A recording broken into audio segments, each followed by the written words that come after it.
can definitely tell through the comms. A little bit of fun being had by Toronto. A couple of rogue plays that they're realizing quickly may have not been the best overall options. But hey, in that little bit of giggle, you got Boston only down about 30 points, and they're doing a nice job over the middle of the map to get some time here on P1. It's really very late. Right there at the P4, it's Kips with that route that gives them the opportunity. One player from Boston spawns behind Dragon, and that sets up a break for about 20 seconds. So even though Koi are giggling in their comms, Boston is still in this fight. 25 seconds remaining at the P1. You're winning the gunfights all around the map. That's 3 for none besides a team kill. So Boston get the break, and they flip the spawns. Yeah, and Joe's a little bit stuck right now. Head on a swivel. Oh, I'm sure he's thinking he had Afro dead to rights, but doesn't win that gunfight outright. So now it's down to Insight to hold his life. Kips on the other side of the map playing on roofs. Guess I got 3-0 for Breach. 3-2 for FaZe and Reda. And then C9 and OpTic I have 3-0. Now they've got the perfect setup just down to can they actually get the lead back. Yeah, the first chance that Boston have finally secured themselves a rotation, and they also found gunfights right after that to hold it down for the first attempt. But you can already see Toronto on their attempt now through couches finding an issue 2. Joe falls off the map, but you still have the numbers to try to contest this. It's only going to be on Insight though. And we saw his clash yesterday. He was running everything for recoil stabilization. Insight needs to be more active. Hear that? And that was timing that kind of has him in a self-inflicted staggered spawn, and Boston are going to reap the reward of that. Another 3-man feed. Joe able to avoid being traded out through mid-map will at least keep Toronto in the mix on rotation, but this has been significant time for Boston. A pretty much flawless hold here through 2, and now you've got pressure across the map, and Joe loses one outright to Afro, but Kips is there for his trade, and the hit for Boston has to make his way through the mid-cut, and we'll take a look to see if Boston keep this going. Little momentum building as we step aside to a Breach. Listen in. I hear him coming. Joe's already fucking on P3. I'm weak. Close left. Hey, close left. I hear you. He needs me. Out friction. I'm gonna come across the left. Deep left on the back.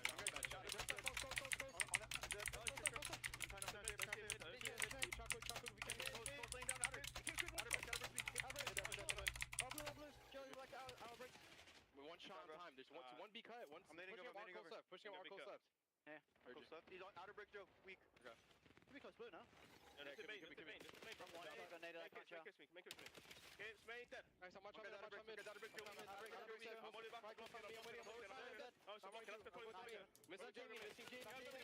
Dead. You all have fun, you then go mid. Yeah, I'm going to mid. How about mid? I'm seeing mid. They're going in there. I'm out of turn. They're all going new.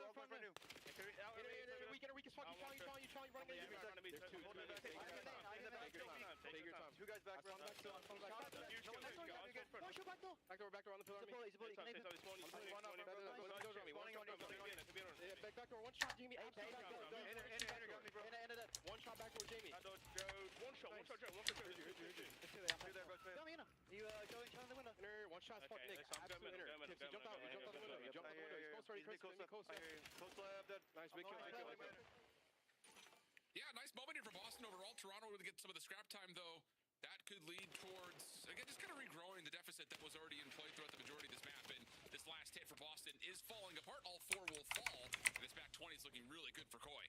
Yeah, it was a nice moment for Boston at the ending of that P2 to the P3, keeping it scrappy, but in the final 15 seconds, exactly what Koi did to you on the P4, you did it to them, but then on their first attempt through the front door, they outgunned you to shreds, and now walk away with at least 45 seconds here at the P4 and give themselves a comfortable lead going back over towards the P1.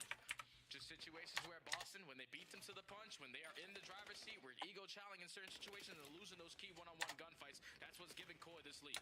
Yeah, and more one-on-one gunfights here at P1. All of it working out nicely as Joe got to 6 in a row before falling. He's now at 30 and 18, which is a stark comparison to the 10 and 19 from Insight. Again, the SMGs have found a huge boost with the NPC out, but this has been a little bit different for Joe Deceives. Camps over the top, kind of showing flexibility between both weapons. Trades are abound. Pinstripe kill feed leaves the hard point neutral until Insight able to get himself onto 3 in a row and hold his gun up on the back time. They just needs to continue to fight because Boston are flooding every single player to not allow Koi to get any time off of this B1. And I got players like Purge working on this route through back broken.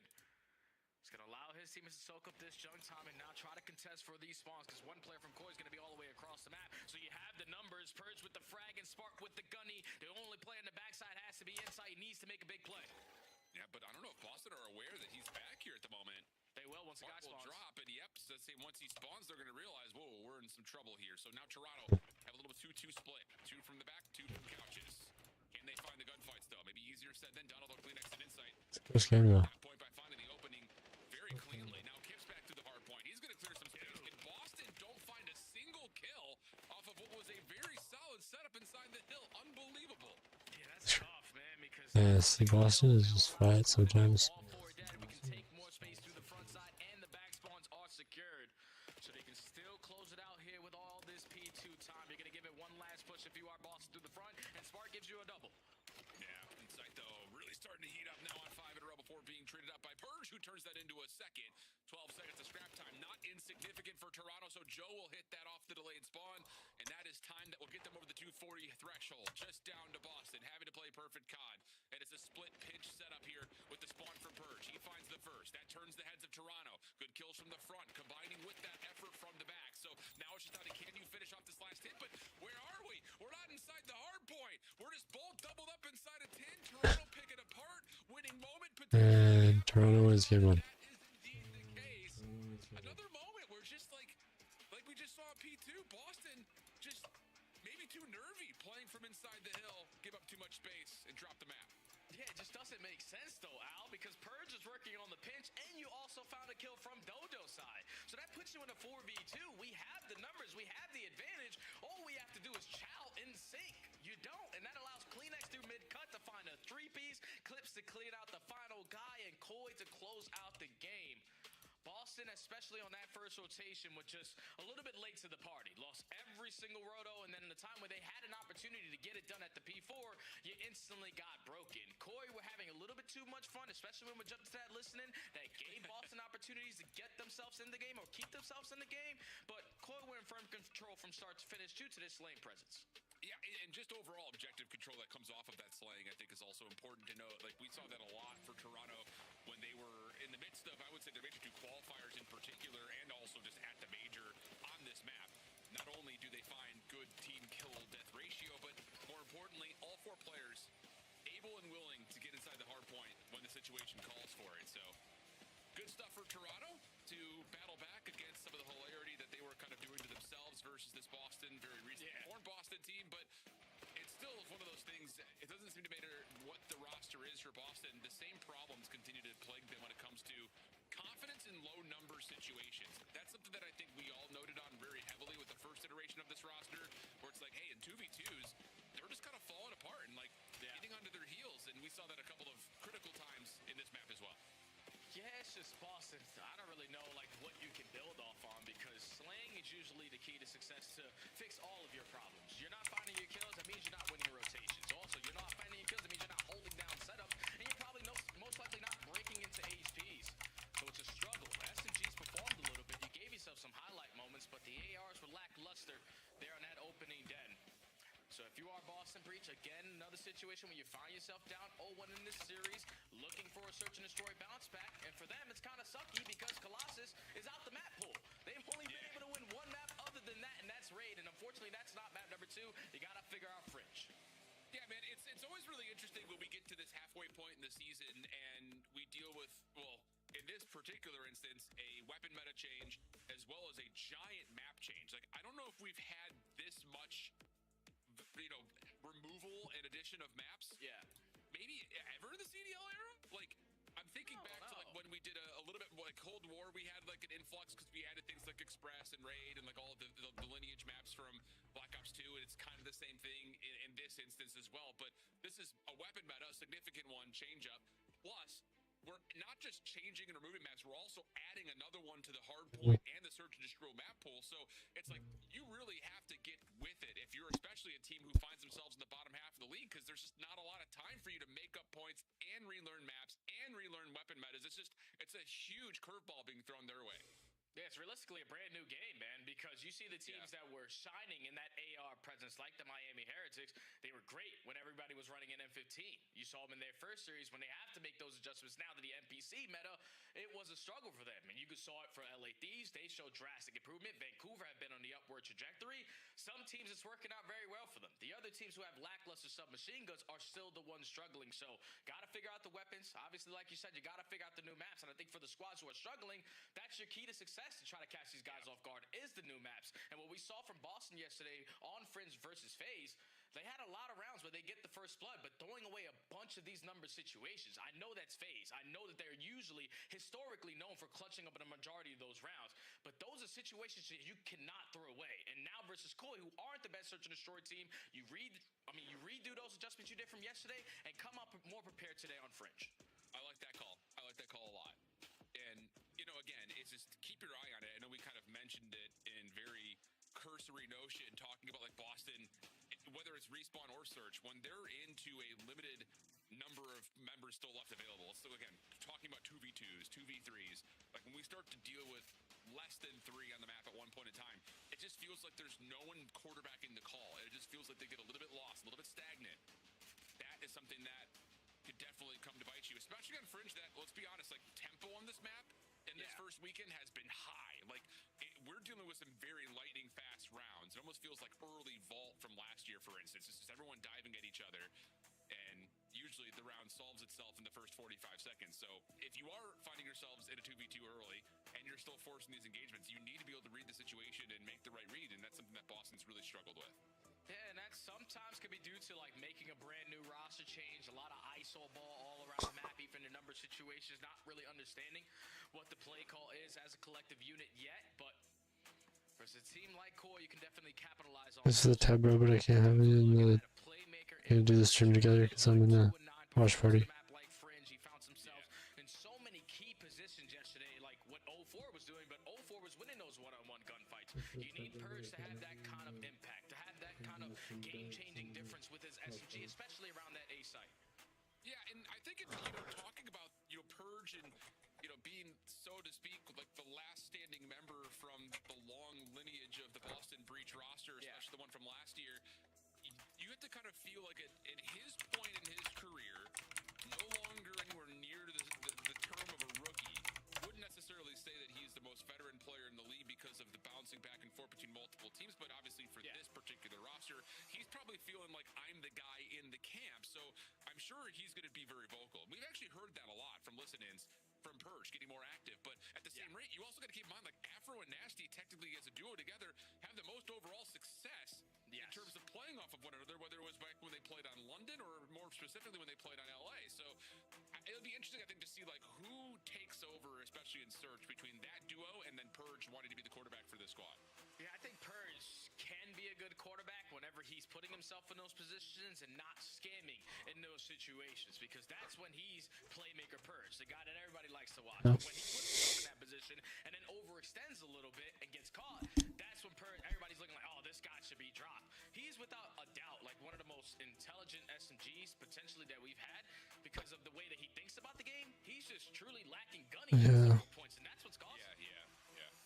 It's funny, I remember as long as he gets his gunny back, he'll be fine. At COD Next with Miles, he was talking about the players that came in and did a play test, and they were still using active camo. I remember Miles giving high praise to Purge because he would like pop camo, jump into the hard point, and then and call everybody out. So like his mind for the game, it definitely feels like it's grown a lot. But you're right, it's definitely been a moment of concern looking at a couple of 1v1s. I think especially in Search and Destroy, just looking at his first death ratio, has not necessarily been as high as other SMGs trying to set pace in the league. So that's what I'm saying, though, Al. Like, if you're going to take that role of being the island guy to try to set the pace, to be the first blood guy, you got to have some success doing it. If it's not working out, screw that ISO ball. Let's just do a team push. It'll probably be better for us. Yeah, I hear that. Okay, well, on the flip side of things, it's enough about Boston. Again, Puckett very appropriately talking about how positive we constantly are. Toronto's looked great. I mean, in terms of bringing in Kips, finding that little bit of a boost for success. It's just down to the question mark of can they find that success in Search and Destroy. And again, getting rid of Colossus. I think they can. I mean, they just gotta. It's about can they add maps like Fringe and Gridlock and Plaza into the mix, and we've already seen them do so on Plaza. Can they do something here on Fringe? As Spart will be sniping for Boston, he's able to find one top barn, but plays taken already, though, from Koi. Yeah, presence in towards A bricks. You push that towards Junkyard as well, and Boston have yet to leave the spawn with 30 seconds. So now eventually they're going to rally for the push here. And as long as you keep on throwing shows to the middle of the map, you got the info if your Kleenex pushes at B. Yeah, but look at this. I mean, you've got no more than just the information from Kleenex. You've also got Joe that could hit a quick pinch, and Kips finding an elimination through mid. Now has 3 members defending from the front. Afro will drop inside, able to find one more behind that. And it's just down to Nasty. Nowhere to go. Flawless opening round for Toronto. That was You just just give Toronto too much space to work with if you don't do anything to try to take it away from them. But all that time ticking. They had Brisk control, they had Junkyard, they had a player consistently throwing shoulders through top barn, and all it took was Kleenex spotting them, crossing over towards trains. And then it also helps when Kips finds the first one through the middle of the map, because you put yourself in another situation, you're reading the pressure, 4 up, 4 down. Very clean round there from Toronto. Love it. And I like just the timing of that little push-up from Joe in particular, knowing that, okay, we haven't seen any nades towards A. It's about halfway through the round. Let me just try to work my way up, and yeah, that just completely isolates the map. Over towards the rail yard. Here comes the push for Toronto. They're able to get at least somewhat inside, but if Boston are still in a pretty forward spot to deal with it until Kleenex is able to find first blood. Yeah, inside spots that cross. Information is good enough for the first blood. And now Boston looking to make up for it in the numbers. They're reading the play that's going to be over towards train side, but you can see Kips slowly but surely working. inside gets sniped. Insight instantly there for the trade. Now objectives should be going down. It's a really, really important trade because now, as we 43. number situation are a bit split. Nasty, the last one standing again for the 1v3 potential opportunity, and gets caught swapping between weapons.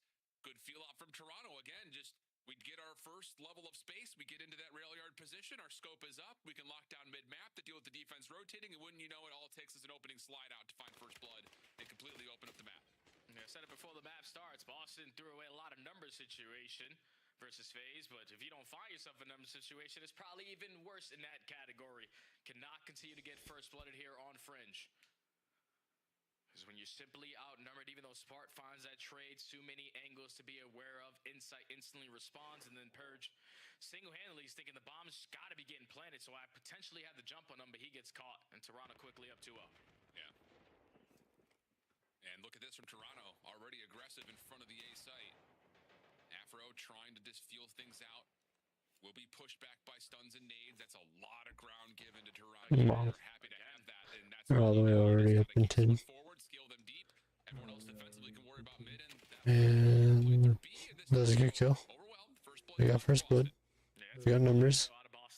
Purge is in a good spot. If Joe continues to stay alive in towards 10, Boston are going to be trapped in towards the spawn, so they get the first blood there. Purge is set. Trades, Purge with the route through the map. Now leads inside. See, and that was a good play. That was a good run. Boston finally get on the board. Changed it all up. Played a little slower. I would use that word completely just due to the fact that like Toronto were trying to set up that play to get someone deep, keep them scaled forward. It's just Boston are not that unaware. It's just, okay, we'll double shell out every position we can. And yeah, it's just a tough gunfight for Joe. No follow-up behind him as the defense is already re-wrapping back over towards B. So tough situation, but Boston take advantage of a good number situation for not the first time, but at least a key time here early in the map. Now to the defensive side they go. Go back to the 2-2 split, or actually the 3-1 split. Smart gonna put himself in that angle that Abuza used versus them. And Insight's just trying to line it up with the boom.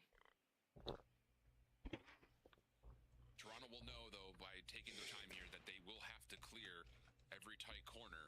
And here comes the play forward into A. Jump out, slide out. This next call's a tough one. Great shoulder for Purge, and he's stuck. Nowhere to go. No help nearby either, although Nasty is able to find a trade on a delayed play through the window, through the doorway. Joe not deterred, trying to push up. Able to get a stun involved on top of the A side, and that keeps Boston at bay, and the inside's able to connect 5. Kips is great, and now it's the 3v1 for Toronto. Spartan needs to try to get the jump on him to stand a chance in this round. Puts down shots onto Kips. The bait and switch is trying to go down, but you still have them trapped on the backside of bricks. Not going to risk the gunfight anymore. Let's just get it planted. Yeah. Oh, Spartan able to find one in the meantime, though. Come on, Spart. We'll get the reset and just barely slip away from Insight. Goes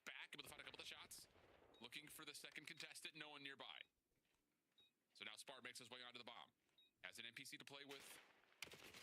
There's the shoulder, has to peel Joe off a tough angle. Is that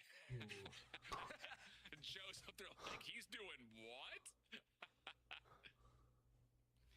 He's like, yeah, it must not be me. There's no way he's challenging me like that. Throws his shoulder and almost rips him. Curious to see how much HP Joe had there at the end of that one, because out of a 7 NPC meta, yeah, knocked down a 7 HP. That's a gunfight you stood a chance in, but 7. Joe still gets done. These guys are vibing, man. I heard it in the listening on Dan Hardpoint, but yeah, that was a little tighter than Joe's reaction made it out to be. And honestly, Spark just didn't have any other choice. Like, you just have to try to isolate. So 3-1 the count. Going into the next offensive round for Boston. A little bit more focus over the middle of the map this time, as Spark's going to watch that long cross. Nasty in a position to try to follow up if needed, but no one home, and at least not initially. Kip's taking a lot of damage, but able to tell the tale as he will retreat back and keep his life. Oh, and you see what that's trying to do, open up this lane for Purge to potentially work his way up to the map, but inside from top barn finds the first blood. Now on a man disadvantage, someone has to make a play, and it's Purge behind enemy lines, gets the jump on Kips, makes it a 3v3. The trade is going to be in for Joe. Koi still has bro. another. Yeah, Purge getting the first is great, but overchalling the second as Boston was trying to make a move feels a little overambitious. Nasty just had passed Kleenex over towards trains. Not that it may have made much of a difference, because the bomb is the big target here that he's got to work for. And the shoulder there will have Nasty down and out in the middle of the crossroads. So Toronto now 4-1 up, and honestly, I don't just love what I'm seeing out of their individual capabilities on the map, but just by formation and strategy, they're looking really dynamic in what they're throwing to Boston to consider. Yeah, the defensive lockdown has been perfection. The one round that they blew away was when Joe gets pushed out a little bit too much over towards Tin side and just gifts that first blood without a trade going down. But Koi just manipulating the map, forcing Boston. We're just not talking. Like, Afro's saying things, but Purge made up for it. doesn't seem like they're talking that much. Barn side, because that's not your spawn. You have no idea what Koi's setup is looking like. So unfortunately, in a bad spot, Joe gets a 2-piece for Koi up 4-1. Interesting call here.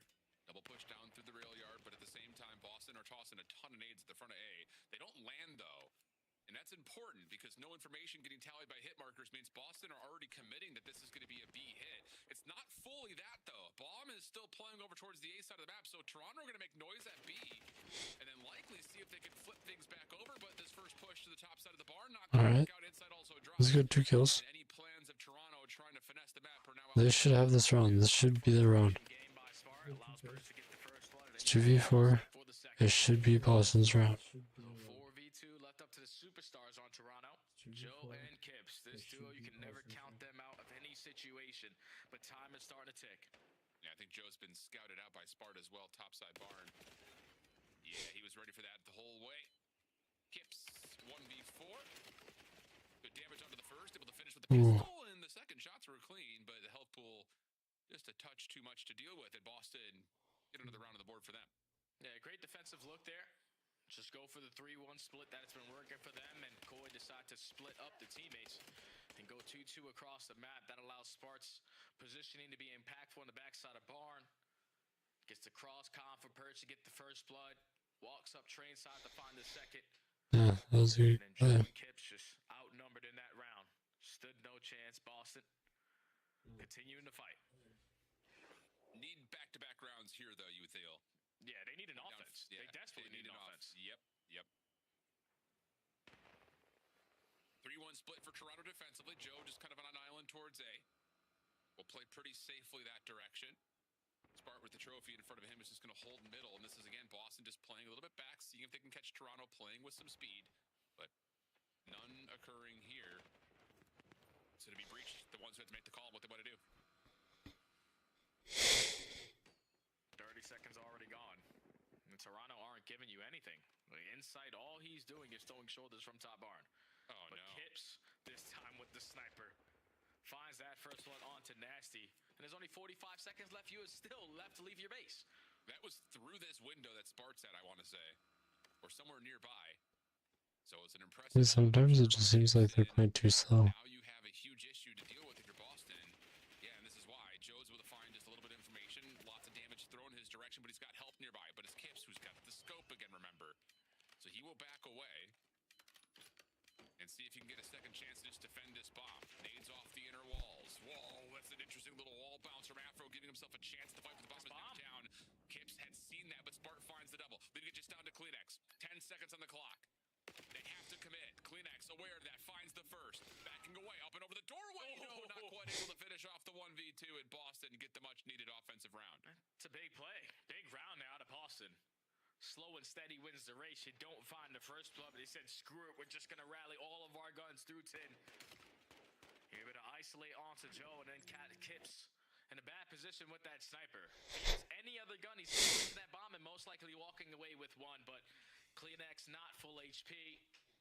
And Spart not rushing that gunfight. Allows Boston to get 2 in a row. And now we go into the swing round. Yeah.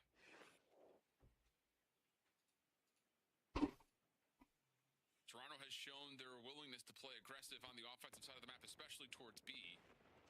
That looks like that may be the case here as Kleenex, the bomb carrier, has already made his way through trains. The only defender is Spart, again, playing that position that really throttled Boston the first time they played this map. Nade's cooked up to top barn. Nothing on the window. So now Kleenex, yeah, he'll check and he'll see Spart deep. And that may be enough for them to say, hey, if he's going to play that far off the map, let's try to hit something else with numbers. Yeah, Toronto are hoping that Spart's given the comm that the play is going to be over towards speed, so you could potentially catch Afro working on this late pinch through 10. But good shoulders out of Spart, keeping them at bay. And time continuously ticking down. 45 seconds left on the round. You know the positioning now of Kips. And potentially the play is going to be over towards B, but Joe just takes it into his own hands. Finds the first blood. Nasty with the trade. Yeah, it's a big trade from Nasty. Otherwise, that could have led to an immediate quick plant at A. But Insight's able to catch Spart on the rotation back over. So now Kleenex still holding on to the bomb. Has to commit. Kips at mid-map. May have just missed timing, though. In some trouble. Little shoulder, just throwing a little bit of wiggle into the mix, and he's looking for help, and he's going to get it inside able to find one, but Purge double. As things moving with the bomb has been planted in the meantime, leaving it just down to the 1v1 between Kips and Purge, who's back to full health. Timing. And Purge is going to make the first move. Shots are out. Can't finish. Kips able to shoot back, looking for the finish. Oh, both players are low. Both players hoping for the regen, and they'll both get it. Kips is out of there. Purge is trying to chase. Oh, no. He's lost him. 15 seconds. Purge up and over. Shots are out. Shots are good. Boston able to tie us at 4. What a big play out of Purge to stay committed on the gunfight. I thought Kips with the re-wrap was going to catch him off guard a lot. Time to be his best friend, but Boston breached 3 rounds in a row. And I think an ace there from Purge, or potentially ends that round on 4. Clutches up in a big round there for Boston Breach. Yeah, the timing of this round in particular through the hallway was huge. And maybe some assistance given to the fact that the gunfight at mid was so far delayed. Everyone was trying to help. Took so long. Yeah, exactly. Wow. Big round from Purge. Now 7-5, like you called, the ace in 4 in a row. Has him really close to a potential hellstorm late in this map, depending if this continues. Boston focused on mid early. Kleenex just once again throwing shoulders, and it's Kips in another position at the window to find first blood. Man, he's such a great risk taker, and he's found so many first bloods throughout that bit of a map of Brick's window. Got some more info there. Boston have to put a little bit more focus on that positioning, but now outnumbered, you need to make a play and make it quick. You're going to push out towards trains. Inside, not able to line up the shots. Purge again, making plays on 5 in a row. Yeah, now you've got Kleenex just trying to hold off the position at mid barn. Purge 5 in a row, as mentioned, will not drop. Is able to reset. Bomb going to swing back over to A, and it would be Joe Deceives to watch this cross, and I don't know if he's seen much, if anything at all. Kleenex not aware of Nasty's position. But Joe, like you call, on the re-ramp, able to find the bomb planter. 25 seconds on the clock. Purge inside, just waiting for help. He's able to collect the bomb and push Joe off the angle, but on the other side, Kips was able to isolate, but can't win the gunfight, so now it's just down to Kips the 1v2. Realistically, you should try to go for this bomb plant, because gonna waste a little bit more time, but it doesn't matter. Purge is still alive. That's 6 or 7 in a row, single-handedly. Pulling Boston Breach back in this search and destroy.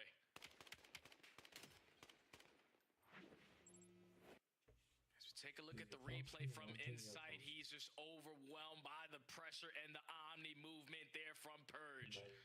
He ends that round on 5, 6, maybe 7 in a row. And now he might have that Hellstorm in the back pocket to call game. Should be pretty close to it if he doesn't already have it. 7 in a row, surely he's got it. Yep, sure does. But he's going quick here. Maybe thinking that Toronto's going to play a little bit more reserve, so they're going to push out the A10 position once again. But Toronto all formed up over towards B. Cleanax going to go for the early plant. Oh, this is going to catch him off guard, Al. Yeah, no signs of a Hellstorm, but no need. Nasty's nades over the top, able to find Cleanax. No bomb plant. Minute on the clock. That's big nades out of Boston to stop that bomb plant from immediately getting down, because you're thinking Purge is going to use that Hellstorm to basically call game here, but the frag slow them down. Spark stays alive in the backside of bomb for the second kill. Now it's a 1v4. Yeah, Insight will catch one, but he is obviously in a world of trouble, and he will not get through Nasty. What a bounce back for Boston. It looked like when we were coming out the gate, Toronto was just having their way with the map control on both sides of the bomb. Defensively, absolute stalwart defense. But Boston kind of cracked the code. And I really can't pinpoint one thing in particular that allowed them to do so, especially on the offensive side. It's just trading better, honestly, not getting caught and then letting Toronto step back into tall number situations early. So good stuff overall. And in particular, great reads from Purge in terms of how the timing of the map was going, because he was in some trouble early, it looked like, from his opening timings.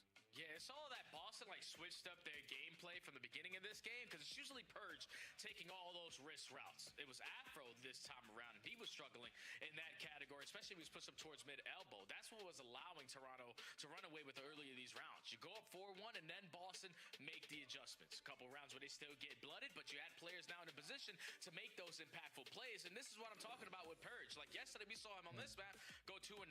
Just get put in those positions, not able to win those gunfights, though. Today, he finds himself in the same spots, but this time the gunny is working, and he single-handedly allows his teammates to go round after round. Doesn't even need to invest the Hellstorm to close that one out, and that's the Purge that I like to see. Series side now at 1. Pretty solid, pretty clean. Good bounce back from Boston after a little bit of trouble navigating through the Den hard point. Has us looking at overload for map number 3. We'll see if Toronto can kind of keep their way on exposure, or can this newly formed Boston roster find a way to use Afro to get over that overload hurdle and take the edge? We'll find out when we come back.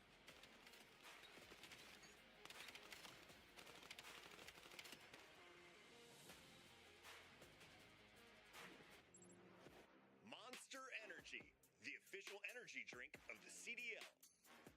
COD Champs tickets are on sale now. Come see the best teams lock in for this season's grand finale in fabulous Las Vegas. All 4-day passes come with early venue access. Head to FazeVegas.com or scan the QR code to get your tickets now. Look like the pros to play like the pros. The CDL team skins are available now. Scan the QR code or check out the in-game store now. Brought to you by America's Navy and the special operators who work in the shadows.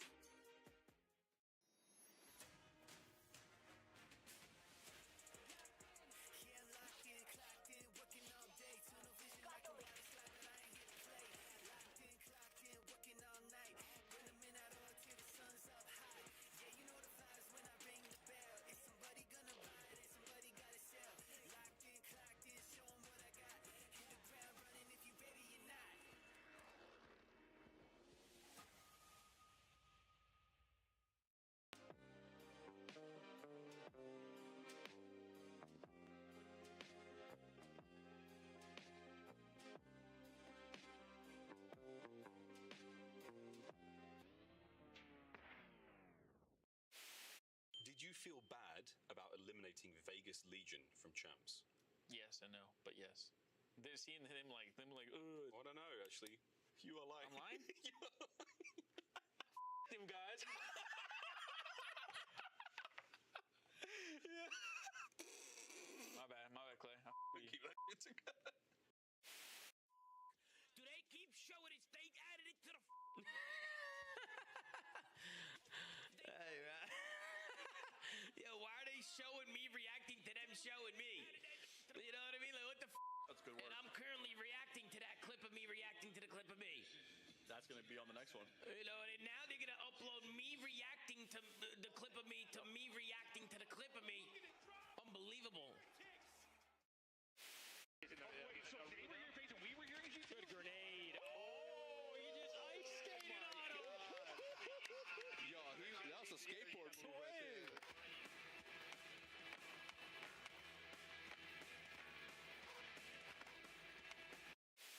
We gotta find him. You got your smokes. If you're a little weak. He's running outside. Your head steady. It's right. Close, to your right. Let's go, baby! Come on! Let's go!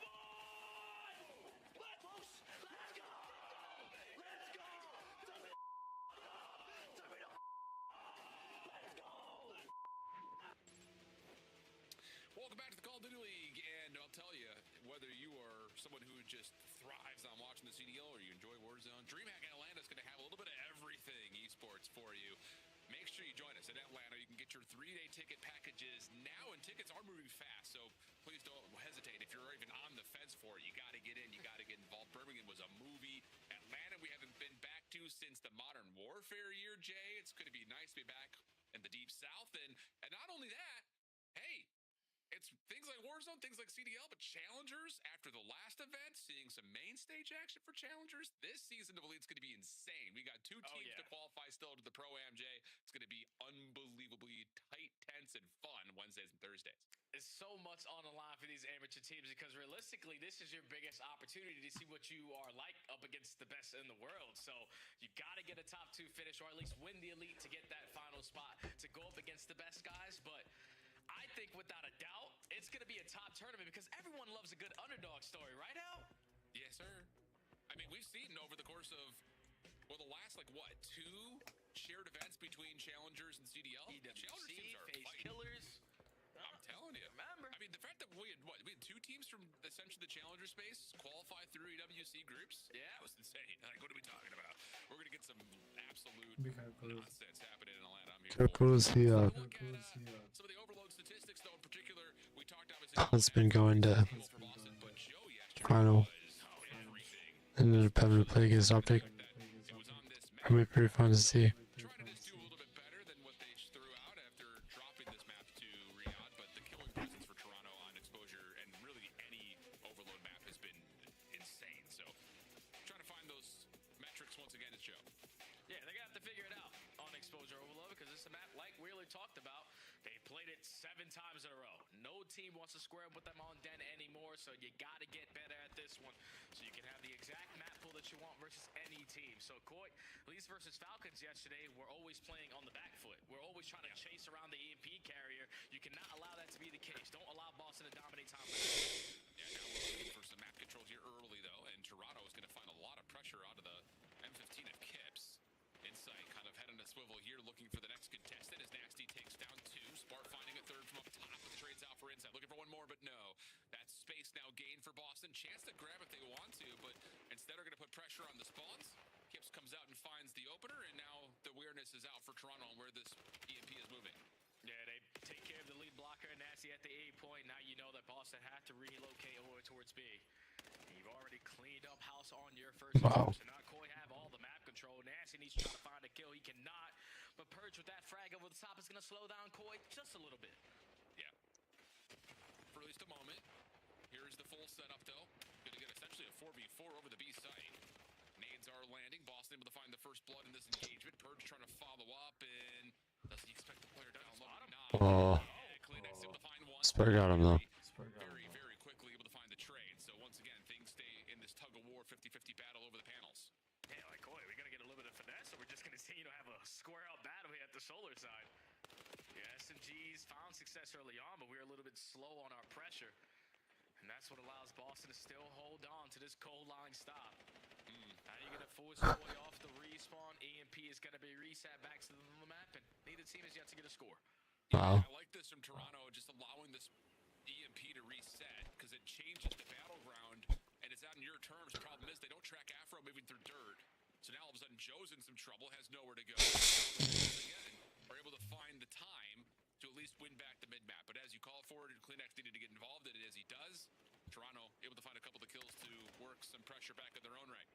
And now you know that all of Boston are coming off the respawn, and your lead blocker and Insight finds the opening kill. But now where are you going to decide to go? Because no one in a position to try to keep Insight alive. Your next player to defense is going to be Joe. He gets cut down. And Afro with 3 allows Boston to be on the driver's seat now. You can go right towards B. Afro didn't expect how close Kips was playing, but the trades, as you mentioned, allow Boston to continue to play up. Purge, a little bit of trouble with the wall jump, able to find some damage. Find the kill, and now all of a sudden Purge is kind of on an island. It will be over. That's tough. Yeah, that's tough. It's tough. But here we go. Boston still in control, and keep an eye on the minimap. Spart's already gained some space at A. Yeah, it's all on Kips. Kips trying to single-handedly slow this one down, even though Nasty finds a kill. And that should be a score. Lines up with the blow and gets to stop there for Koi. So now if you are Nasty, a player in a great position, doesn't get anything done with this. So Koi have a little bit of breathing room to work. No, because they got pushed all the way. There's another spawn. To a minute 50 on the clock, and outside of a small threat towards B for Toronto, there hasn't been many offensive looks. Joe up top, no, can't quite get to the platform, but Kips able to find one, and here we go, 5 in a row, and Kips is able to score, and with that, confirm the Hellstorm. So Toronto now all of a sudden, the blink of an eye, everything to work with here in the last 90 seconds.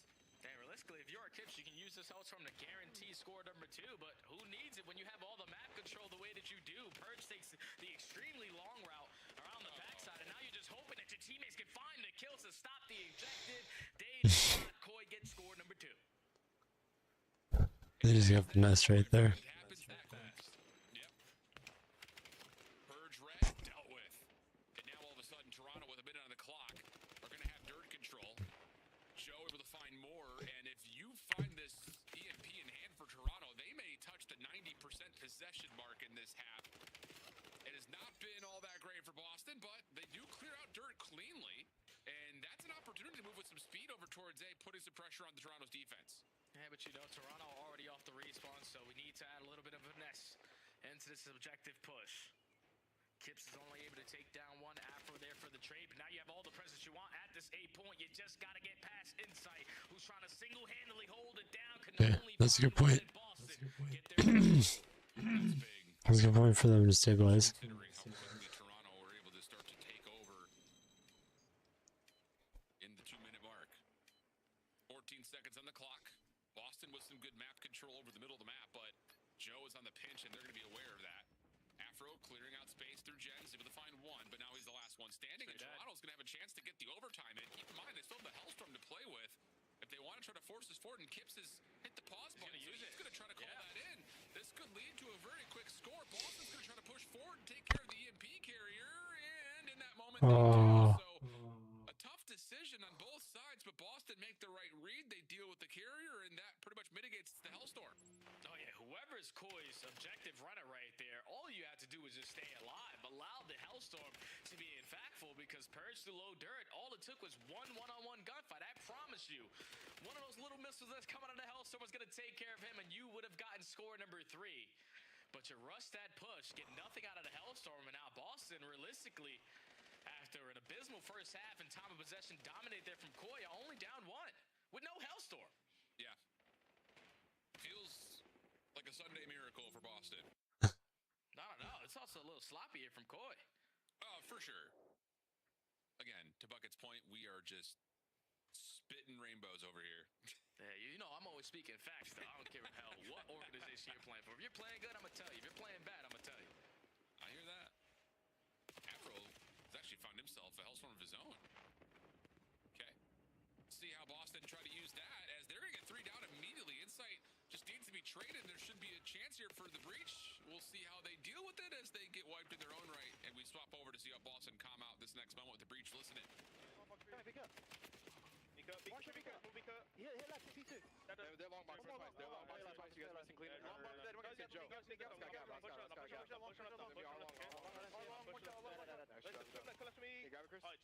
Toby's already left. You get bull, go right, I can shriek. I hear you. I'm right. I'm shrieking instantly. Pinch your S&D. Hear you. There's like this. Fake kills, they're a bit health, fake kills. One shot, one aim me from their dirt. Okay, it's all good, listen, one. Okay, listen, 2p5. Bull is in the crate. He's think he's under. I think we're dead. The guy's fucking he's gonna pinch our circle or what? Yes. Trust me. Let's see our circle. I'm mid right now. I'm getting to a circle. Pin him on the right. I'm looking right. Nick. He's right side P5 trying to. Right side P5. What's the recent med? One shot, Jimmy. Zig to AC. On me, Low circle. Low ring, Toby. There's two. I'll go left now, okay? I hear you. Give me top on circle. the right, bro. On the right, Gibbs. Shot clear P4. One shot. I saw him like goes to short somewhere or something. Yeah, short. On me, long, Joe dead. Joe long. Have a long, weak. I'm one shot. I logged up, missing one. He's probably No, black boxing me or he's something. good. I hear you. I trust me. I'm wrapping duck, okay?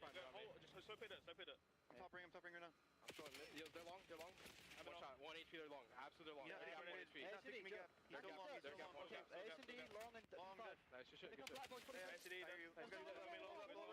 Three. He's out. Arms far long. All long. Our gap chasing you, Our gap got me, bro. What's he doing? Push up long. Long, weak.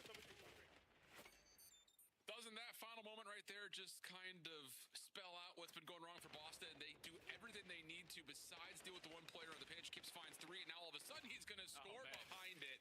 It's just one of those moments, dude. It's just like the perfect example of where things go wrong for Boston. You hear them coming through it. Everyone's got good reads, good comms, but they miss one player, and that leads to a complete punishment, and now a chance for maybe a relay for Toronto. And it's always the rookie. I don't know what has been possessing Kips ever since he enters this lineup.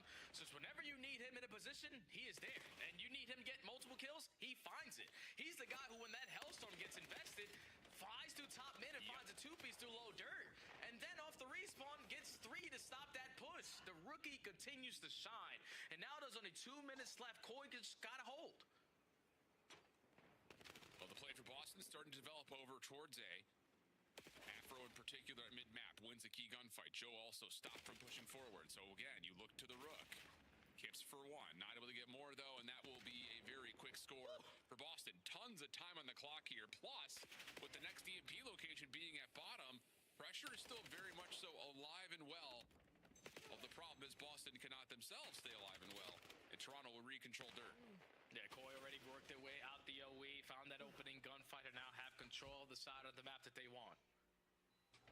Boston have been able to make up for the time possession category, now at 41%, but you still need one more on the board. Try to force OT, and when you're not finding kills like the way Koi are, 2 in sync, now they have the map control to potentially get another one. Purge will shut down the play very quickly by himself to find 2. Follow-up from Spart, though, not going to work out, so Joe's double keeps Toronto alive and at least contesting the bottom side of the map. 60 seconds on the clock. 3-2 score Boston, the ones who have to make a move. And at the moment, Toronto just playing, I wouldn't say full keep away.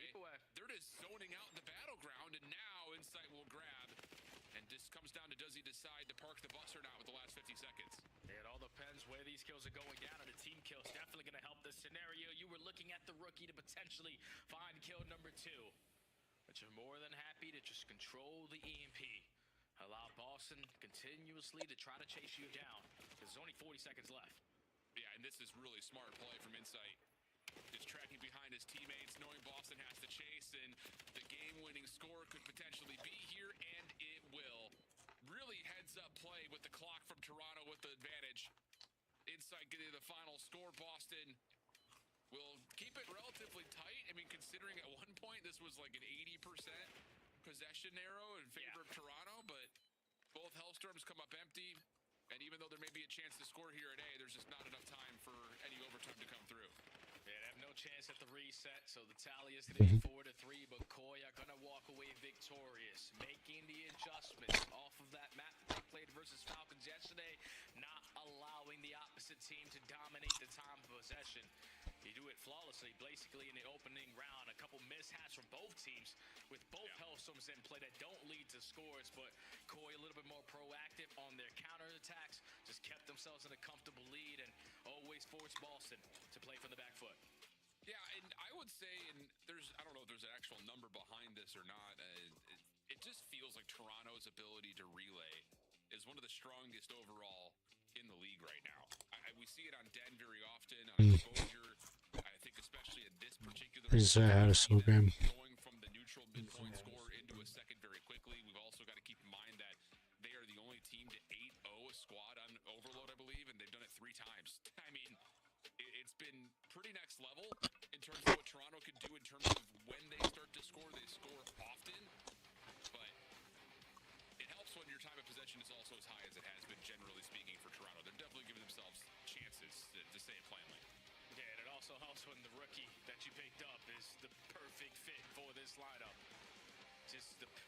Switchblade. Him and Neum from that Huntsman lineup do it for their respective organizations. One's for LA, one for Toronto.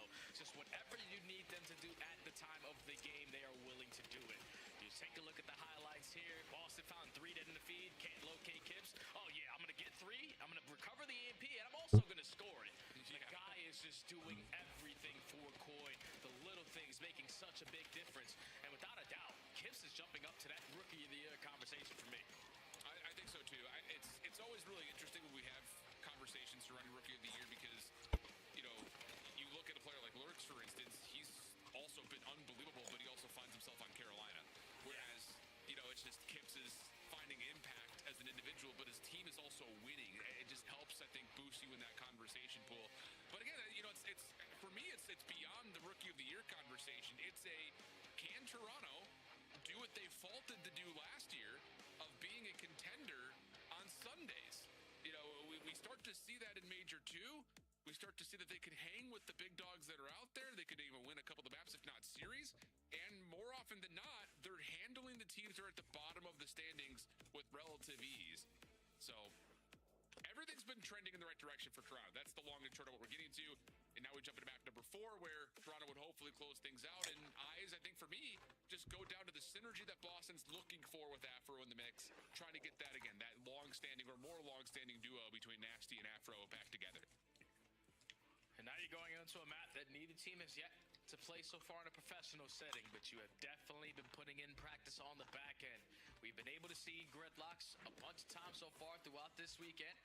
And a lot of that is just due to winning a majority of your rotations. And when you got players doing numbers like this, I'm telling you, like, Joe's always been the superstar. From the beginning of the season, everyone's like, get Joe to see some help. Who would have thought that a rookie who's stepping on his first year is sitting toe-to-toe right next to him, always making the big-time plays? These guys are a dynamic duo without a doubt. Yeah, man. It's interesting because what would you say, I'm going to go on a limb here.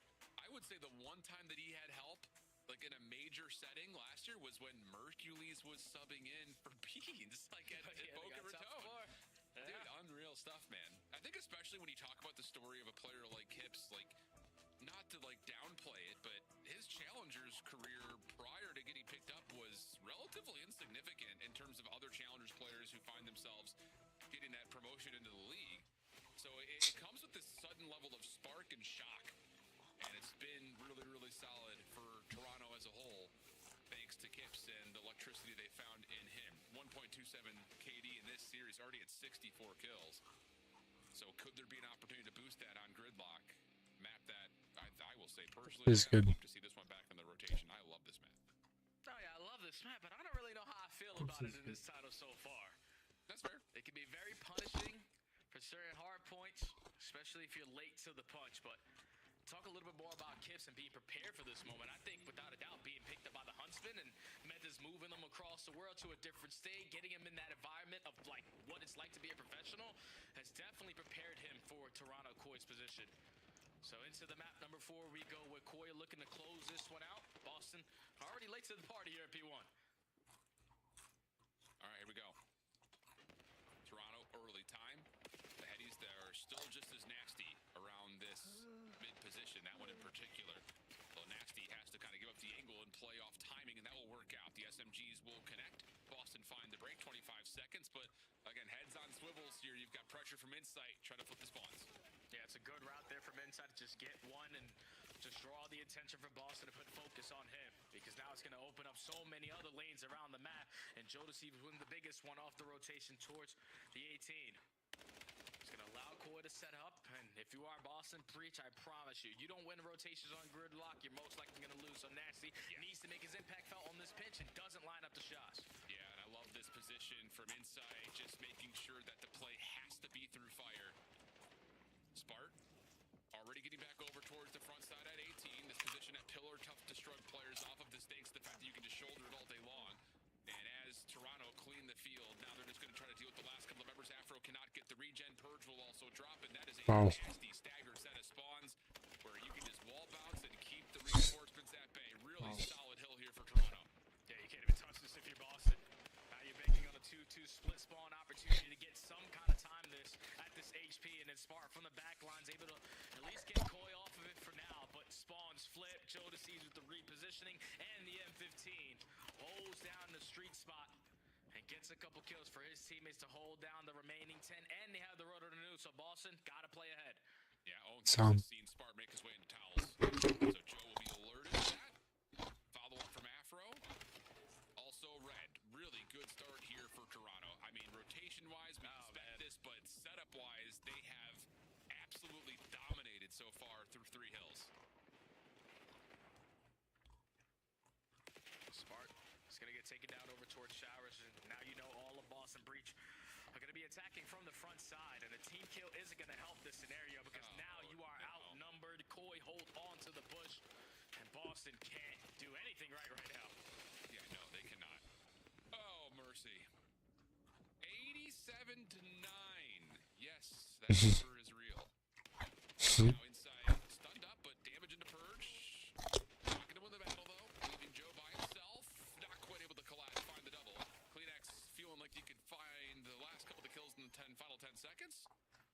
We'll try to commit, but not going to work out. He will spawn way out of the picture going to P4. So a moment here for Boston to come back into this if they can win spawns and get the early time of Grandma's. Yeah, they already take care of Insight. You also take care of Joe without anyone falling. So you're the instant 4v2, making a 4v1 scenario.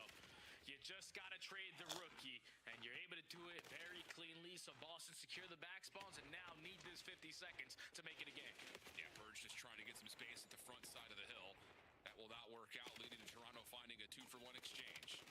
Force team kill from Afro. Nasty back in the picture, has the last 1v1 versus Kips in Boston. Okay, slow starters, but all it takes is one good hill, and we might be seeing it here on the 4th. Yeah, and it all starts with just winning a rotation. Boston secure the back spawns, now know exactly where the pressure's going to come in for Koi, and have kept themselves in the game with the P4. Great read on the Joe, but he still makes his impact felt. Because you might as well contest it if you got these close spawns if you're Koi. Yeah, Afro able to get one. Nasty, another 1v1 situation for him. And the opening damage will lead to a very easy gunfight. Yeah, it's just very one-sided. The first rotation, up about double the points. And they've got the setup already building over towards new. And there will be a little bit of difficulty reading where Back to exactly P1s. are with this current position. And that's going to lead to 3 straight dead. Good opening break for Breach. Yeah, fantastic plays from your playmakers, setting up those calculated routes on the back lines. Should get a clean 3 dead without anyone falling. And that's led to a good chunk of time here so far at the P1.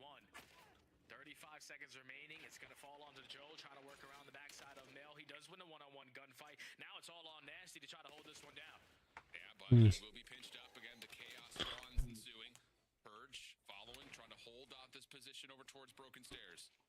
And now the rewrap all the way back through the overpass. Nice shots from Spar, takes care of Kleenex. So numbers advantage for Breach on the rotation, but Toronto are getting some good scrap time here and can actually push through the exit. Yeah, they're going to block spawns with still a couple of seconds left on P1. So now it's just down to every single gunfight for Boston from inside. So they got P2. Is a massive one. And Kips is going to try to open things up through Mail. Red and dealt with by Purge, but the trades are out, and Toronto will have the numbers to at least try to hold the spawns. You got to take a page out of Koi's book and try to hold this from the front side. You already have mail control, you have 18-wheeler as well. You just need to win these opening fights, and it helps when a team kill goes down for the first engagement. But you lose every single fight after that. Now it's only on Afro to hold his positioning. He gets taken down, and Koi with a masterful break there. Yeah, Purge needs to keep his life from the front at ATM. You have to wait for this pitch to develop from around the back end. He does perfectly. Nasty finds 2. Spart holding, waiting to see if Joe will try to chow this in 20 seconds remaining, and whoa, Joe still wins that gunfight. Trade is very easily found, though, by Nasty. So once more, Boston chipping back away at this lead. They're going to be late on rotation, though, over to new. They made all the adjustments on the hard points that cost them on the first half. That time you split the P2, but this is the one that really caused you problems. And it all starts by finding that opening gunfight. It's going to be Purge onto Insight. So now you know that you have Koi trapped out. Insight's not going to be in the play. You got the numbers. You just got to win a fight. And Kleenex rips Sparks to shred. Jodeci's finds the second. And now it's a 2v2, making a 2v0. Koi hold. Yeah, man, and Insight spawns in the worst possible position with that 2-2 split from Boston on the way. He spawns all the way down behind Grandma's house, where Boston are currently spawning. But because that gunfight takes so long, he gets involved through small and turns the final gunfight in favor of Toronto. Boston, though, quick on the rebreak. 25 seconds, not insignificant time, and actually pretty critical time here for Boston in particular to chip back that will indeed be the case. Toronto are going to give this up and play for their new setup. They have to forfeit this because if you contest on the backside of Dojo, you lose that gunfight, then you're spawning all the way at bridge side. And that's going to not put your teammates in a very good spot there off the roto.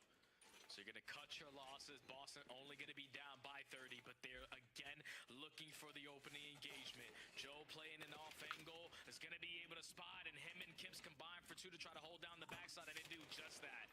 Yeah, really good read to finish off the final.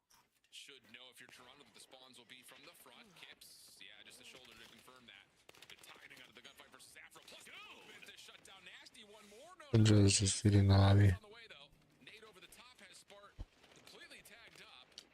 And Kips is just right back up top once again. Just dancing with this Boston break attempt from the front. And he is still shooting and shredding. Boston need to try to find the break with the last 20 remaining. Oh, yeah, final 20, and finally kills go your way. You need this time where you cannot allow Koi to successfully get this time, so the pressure needs to be here. Smart and Nasty get 2. Kleenex and Joe respond with 2 of their own. The stun is going to have a little bit of an impact there on that gunfight at Boston for now. They're going to try to hold down to this final 5 with the roto to new. Okay. Need to have a lockdown set up in the next 2 hills if you're Boston. Spart will drop on L-turn. You got Afro watching the pinch, but yeah, Toronto find kills. He gives up that position. He knows he needs to help out, so now it's just down to Nasty, trying to dance in and out of the hard point he's found. And Toronto will find an immediate counter break onto P1 to find more time. Yeah, but Kips hops up there, so now you know if you're Boston, we still have the numbers. We just got to now trade 1 player, and that's going to be Kleenex. So an immediate break there from Boston, keeping themselves into the mix, but we got to get our trophies down. There's no way frags over the top are going to have that much impact. They get 3, and that leads to the Koi break. Not on the most defined hard point for easy kids. Gotta have one. Purge able to bounce back with a nice double, but that was a lot of time that slipped through the fingers of Boston. And now you've got pressure on rotation starting to build. Insight does get stunned though, can't turn to find the gunfight onto Afro. Kleenex following behind his long-standing duo, but not in a position to do too much. At least not initially towards P2. So Boston will open up the hard point in their name. Toronto, a little bit of a break opportunity with a 2-2 split. They got pressure through mail. Just got to trade out Nasty. You go 1 for 1 in that battle.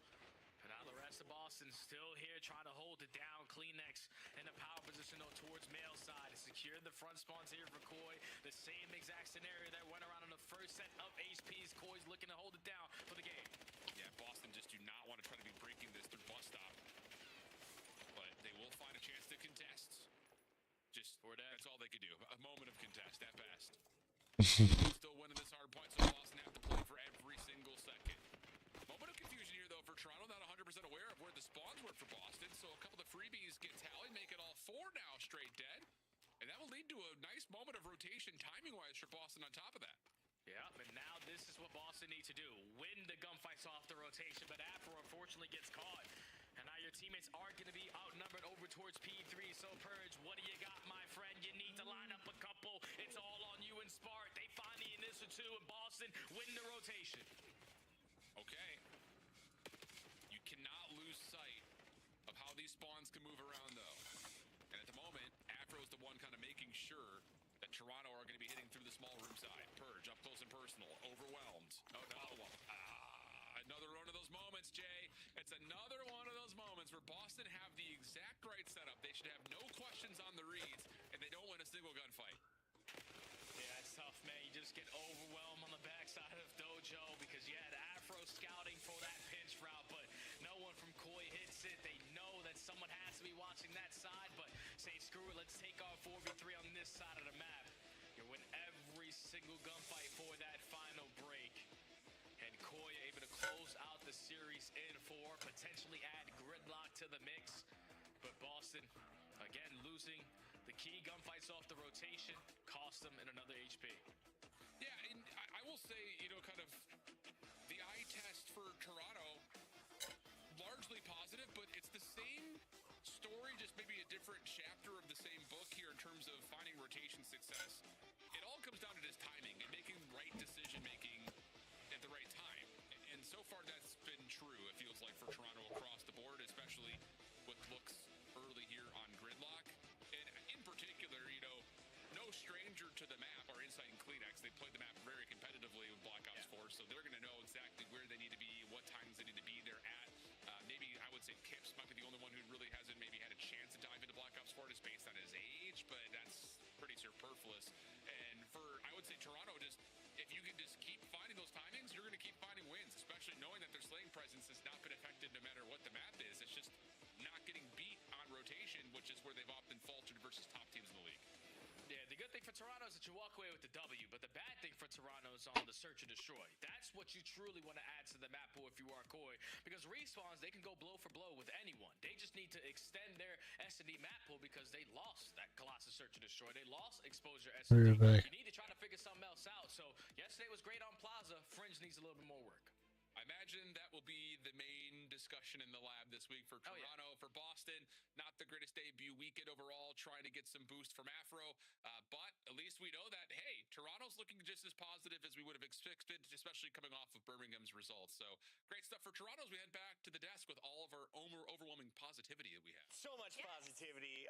And Allie, you started it here on the desk. You said, oh my goodness, Boston looked much better today. They did. I mean, there were moments, obviously. It's just, especially in that second map, you go to that S&D and you're like, okay, this is Fringe yesterday all over again. You guys are just getting picked apart. We're solo challenging. And then finally, they started to send some players to actually get behind enemy mines. They're getting out of their spawn. They're winning some rounds. They're ending up to close out that search and destroy. So yeah, compared to yesterday, this was a much better Boston Breach. As soon as we were done farting out the rainbows, though, Ant brought us back to earth real quick. So, Ant, hit me with the math. Why is this not okay for Boston to look better? Yeah, you're on the outside looking in, and it's just a bit late for moral victories, right? You picked up your buff from challengers, which is Afro. He was the worst player in the lobby today, so you're not enabling him. And really, to me, the success in this series that they had in some of these moments was individual plays, namely the search and destroy, where Purge started to just play hyper-aggressive and make huge plays. So, you know, I think about both of these hard points where you're kind of trailing the entire time. And, you know, if there was a day to beat Toronto, it was probably today. They were giggling at you in game one. Exactly, in that game one. And there were some opportunities there that I think Boston kind of squandered, especially when we got over towards that P4. But, you know, thinking about this map, like, this is a balance effort in terms of the kill department. But Kips and Joe, the impact that these guys have on the map, their chemistry is continuing to improve. Like, every time, you heard Jay say, every time you need a two-piece, it's one of those two players. They're the superstars for this team. They can get it done. I love that you called that out, because that is going to lead us right into our scuffed play of the game coming up next. Allie, there were a lot of highlights from Kips and Joe. Can you guess which one made it into our best of the best clip? Best of the best clip. It might have been Kips kind of just running with all of Boston Breach when he was on that one heady and they just literally couldn't pick him off. But I don't know. It might be both of them. How about a whole montage of multi-kills? It's my man Joe and Matt at the helm in the bay. They cut up this little piece for us, and I don't feel like their job was too hard today, Ant. Yeah, it was funny. There was one play where, you know, it's on the P4 and Joe flanks all the way around, finds three, and then you go to the listen and Kips is chuckling. He's like, I'm going to try this again. And he goes, oh, my bad, guys. The game gets close, but they're still able to ice it in the end. This overload was actually, you know, they had led the possession. I think it was 80 to 20, but it ended up being a one-score game. So maybe don't play with your food as much, but that being said, Toronto off to a good start. Toronto, we were writing them off just 6 weeks ago. They are right back in the mix of it. I called them a top 4 team. You guys gave me a hard time. Year, and then you stopped picking them for 10 straight matches. Season. I said going into Major 2 they were going to... Easy Mac, if you can you go through all of Allie's predictions and see how much she was truly backing Toronto? Because I call BS, but I did not call BS on the performance from this guy. Mr. Consistent Kleenex joins us live. And Kleenex, it's great to see you back just finding the flow with the squad. Does it get boring watching Joe and Kips in the kill feed, though? No, I quite enjoy it. It's fun just seeing them do their thing, and I'm just sometimes in the back line. Usually I'm first in, but I mean, the past 2 matches, they've just been flying, so. Yeah, your damage is up there as well. You guys are definitely contributing, but it's got to be fun. Toronto definitely finding their form right now. Yeah, for sure. Kleenex, I want to ask you, you know, in this new meta, we talked to Kips yesterday about it. He said he loves it, and that you guys are kind of just working on your search and destroy and your overload. I noticed today in the search and destroy, Insight playing a little bit more aggressive with the sniper in hand on the offensive rounds. Like, is that something we can expect going forward? You guys pushing a little bit more pace offensively?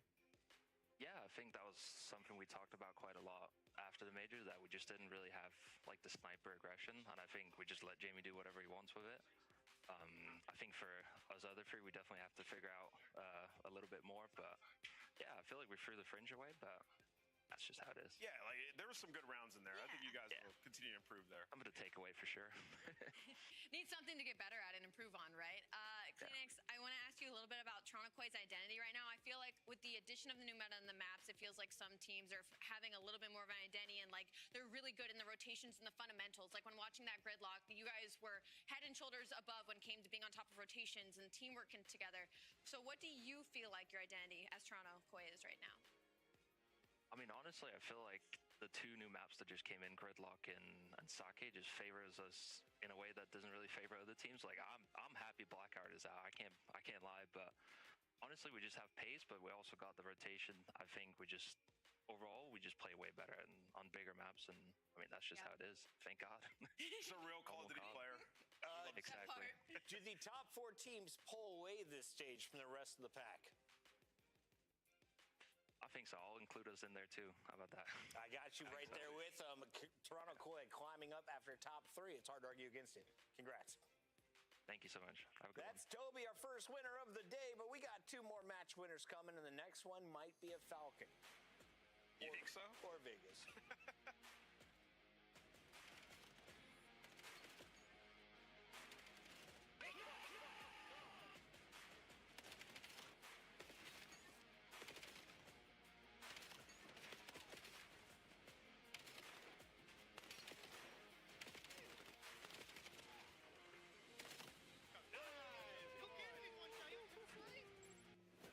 Scuff, official controller of the CDL. Brought to you by America's Navy and the special operators who work in the shadows. Dominate the competition on main stage with the CDL Major Hunter Tracer Pack. Collect your chip by scanning the QR code or heading to the in-game store now. Black Ops 7 returns to the Esports World Cup in Riyadh this summer. Scan the QR code to be notified when tickets go live later this month. At COD Champs, the fun goes beyond your seat. Welcome to Vegas! If you're in the starter ranks, you gotta slide over to the iconic Vegas sign for a quick photo. Then drop into the playground made for adults. And then go swimming with sharks at the Shark Reef Aquarium. Now at the next level, full send the obstacles at Spy Ninja's Adventure Park. Then get active at Lake Las Vegas Water Sports. For the ultimate experience, take a helicopter tour of the Grand Canyon. Then jump off an 800-foot building at Sky Jump. And that's how you make your Champs weekend unforgettable.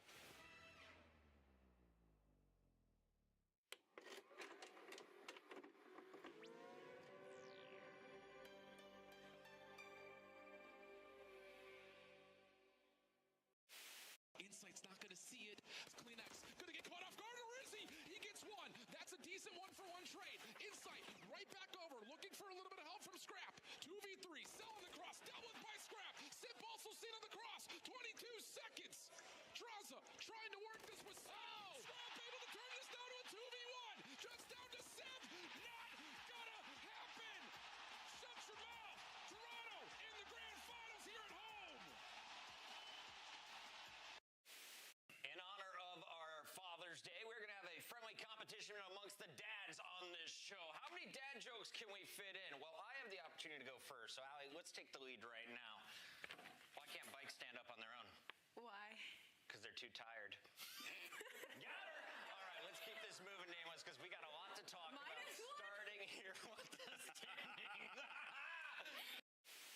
Long, that's up. I'm going back. I'm pushing I have the door push. Wait.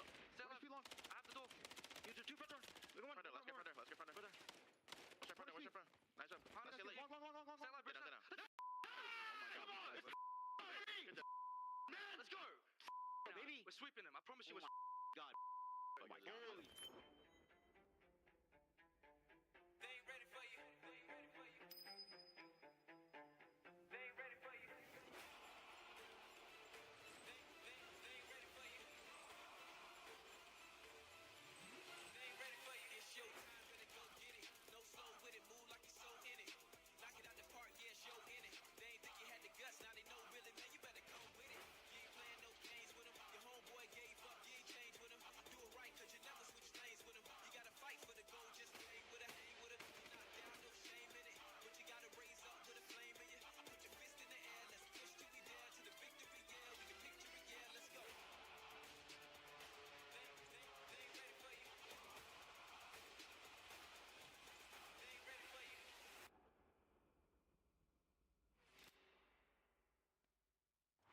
That's a good-looking group of millionaires and soon-to-be millionaires. We've got Sip alongside Draza, 0-4 and Abuza, your Major 2 champions, about to take the stage, taking on a Falcon squad that had a tumultuous Major 2. And after bombing out on land, tried out a few different rosters, stuck with their old one, and are not finding success, at least lately. Yeah, it hasn't been great if you're a Riyadh Falcons fan right now. Especially, Not at all. what sucks is it's during qualifier 2, their respawn was unbelievable. Like Top they 3. seemed like they were surging in the direction of coming into that major on land and rocking some teams and maybe making it to a Sunday. They come out, they fall flat, and even yesterday come out, fall flat. So now it's like not only the physicalness of the game, but the mental too, after doing all the trials, after swapping people out, seeing what's going to work, and still, we're getting nothing. And like to add context to it, not only did you lose 2 weeks of practice, really, right? You also like dangled the carrot in front of Kismet of like, hey, I want to be a full-time SMG.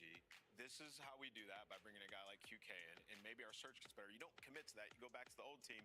You come out in that series from a team that was top 3 in hardpoint last split. They were unreal. They've lost 4 straight. They got cooked in both of those. The new map didn't look great for them, and a lot of their good maps got removed. They lose right? Blackheart. So, and their search still isn't very good. So there is a lot to be desired from this Falcon squad, and you know it's just difficult as a player. I can speak from experience. When your name gets brought up as being potentially replaced, it is so hard to keep a good mindset. So they got to figure that out. For the Falcons, we saw a great online run. They beat OpTic, the only team to do so in the last qualifier, and then they ran into this wall. Today, you want to break through the wall, and you got to take out the reigning champions. FaZe is the top dog as of right now. Let's talk about what makes them so strong. Wheeler, you've got a top 10 list coming at the end of the show. How many players are wearing pink in that? 2. Yeah, and they're both very high. This team is star-studded. I'm not going to tell you who the players are. You might be able to guess. But yeah, they're unbelievable. And you watch these guys, you know, everybody plays their role to a T.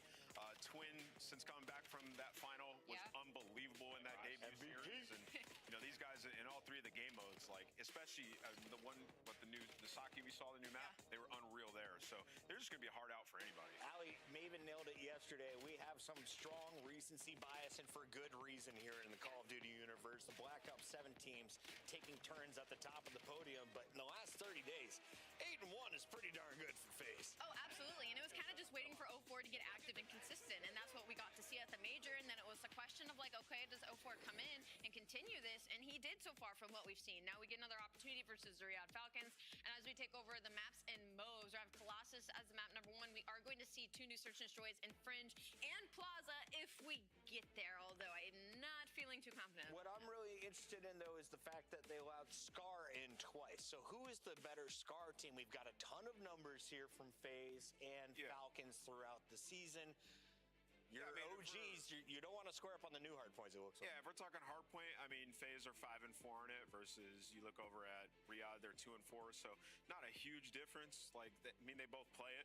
And we're talking overload. Like, in general, last split, the Falcons were insane at overload. But they haven't been the same. So, I mean, they had that exposure yesterday, but those were some miracle plays, some crazy nades that they had. And it's going to be hard to go up against this team when we've seen what Abuza and Draza have done in mode. Major 2 champs, but they've never won Major 3, at least as long as I can remember. Probably did happen a long time ago. In the meantime, though, we got to get our scuff pick'ems in. I think FaZe goes back-to-back. This is the start of their run.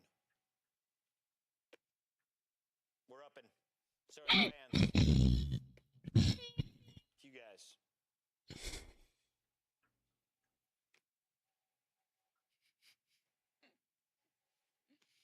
Chance. Wait, come back to me.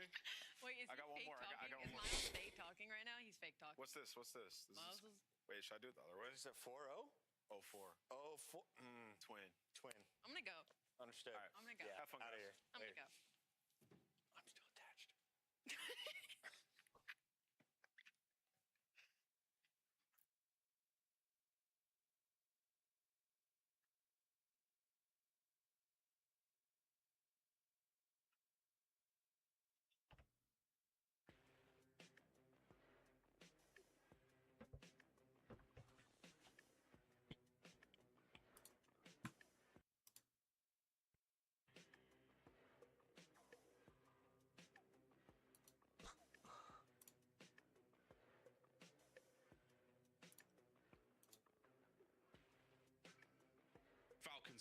slight bit of turmoil right now. FaZe, the exact opposite, smooth sailing.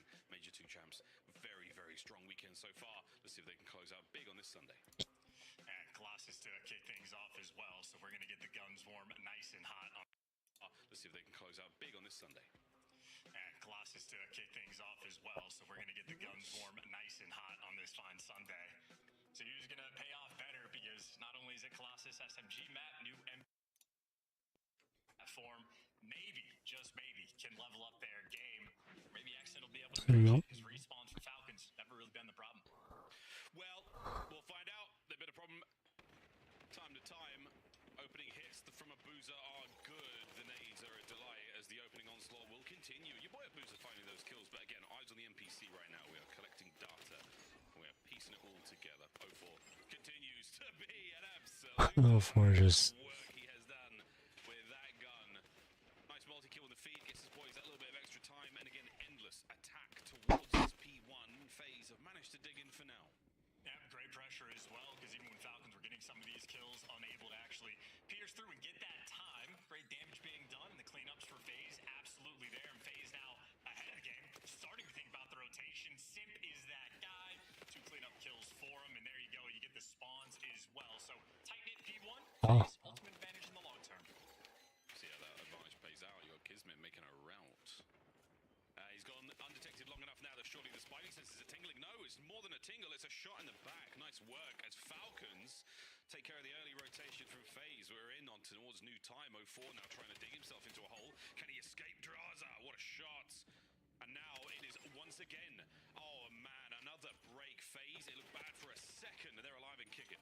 Yeah, one of those chaotic moments where the comms and timing and reads have to be on point for every single player. Falcons made it mixy. FaZe, though, able to deliver. Chemistry on point, and, well, everybody in the right positions. 0-4, nice little swarm. Guy wrapping back, gets read by Simp. Every single player on FaZe right now heads up the slang. Yeah, FaZe just slaying all. That's all that's happening. Well, that is a beautiful sign for FaZe fans. Lethal mobile. FaZe not doing bad though. FaZe doing alright. For the Falcons who have ticketed out there at 14.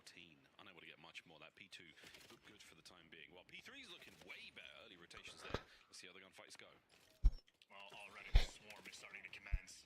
Abuza, though, well, he gets caught, so the flank dealt with. Here they're at 3. Going on, and, well, Exit, one of the first men in line, knows he gets to the bow. Damage being done. Gotta be on point for the trades, and it looks like I don't know. We're drawing. Everybody? not get anything going. Every step of that mini-map looked good for Falcons. FaZe again. Find a way. Abuza doing it alone. Full health. Not a full mag, though. It will not work out for him. Exit, nice work. Other side of the map now being contested. Looking at that rotation towards bottom left. Any second now, we will see a little bit more motion there from the FaZe boys. They've spawned up in position. They're happy with that. And again for the Falcons. Take the next 20 happily, but worry about a 4 position on new.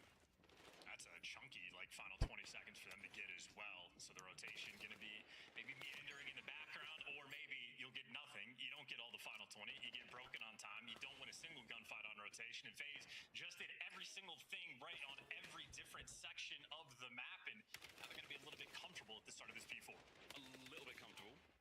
Still getting a bit of a discord here from Falcons on the attack forward. Abuza contesting still. He's holding that line firm. 0-4 continue to be a problem. Lovely work again with the FaZe just holding him. players up front, softened up, tenderized. But here comes the main dish. Big push now from the Falcons, working out through the front, still to Abuza.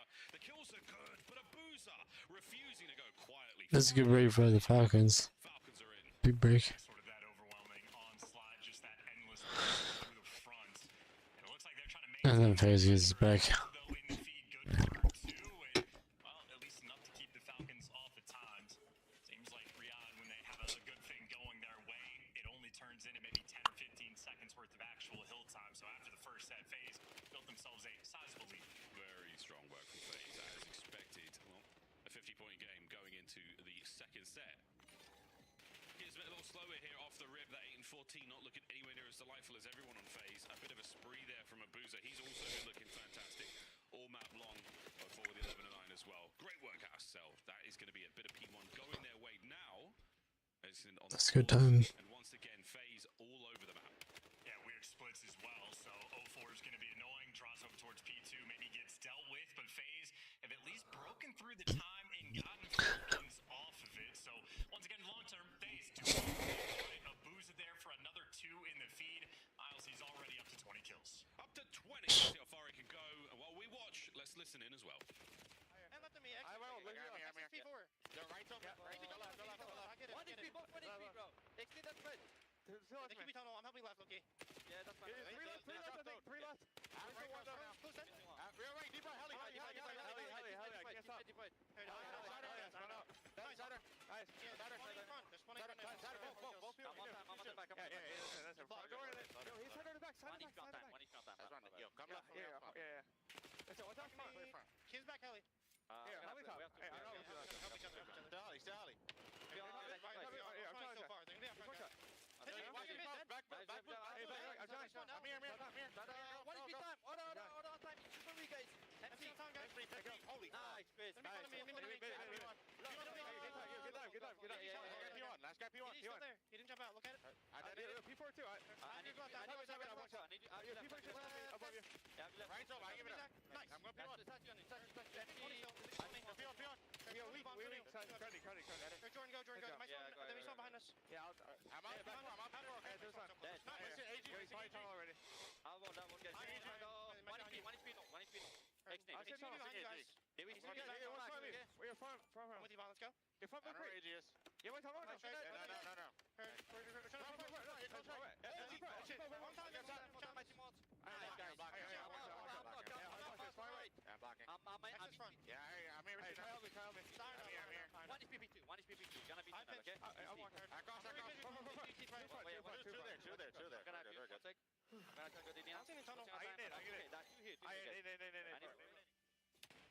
How about those FaZe boys, Chance? They are bringing their A game today, winning gunfights you would know right to. You heard 04 being like, can't find AG, that'd be Pred.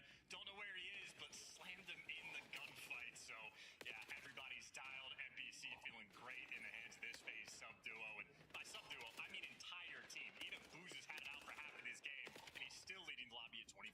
Look at the way he's playing this as well. I mean, this is ruthless. I mean, he's not missing a whole lot of shots. He's playing exceptionally well. Strong, confident gameplay.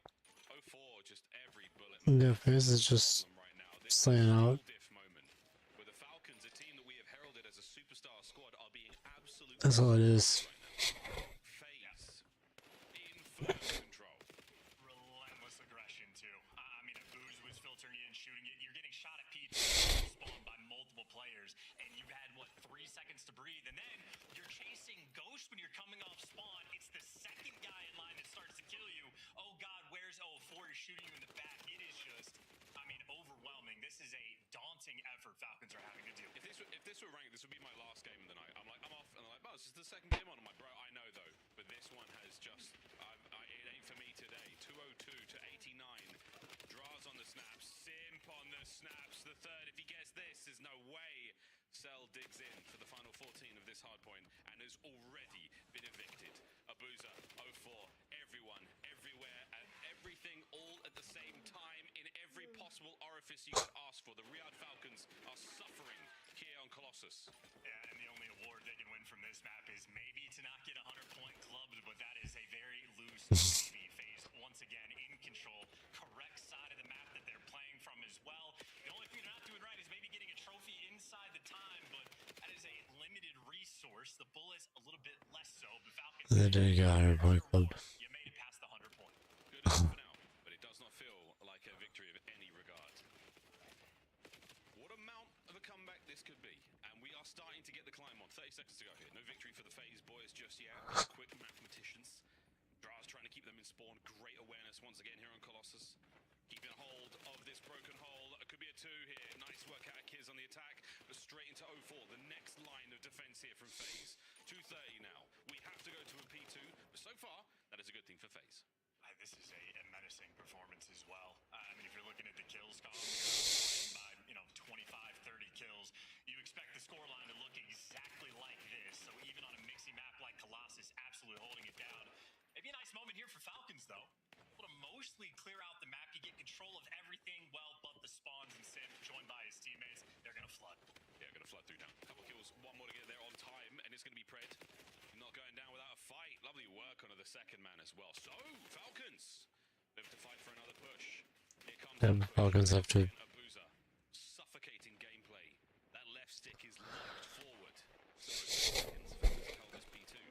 As much as I want to give FaZe their flowers, this is a good hold. They all hold this and get the rotation. They've actually been in control of the map and able to set the tempo that they're looking for. And the tempo might be pumping the brakes for the moment. FaZe toying with the option, both rotating and hitting the old time. With that amount left on it, might as well.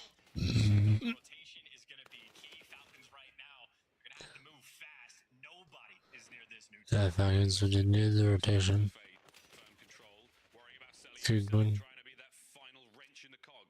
10 to go. Abuza now down low tunnel. Wins his fight. Does indeed. Now to the outside. No more damage in. 0-4 on the quick test. We got Draza there picking up the two-piece. And the last hit is good for now. That should be game. FaZe Vegas. A very strong showing on Colossus. in top form. Wow. Absolutely no notes. Great game the entire Yeah, I'll be right back. I need to go eat a snack. control 90% of it, able to set that pace, able to set the tempo.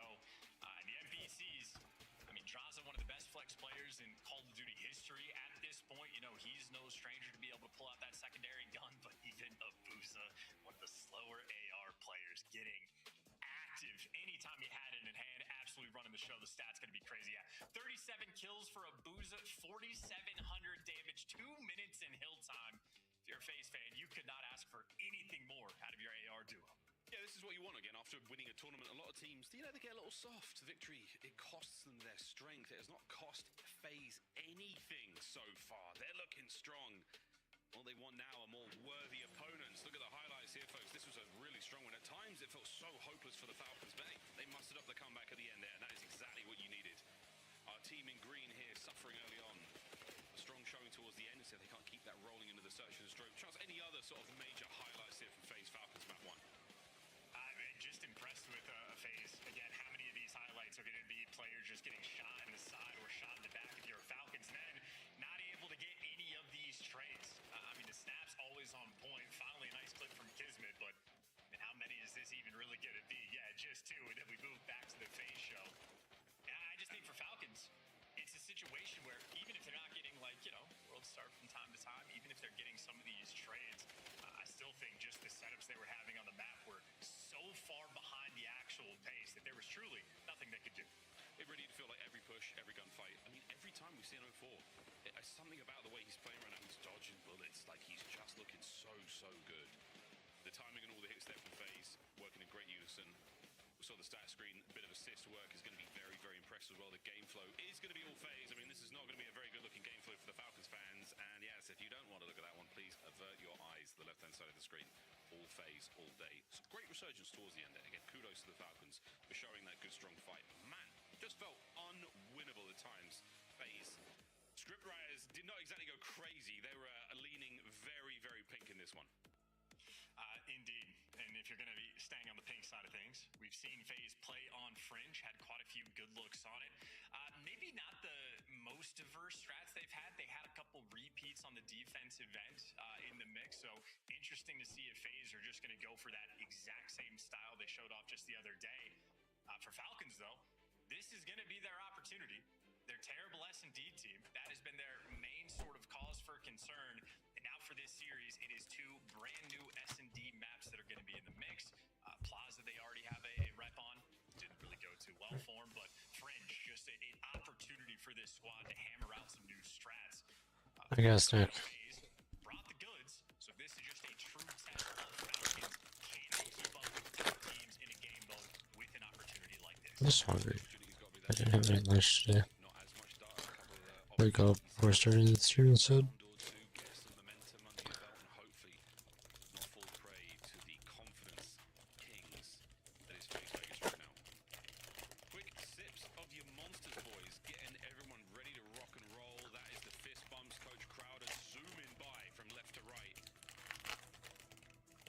Okay. Okay. No.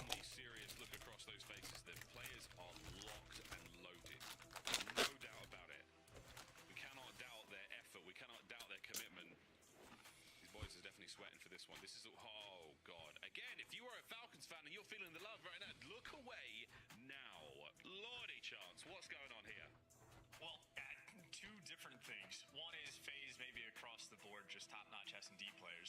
it's really just the game plan from the squad from start to finish, because this is last 60 days. So this is sort of like all the old maps that are going to be in the mix. Now with the new maps, again, just looking from FaZe's perspective, every round there was a key idea. They were making moves, had different setups, and they clearly had an identifiable game plan and knew how they wanted to structure themselves out on Fringe. I'm just curious to see if Falcons can bring the same goods, because it's not just a skill diff necessarily why FaZe has been the #1 S&D team. It is behind the scenes how much work they actually put in. Just a super well-rounded organization. Falcons, I mean, have some opportunities, but this is the game mode to really find out. Well, good luck, boys. 3 to B, 1 towards A for the Falcons here defensively. Oh, so close, a boozer. Selim will throw a shoulder here. 0-4 under a rattler gunfight. Doesn't get away with his life, but it's going to be the frag grenade that takes care of business there for Kiz. That's huge. And FaZe showed yesterday a little bit of pressure over towards tools like down train. So Falcons, heads up, great first blood. Sim edging his way forward now. Nabuza does manage to catch Selim at the top side of red. So now you've got openings to work with. Oh, and I love this from FaZe. They back on up. They don't have the intel on the players on the inside of the B-bomb site. Despite the 2 kills they got, A is wide open. Yeah, no hesi as well. Once they got those second kills, Simp immediately start to turn to run. So even with the slow approach, everybody's here. They're getting met though. There we go. Whoa, Boozer, what a shot there. Threads right on through the threshold, right on the inside of it. So Pred finds 2. And now the dance is on. He is out and about. Draza playing it as sensitive as he can, but Pred looking for the 3rd. Connection is good. Oh. First round was an absolute banger. Needed that as well, just to get some good vibes flowing. This is a 1v3 from Pred. Jumps over the sniper bullet, and then guess who has the right gun in this spot? MPC beats 2 different M15s that the FaZe guys were working with, and then, of course, the sniper as well there for the trade. So Pred in the right spot. That is a massive moment for Falcons just to get on the board. Yeah, big old smile and a laugh right after that one. A big 3-piece. Round 2.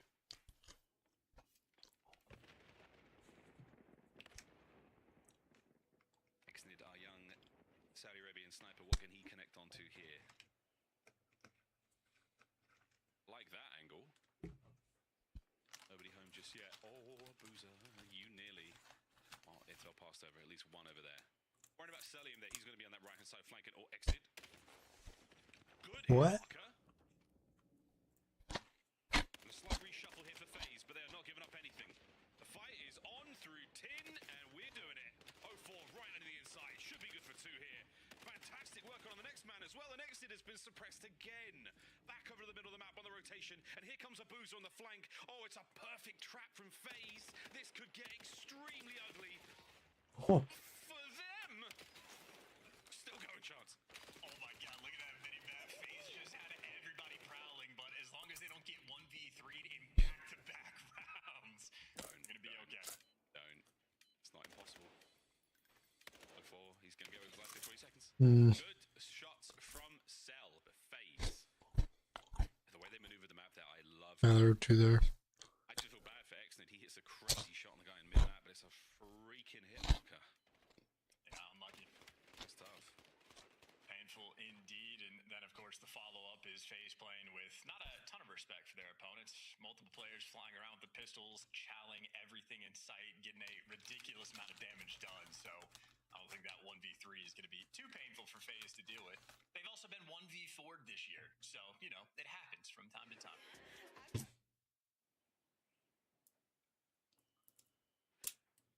Nades through mid. Exit will dodge them all. Lovely work. Now, Boozer was seeing another look here on the Fringe Sniper Playbook, and it is a deep book, many pages, well illustrated. Nobody home just yet. That rock heady as well towards the backlining, and a bit of a stair glitch opportunity to still up close. But hey, congrats. Exnid takes care of Draza up first. And here we go, Abuza. Hold that angle. He's doing a lot here alone. It's Iron Man over here. And selling the spot he's using, that was what Abuza was showing off yesterday. So you know Abuza's going to be paying a lot of attention to it. We are so close to so much danger. Lovely work for Sim. And 0-4 2v4 in mid-map. What the hell is going on here? This round's falling to pieces. Cell and Pred. Now got to make their way back over towards the bomb site. Oh, there we go. Celium, how patient could he possibly have been? Now snake in the grass out there, takes care of business, makes it a 2v2. On Simp now. Trying to make his way on. Quick reposition. I'm so mad. Looking for the 1v1. Looking for it. God, he was so close. Pred clutches it up. I clenched it up too, man. As soon as you're tagged up and then your teammate dies, it This is a glitch. one shot. It said he's My calling Pred. out. I didn't hit a single bullet. Good luck there, buddy. That is a scary sight indeed. But hey, Pred taking care of business. 2 big clutches he has been a part of, and that of course is a 2v3 there for Pred and Cell. Yeah, I mean, Celium's patience to stay in that deep corner for so long. I mean, all the whole round of Boozer, that slow walk on towards the B-bomb site with the sniper up, scope the entire time. He's having to watch 4, 5 different angles at any given moment. Celium to stay there. Beautiful patience there at the Falcons. Good stuff. We talked about how the S&D hasn't exactly been sweet. Not bad so far in this 2-1. FaZe defensively very ready for some junk pressure. They're going to leave Sim by himself, and well, maybe he'll get a little bit of help, but this is just a distraction. It is a wide open B bomb site. Falcons capitalize immediately. They'll get the bomb down for free. We get a 4v4 retake. Yeah, Kiz shows a tiny bit and then backs on up. And what a day that was. Good night, Celium. Pred playing it close. Exnid has the flank covered for now. But the numbers are getting a lot closer. He's given up a little bit of space to work with. Oh, there it is. The trap set. Abuza swings in. Nice. Lovely tags on the next man. It's a 2v2. We have to pull Exnid forward now. Kids caught by the smoke. Oh, and FaZe. No. A retake. Falcons stretched too thin. 2-2. Yeah, I thought Falcons got 2 and they got Jaws. Yeah, I thought Falcons got 2 and they got Jaws. Danger zone after the bomb gets planted for the players on both of these teams, but even with Exnid finding a little bit of success, well, That was going to be a 2v1. Run from it, fear it, doesn't really matter. Simp is 7-2. Also pulled out the MPC. He's been happy for an AR for the first few rounds, but finally whips out the SMG and secures the round. Get a guy that can do it all. Sim certainly can. Fun looks on the retakes here and then Fringe have always been enjoyable. Double nade through mid. Not going to connect onto anyone there. Heavy presence from the Falcons of the A-bomb site. All bases covered, but the B-bomb site is gone. Nice work out of Cell to hold that line. Abuza. Oh, you unlucky man. Doesn't even connect with a stun. Intel passed, and so the bomb now moves to A. And Kismet doing the right thing, getting out of dodge. They were looking to hunt him down, but he has done the disappearing act. In the meantime, though, Exnid accidentally throws his life away. A 3v3 and still a good chunk of time for FaZe to work with. Single defender here by the A-bomb site. Reinforcements on its way. Now we're in. Oh no. Gotta go around the outside. Perfect fight for Sim to find himself. We're committing to the bomb site now. The trophies are in play. Draza spots another man out. Pred, what a kill with the NPC. Gets the planter as well. Keeps him at bay. Oh, the trades are good. And Abuza knows to pull his Jaeger forward. Not the ideal weapon for this kind of fight against 2 NPCs, but the... Oh my god, he found one. Oh, disgusting. Falcons, though, they like it messy. And they get it. I mean, listen, Falcons That was a funny song. getting sniped when you got the man advantage, getting caught sprinting, running the outer lane. And then FaZe just continuously are pulling out ARs in this specific, like, gunfight. Yeah. And if not pulling out an AR, pulling out a sniper, too. What could have been if you hit the collab, but suddenly making sure to jump over your friends. Yeah, look, okay, the fact that Pred stood up, if Cell doesn't jump, that's a collab. That is disgust. I mean, look, that could have been something, man. Hey, shoulda, coulda, woulda. You're pulling out a sniper and AR and that close range gunfight. The NPC pulled you apart every time. So have fun. He was looking for the ground loot, man. Did not find what he wanted. That's how it goes. Again, snipes here. Oh, Pred getting tricky with the smoke. Lovely work. He and Kismet have overwhelmed the B-bomb site, and the smoke's still up. They've shown us a little bit more than they wanted to now, and it is going to get awkward. Good coverage. 04 can't get the 2-piece, and Kiz is good for it. That's the bomb plant, and this is a mixy retake. 2v2. These are just throwing caution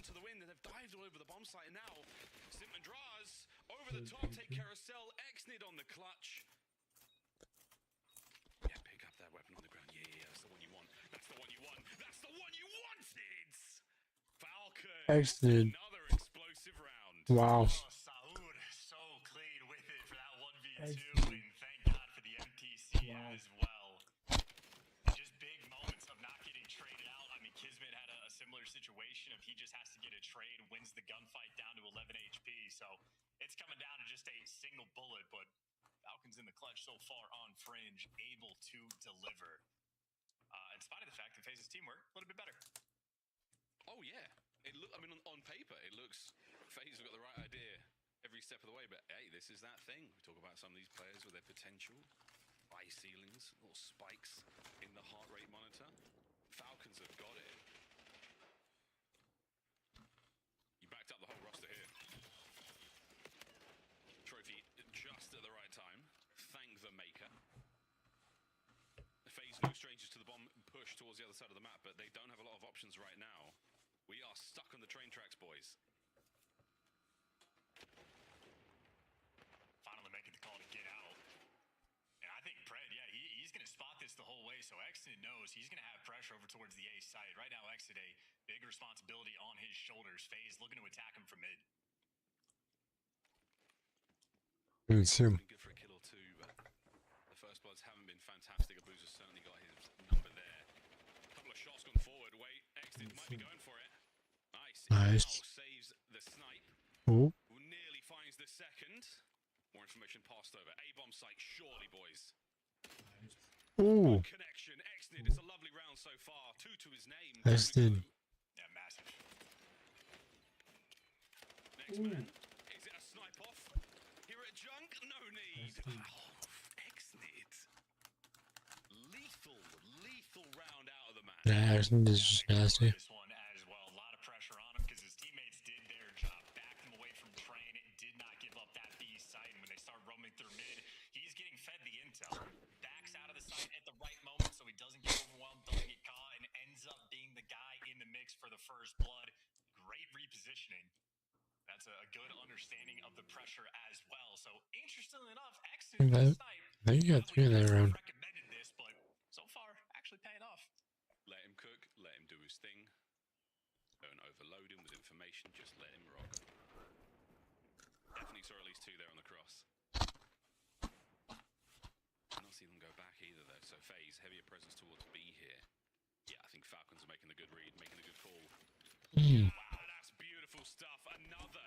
Now the tables are turning. Looks like Sim might have picked up the sniper there of Abuza on the transition now over towards the A-bomb site. That's going to get planted. That's a 2-man advantage right now for the Falcons. I mean, this is perfect. Absolute perfect Call of Duty from this point forward. They got control of everything. 4v2. One player might get caught, but no, teamwork is there. Nobody gets caught. They've done it, Miles Falcons. Wow. They've won in S&D against the best search team in the game. And they made That was crazy. real good. Everything went right for them. Teamwork was on point. This is the best search team in the game. Delightful rounds out of Exnid individually. I did not show it there. Super Falcons. Search and destroy. Around, who knows? 1-1 in our series. Big 10 out of Sim means nothing when they only run 2 rounds. What a hellish game from Jaws is just slow. 800 damage, make it 900. Might as well round up for a single kill. So the assists were nice, certainly a little bit of facilitation, but that is just an indication of how tough that game was for FaZe. 1v3 from Pred as well, just to set the tone. They were desperate for some momentum after that first hard point. Pred gave it to him straight away, and the team able to capitalize. So nice clutches there. I think Pred and Stella had a nice 2v3 clutch as well for a bomb site retake, and then of course, well, Exnid delivering on some goods as well. So Fringe, an opportunity for this team to work on the S&D gameplay. They absolutely deliver on map 2. All good. Now going into an overload after the break, folks. 1-1. Surprise, surprise. FaZe Falcons going to go a little further than many expected. After the break, we play overload. Don't go too far.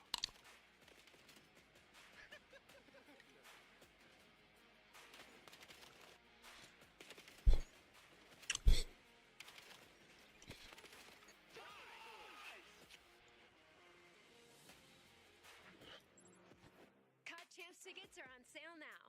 Come see the best teams lock in for this season's grand finale in fabulous Las Vegas.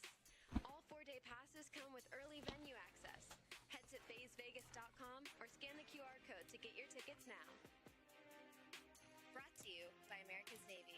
the special operators who work in the shadows. Scuff, official controller of the CDL. Monster Energy, the official energy drink of the CDL. Oh, great. This again. Oh, they're gonna dig this. I'll put my win loss over there.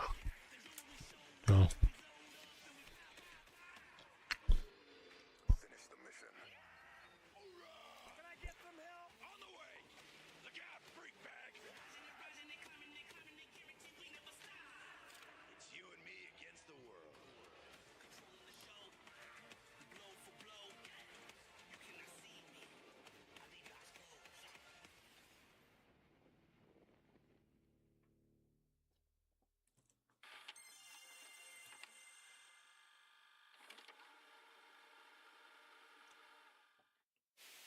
There's more than just the game on the line. It's like, you know, a lot more bragging rights. I think the very first map is the most important map. If you go down that first map to OpTic, chances are you're not going to win the series. I think they have like over 90% win rate after they win the first map, so it just really comes down to that first map, I think. When you go up 2-0, it's really hard to come back, and we're really good at sealing the deal and just closing the... We've been practicing pretty hard and, you know, watching a lot of film and stuff like that, so I'm just fully confident we're going to walk away with the W. What is this 9-4 spot? What? Oh, that looks very uncomfortable. Very, very uncomfortable. No, it does. Yeah, you're basically balancing your nipples on a metal pole. For some, that's a talent. Yeah. Statue. Je le flanque en face. Vas-y. Stratégique contesté. Magnifique, encore un. Encore un. Non. L'ennemi a pris le point stratégique. C'est de compte. Point stratégique capturé. J'ai un Storm. Mais ça a peut-être fait une route à... Non. Oh là là, t'es bon.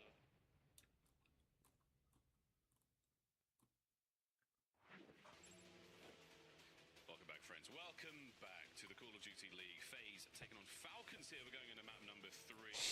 And both of our fans should be happy with what we've seen so far. Fans going to Major 3, you know what to expect. It's going to be a great time. Grab your 3-day ticket now. Not too many of them left. Birmingham was quite something, folks. We'll go to Atlanta for you North American fans. Not quite as far to travel to. A very, very fun time we'll be having in the state of Georgia coming up soon. Chance, before we get to Georgia, though, we do have to get through map number 3. How you feeling, brother? Well, good for both teams. Both of them really enjoy exposure. Happy to see it for the overload, but I think Falcons fans will probably be especially ecstatic. Their prayers for S&D have finally been answered. I feel like this is certainly a team that when they lose the map number 1, they just feel devastated for the series. But now they're going to a map where they're fantastic in the mode. A 9-3 record overall. Oh my God, Miles. Yeah, remember how at the start where I was like, I read the entire wrong map set? Yeah, it's not exposure, it's Scar. So throw that prep work out the window. Shout out to the Scar overload rolling through there for the Falcons, the 4-1 overall. So it's even better for the Falcons fans now. Well, now we get to possibly go to a Scar hardpoint after this, and hey, if our prayers be answered, a Plaza S&D for Game 5. Hey, I'm getting ahead of myself slightly here, but we do have to see how this one goes down, because again, FaZe, we know how they do it. They like to turn their bad maps into good maps.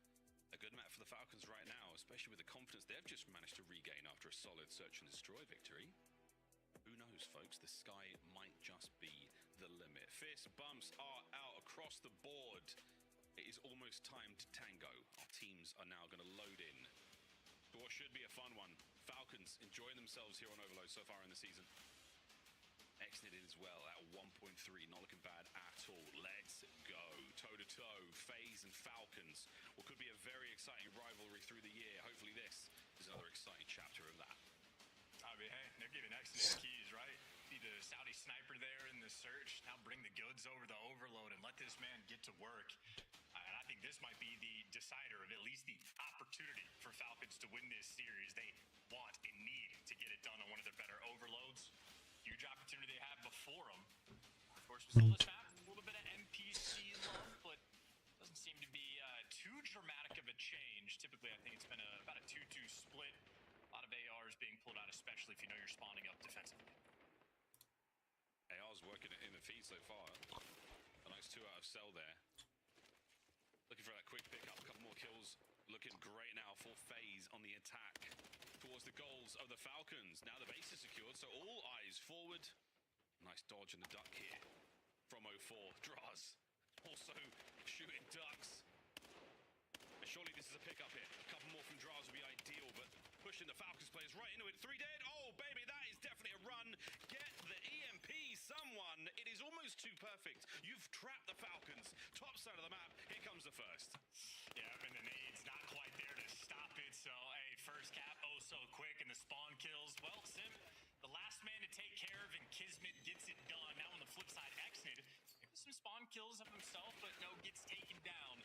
Back to the 50-50 standoff battle, and these Falcons players, they're trying to take some routes.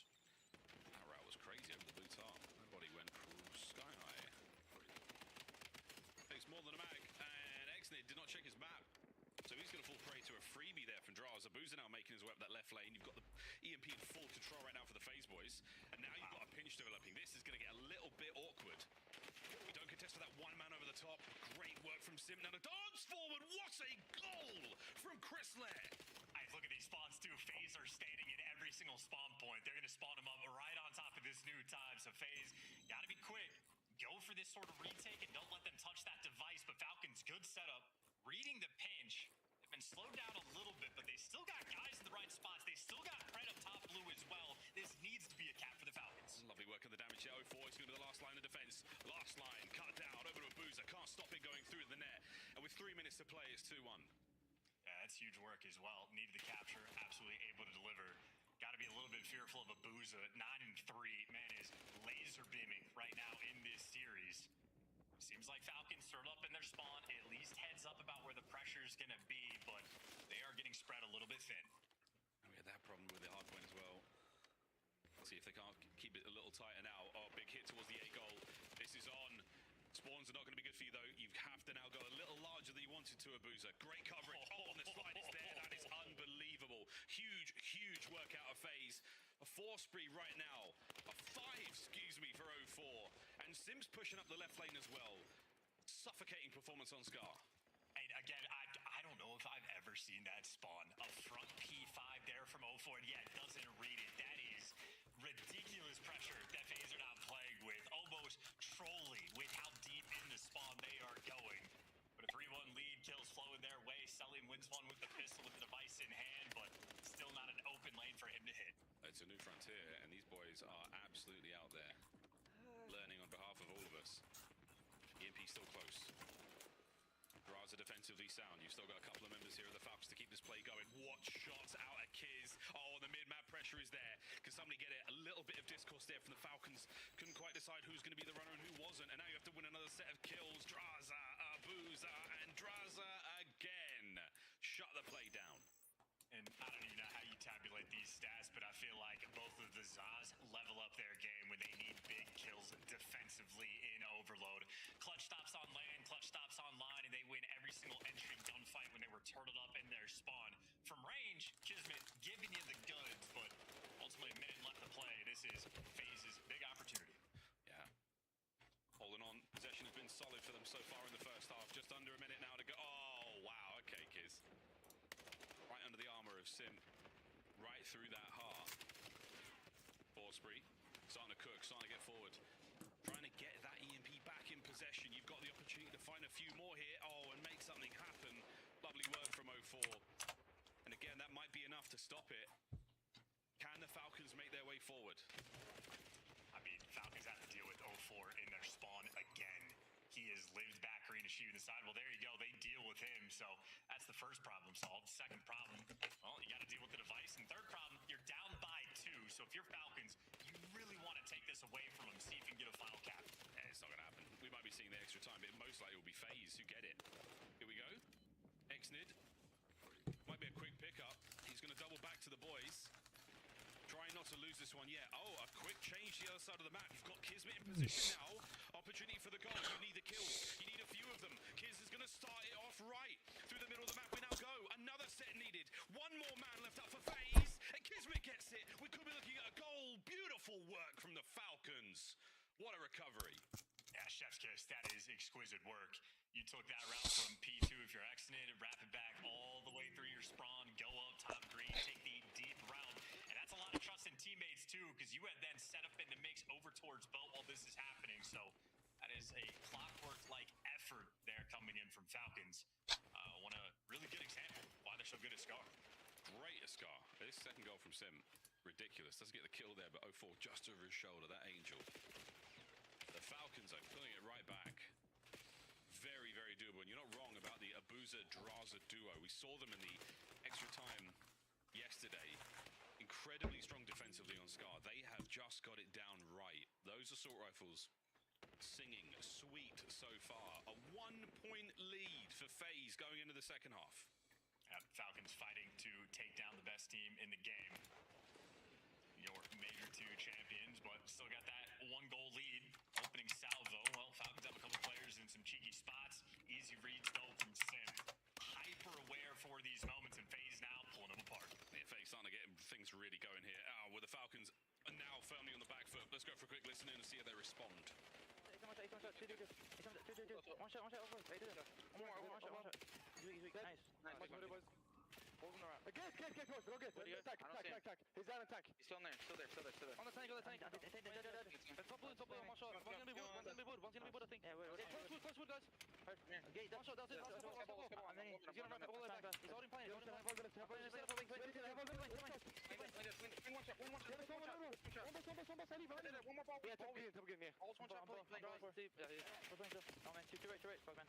Too right. Back up. I'm back up. Too right. Try him. One shot. One shot. They didn't hit it.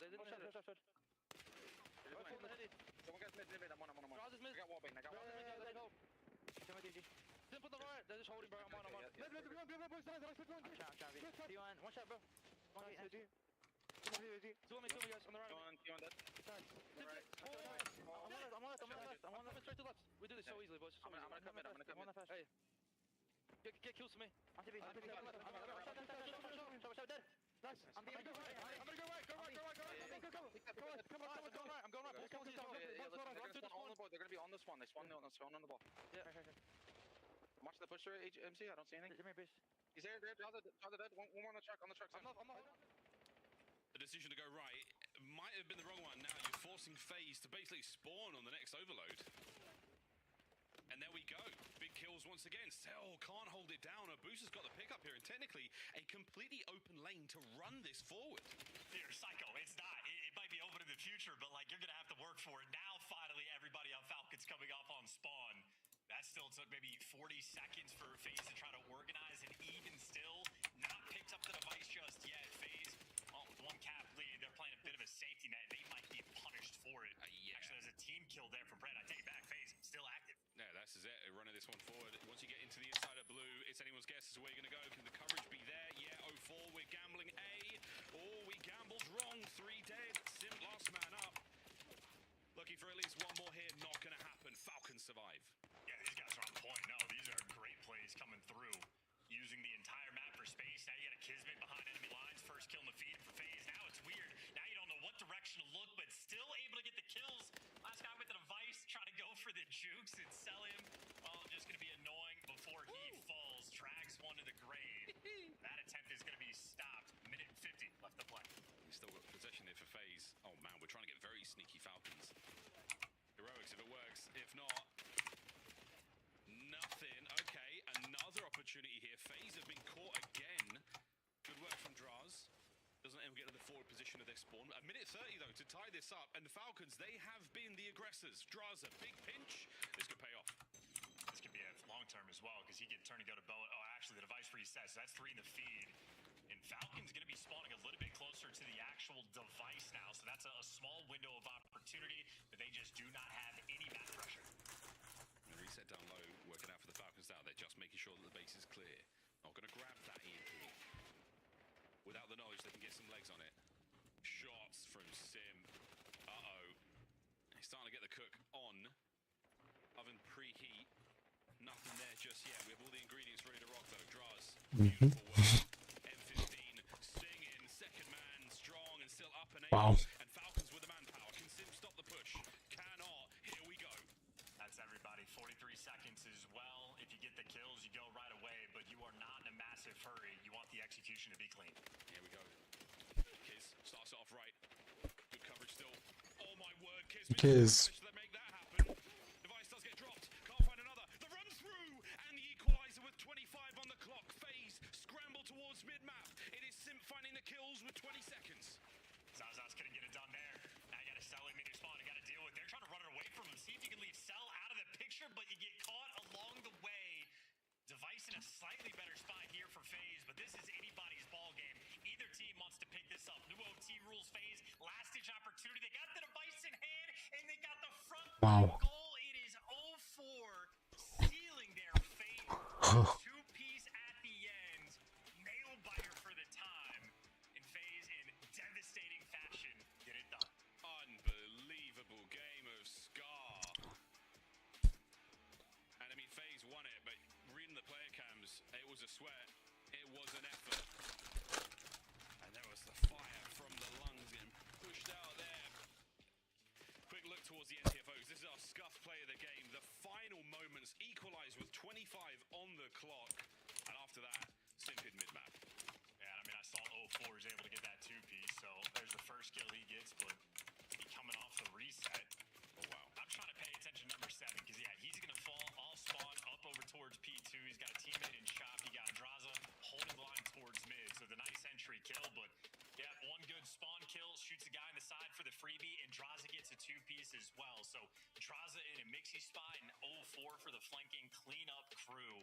Just overwhelming there in those final moments. That is such a painful loss to have to deal with. And that's a leg up there in the overload. FaZe Vegas, the opportunity for Falcons to really make an impact. Well, they stuff that one away. Beautiful, beautiful stuff. There we go. Oh, wow. What a game of overload, folks. 7 seconds of extra time is all we got, and it's all you needed. The second half, here are the highlights. And FaZe, a goal lead going in. Man, it was something. Brilliant work out of the Falcons, though, Chance. You're not wrong. This two squad's absolutely brilliant on Scar. They put on a show for us. Yeah, I mean, I think ultimately Falcons just got bullied out a little bit for some of these captures, because, like, you know, when FaZe are pushing up over too far to A, spawning them out towards P2 as the Device resets, Falcons respond to it super well, but they have to pick up the Device over towards P2 and wrap it all the way across the map. Falcons handled it well. You even heard in the listen and Brent going like, hey, this is what we're going to do. This is going to be easy as he's pulling up the Device.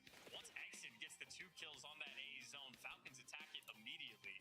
So ultimately good overload being played for both sides, but I just think there's a couple of those moments for FaZe where they're just getting all the kills at the same time and turning it into a little bit of an easier capture. Yeah, it's tough. It's tough. Final looks here. The last goal to go through. GG's. 5-4. What a brilliant map. Staying on Scar. No shoes and socks on just yet. We're going to play another hard point. FaZe with a little bit of an advantage going into this one now as far as the momentum is concerned. Can we get to the Plaza? Game 5. What a bang out that will be for the last map. But Charles, as far as Scar goes, how are we feeling about Hardpoint? I mean, just, you know, I paid attention to the map 1. I paid attention to how the AR players of FaZe have been doing in the series. I'm relatively confident then for the Scar Hardpoint. We'll get to see, though, but Draza just threw up an overload where he was an absolute master. He had 3 kills on the Device guy. He had 3 kills as the Device carrier, 3,900 damage. And then at map 1, Abuza simply pop takeover. It was a Titan in the lobby. So if the Zaza duo is playing like that, they're going to be great. Obviously, 0-4 has been bringing the goods as well. Yeah, I was going to say, Abuza, map 1 was pretty impressive. That Colossus was disgusting. Hey, we'll see, though. No, not the same Falcons they were a few maps ago. Big 37 kills there and shy of 5k damage from Abuza. Beautiful work again. These boys have been cooking ever since Major 2. Confidence and execution is all there. For the Falcons, yeah, there's something about it. Couple of questions about the rosters. Makeup. They've tried to shake up a little bit too much and possibly push some of these boys off balance. We will find out what they're made of here on this game of Scar. Abuza so far in the series, a 1.18. He is pushing pace for a big one. If we get to go to that Plaza, it's going to be nasty. Yeah, damage output on point as well. I would imagine the lobby leader because of how much he had from map 1, but who knows who actually holds those reins for the moment. Nonetheless, shooting his gun. Gotta make sure you're on point here if you're the Falcons. Can't slow down for a single moment, because even when you're bringing your obviously against FaZe, it's going to be a dogfight. Big dog here. We're looking to have a much, much better series as Kismet, the OG Bulldog. Let's see what he's got to show us here, folks. We go into map number 4. Third side's going out the window these days. Everyone knows what they're doing. And Sim to the deli. He flies to the market, to the haberdashery. What's up, Doomsday? How you doing? Fourth here. Boozer's early. How's your day going? And now an NPC getting a work. Yeah, that's an elite opening break from FaZe. They doubled up the plane pinch hit. They're able to win the gunfights and clear out spawns, so they have already flipped the map on its head. That is a tough start there for Falcons. I don't know if things are necessarily going to get picked up any easier, because Abuza, well, there you go, finally gets shut down. Pred strikes for a big 3, but Abuza starts to Pred with 3-piece. Such an impressive counterattack. And Okay. flip there for Falcons. This is the perfect spot to be in. Excellent. Sees 2 there on the cross. Unfortunately, able to deal with 1. Great shots from Sim. Right on the other side of the map, still trying to contend with the issues over here. Spawns yet to flip FaZe. They're still coming from the top left-hand side. Will Alright. that change now? Unlikely. Nice work out of the Falcons here, going into P2. And they already got P2. Wow. He responds with a 3-piece, then ends up going on a 6 spree, so back-to-back triples. And I got exited up top. Who's the SMG? Who's the sniper? Who's the AR? I have no idea these days, but if you're getting the kills, it's feeling great. Both Kiz and exited with the M15 in hand. They're good for 3. Yeah, they're just. Final one. And now this is spawn kill central. This is where Pred is truly at his best. This is one of the best players in the world. As soon as you get that 3 down, I do. unfortunately guesses wrong on the 50-50 here, but no problem. Still alive. His boy is still fighting. Oh my god. So the Riyadh Falcons, what a gorgeous P1 to P2 this has been, and it is not over yet. I was going to say, the pain from Pred. Pred is just slapping though. He was good for a couple extra. 10-3 start from him, and his teammates have made sure to soak up the time to have maybe only a 20-point lead going into new. So FaZe, well, would have been happy. Draws is already over there. Die off of it. So hey, 23 Zip is already on the other side, so they already got that locked down. the opening break. They have a distance set up. This is a nutty-looking minimap.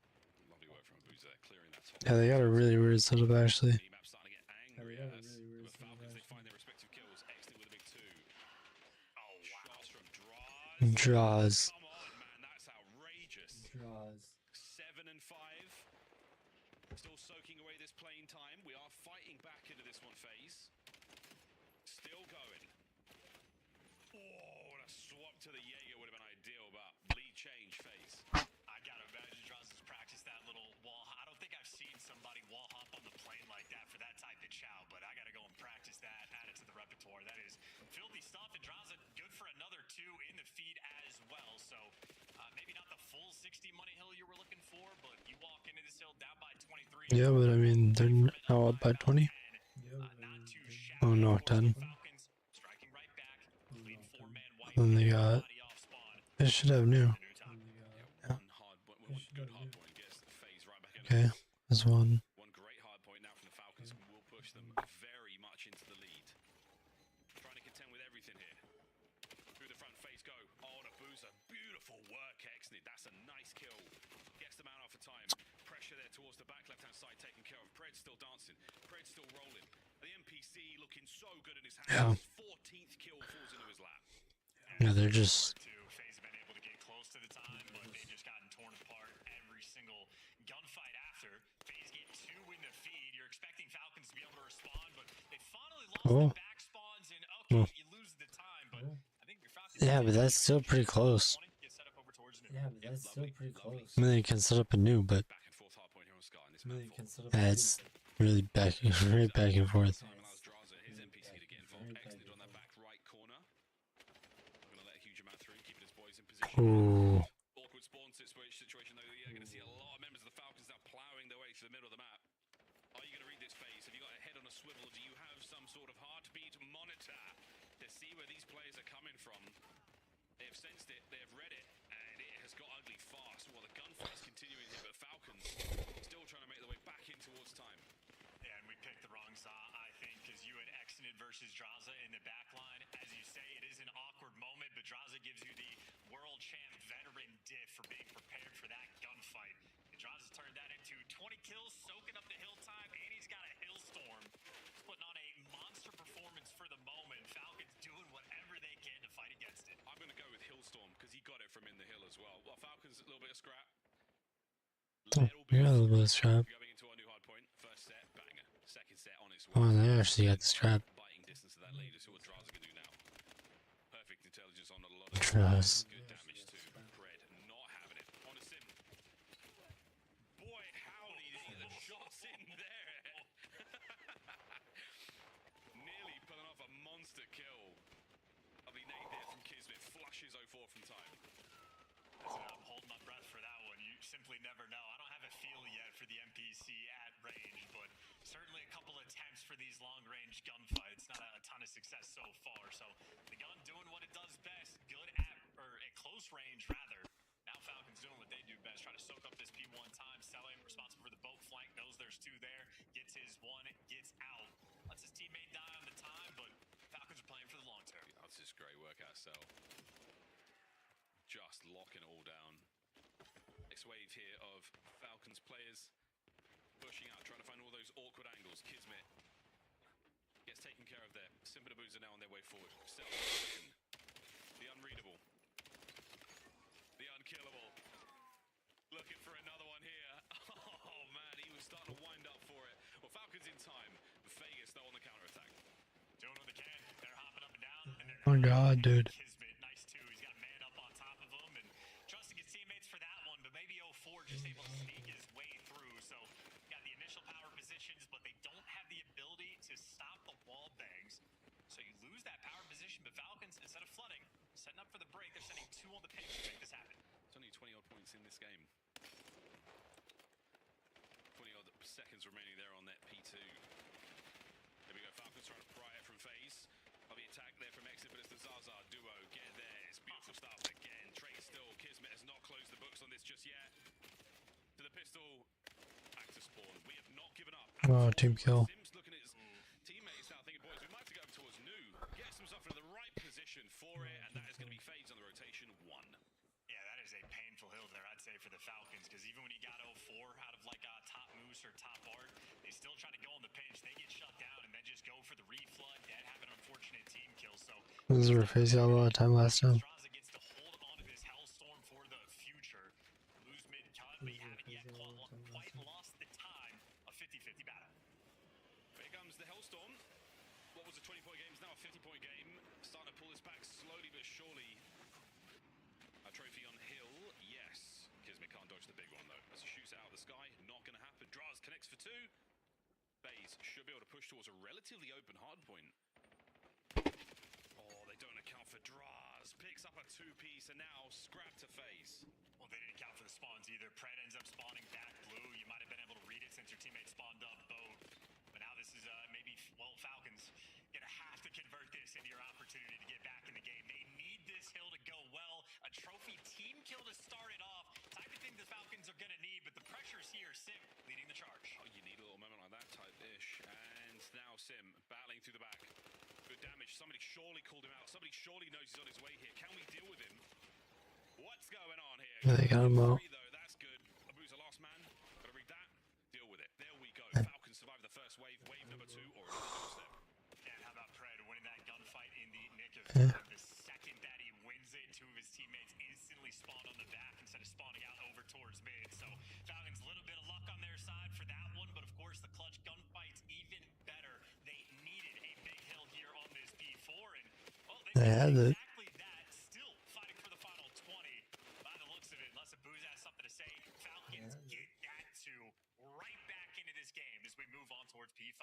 What a battle this has been. It has been back and forth. Traded. Over to green we go. Keeping an eye on the game clock as well. 2 minutes. Not that it's going to get down to it, but you never know, folks. Big 30s there from Kismet and Pred. On the other side of the board, it is Draza with his 31 and 22 holding together for FaZe right now. And in we go. A little bit of an exchange here on the green time. Oh, and the kills are good. It is the Falcons in the feed. They find their third. The last man out, Abuza. They surely know where he is. Easy reads dealt with, and now the spawns have flipped, and Falcons are in time. Here comes the lead change. Yeah, FaZe are so far away, and poor 04 can't get anything going. Trying to flood through the field is never a fun strat, and 04, everywhere he goes, it's some annoying player in some weird spot Wow. or bad timing, not going. The Falcons are actually doing it. Oh. Okay. He's got the strap back to B1. They've got to get out of a difficult spot. They've got to battle their way through 04. He's got the strap back to B1. Easier said than done. Yeah, so a bit of scrap as well. Why not? A couple of ticks there. Going into the pile, you never know. That might be the difference maker. What a shot from Cell. Draws just get turned a Swiss cheese. Now battling towards time. 04 once again finding himself in the inside of shop. Takes care of his first. Falcons on the attack now forward. A bit of a flank developing. Exnid will be the man at the helm for it. Read by Draza. Now to the front line once again. FaZe cross 200. Yeah, they've got shot control as well. The pinch is going to be nice and secure. You're worried about a P2 route, but otherwise everything's covered. Selim working on the pinch, and Kismet from time is the one that's able to strike first. And if you kick off a Can they break that? it's going to be so easy. All four down, and you flip the spawns. This is nice advantage for Falcons. Falcons holding 3 spree. Exnid gets his. Cell's on a spree as well. And it's Kiz them out on the inside of time. Bit of a lead starting to develop here. FaZe are desperately trying to find the angles. They have not found anything on any of the attacks in the last 20 seconds. 04 shimmying forwards. He does not have worms. He's desperately trying to creep into P2. Well, he's expecting the play to be on Jens, or maybe he reads it. There you go. Man in the time taken out first. On the shuffle forward, Abuza now on the flank. Abuza catches one. No more on the flank. Last man out now, Sim. Waiting for the boys to show. And he's holding them all down. Brilliant work. He's holding them up. And now FaZe in time. Last man in mid for the Falcons. Gone. Kismet contesting alone. Yeah, all four down. You know they're all spawning blue. Set up for the spawn kills. Well, 04 one shot, so you can't stop them. Can't keep them away. They're going to be flooding. They're on his satellite. He actually takes a second to the grave before he falls, but the hit's still in. Falcons, they are right at the devil's door. Got to get Draza and Abuza now off time. Beautiful shots from the It might just go new. Yeah, they're just gonna go new. Rotation on towards new. Kismet in position alongside him. Sim. Now the mind games begin. Trying to win the game here. FaZe are so close they can taste it. Oh my god, this is beautiful work out of Kiz. He gives you the entry, reposition, stays alive. Now he's set up his teammate for the win. Gotta keep him away though this entire time. They got the plane heady. They got mid-map covered. Falcons have everything they want except for that. The nade's bad. Pred up close on time. The contest is there. Is anyone going to help him? Yes, sure. Kismet's in. Pred's on the trade. And we're holding it down. To the trenches we go. There is mud in our boots. There is fire in their lungs. And the lead's about to change. Falcons holding on. Oh my god. Stairs clear the hard point. Sim with a big kill again. And FaZe are in. Yep, that's FaZe. That's it for Falcons. You're going to have to flood into this. I think FaZe might have just done it. There is nobody home. No nades to connect. And another painful one for Falcons. So close and yet so far. FaZe taking care of business as 04 had to stress out for that map for. That was it. That was the test you wanted against a strong opponent for FaZe. The stress is there, and again, armchair psychology aside, what does that mean for FaZe? A victory of that nature. What does it mean to see them react that way? That's a dub, baby. That's a good 3-1. An explosive game of Scar to close the series out as well. Fantastic work. Hey, for the Falcons, they played their hearts out. Kismet trying to do absolutely everything. 121 on time, 44 kills, nearly 5k damage. Tough though with FaZe. Same thing could be said for about 3 of them. Unbelievable. Yeah, what a wild score. I suppose there's 2 ways to look at it. And now we're going on to the Cloud9 and OpTic Texas game. The boys. Where Kismet actually does the thing. He pops 99. He takes over. Every statistical category comes out and dominates, and you still can't find the win. 04 also, uncharacteristically, he's had a really hot hand in hard points. It was nearly double neg, and FaZe still get that win. Ultimately, again, just painful there for the Falcons, but for the fans, for everybody else, that is some fun Call of Duty that just got played. What a series we just had. What a great series. The Scars, back-to-back bangers. And don't forget the fringe there. Falcons played that so well. Lovely look from them in terms of, just search and destroy as a mode. Not a team that you would expect to have a good time. And they certainly did. They're on fringe. No plaza this series, folks. I was hoping for a bang out between those 2 squads, but hey, you can't always get what you want unless what you want right now is the desk. Yeah, us. Yeah. Great cast, guys. 4 maps. It could have gone 5. It Absolutely. feeling like we were going 5. Nameless, you came out and you said, bro, that's so unfortunate. What happened there that gave FaZe an opportunity at the end? Yeah, I mean, you think about that final situation right there. The team nade comes in, and I know Selim gets 2, so a lot of people thinking, oh, that cancels it out. But you lose the extended pressure front green, which would have bought them some more time and potentially close that map out. But they played it so good, specifically extended on so many rotations. But yeah, FaZe too good in the end, clutching up. Falcons playing up to their competition. Do not write them off for champs. They're definitely the gatekeeper as of right now. As you take a look at some of the highlights, we're tied at 68. The final lead goes to FaZe at 223. Allie, how did this game progress? Yeah, that was... Moved like this 100 point second set of rotations. It was really just back and forth. But inside of Fade Vegas, they just played together better as a team. Like a lot of their rotations, a lot of their situationals, and a lot of team kills coming in through the side of Riyadh Falcons just put them in a lot of unfavorable situations. But Draza also had himself a series. This map 4 was all him. He couldn't literally get traded out, and that's a problem when you get a lot of these situations and you're trying to break for Riyadh Falcons. And you have a guy Draza consistently getting 2, winning those trade battles. Yeah, you know, for Falcons, it was really just the P4. They locked that down, got almost a full 60 on it, dealt with a lot of pressure throughout, so handled it well. And then FaZe on this hill, P2 in the final rotation, did such a good job. They had the bad spawn back green. They get over towards Motel, and you're just trying to stall. I forget which player it was, but they went on a deep, wide pinch through white wall, and Exit doesn't pick it up right away, and he stalls enough to where now we're winning the stagger battle if we're FaZe. And that was probably the play of the game overall from a team aspect of like, yo, we're going to delay this enough to where we have an opportunity to win this game, and they end up closing it out. So those are like the small moments. That's what's separating them from the rest of the league right now. For the first time on the season, with this win, Vegas FaZe gets 10 more points, and that will jump them ahead of OpTic. They're currently there with a tiebreaker advantage, 21 match victories so far in the season. Allie, is FaZe starting to pull away? Is the rest of the competition right there with them? How are you seeing this playing out? I would say they're starting to pull away with OpTic from the rest of the league. I'd say those two are definitely the front runners. But for FaZe, I mean, even though that search destroy in this series wasn't fantastic, we've seen it in the past, and now that their respawn looks the way that it does right now, absolutely, them two are pulling away. An 0-2 start for Falcons. Go ahead. I was going to say, OpTic's about to jump them in this next series. All right. I mean, enjoy your screenshot while you can, FaZe fans. That is a great match. It's in the books. We're going to be chatting with our winners here in just a moment. And Allie, as you take a look here at the overall victory, I think you're happy if you're a Falcons fan. You're definitely happy if you're a FaZe fan. To the Falcons, can you build off an 0-2 start? Where do you go from here? I think you can for sure. I mean, we talk about this roster and what we expect out of it. I mean, there's world champions on it. And even with the addition of Xnid, going back into this series specifically, his POV in that map number 2 was my favorite to watch. So I think there's a lot of good you can take away from this if you are Riyadh Falcons. And if anything, yes, it is a loss, but it's versus FaZe Vegas. And it gets easier, Allie. You got Surge. Well, Surge has been looking good. But Heretics surging Surge. Versus right? So winnable game. Falcons.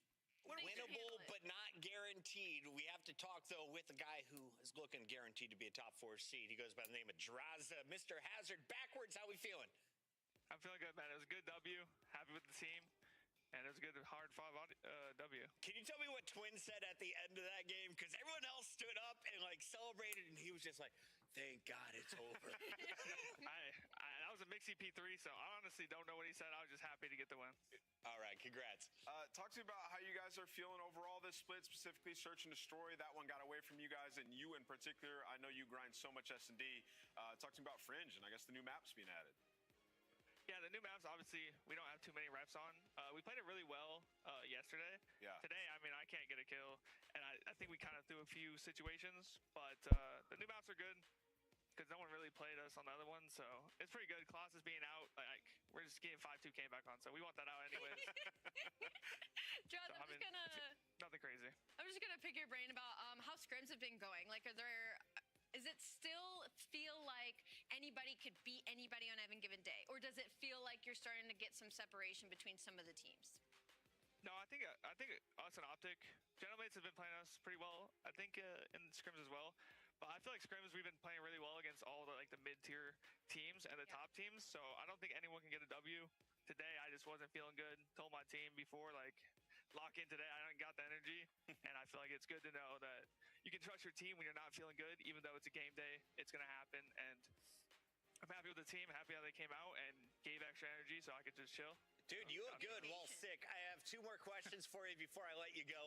The highlight of this series for me was actually seeing Axnian pull out a sniper. If Abuza wasn't your sniper on FaZe, who would be the second player to pick it up? I'm picking that up. Why is it good I answer? tell Jordan, I try to tell him that I'm running that on Fringe because I played the map 100 times. I only had like 1 rep, and then Jordan started sniping everything. So I think I pissed him off. Draws. But I'm trying to take that. Draws, did you watch Simp play like CODs back in the day when he was a search star? He was one of the best snipers I've ever seen.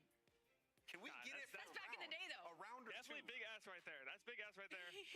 But I mean, we're going back to BO3. I play BO3 every offseason. Like, I gotta get it. All right, I like that. Chris wants it, he could get it. I'm down. I like that confidence. Final question for you, Draza. At the end of tonight's show, Nameless is going to reveal his top 10 players in the CDL right now. Who is your personal number 1? Number 1? Chris Lair, man. Chris Lair, man. Number 1. Major 2 champ. Major 2 champ? Yeah. All right, Chris, well, you guys are the Major 2 champs, and last time you won a trophy, you wanted the next one. So best of luck going into Major 3. Thank you, yes. That's Draza. You can catch him in FaZe Vegas hosting the Host Champs event that's going down in July. Get your tickets. We'll tell you about it on the other side of the break. When we come back, OpTic is taking on Cloud9. It's number 2 looking to reclaim their throne. Oh, man. Take it on the 12th best team in the league of 12 teams.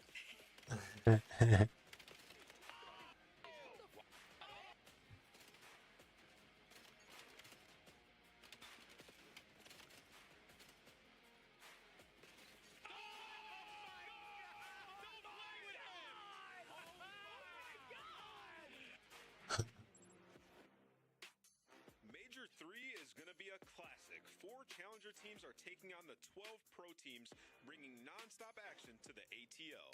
Get your tickets before they sell out at dreamhack.com/Atlanta. Brought to you by America's Navy and the special operators who work in the shadows. Start the season strong with the 2026 Call of Duty League Pack. Grab yourself the CDL operator by scanning the QR code on screen or check it out in the Call of Duty store in-game now. Scuff, official controller of the CDL.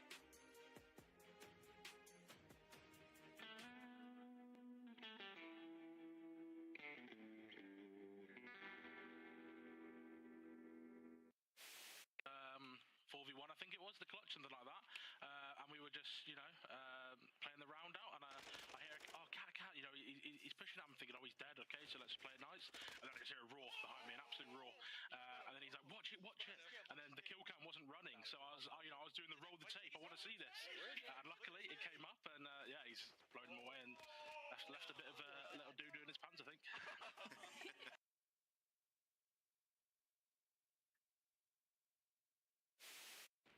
Combine 1. Top 1 now. Frosty dead. I'm in their spawn. Nice. There's gonna be another one on me. I'm pressuring. What's Rook's dead? One's on me. That's 2. Nice. Respond to shit. Yo, come B. Or you, yeah, go. We have it. You guys are good. They're gonna spawn dead. My God, Caesar. Okay, Mike, I'm just... Just get all 4. Oh my God. That was dirty. Like, good Just no, I was working picks, bro. I was working picks. He's in the close left. Close. Dead. Nice. Good job. Yeah, that's it. I'm on shot. Push freezer. Tempus freezer when he killed me. Okay, I'm chilling in. Oh. TK. Go back. Well done.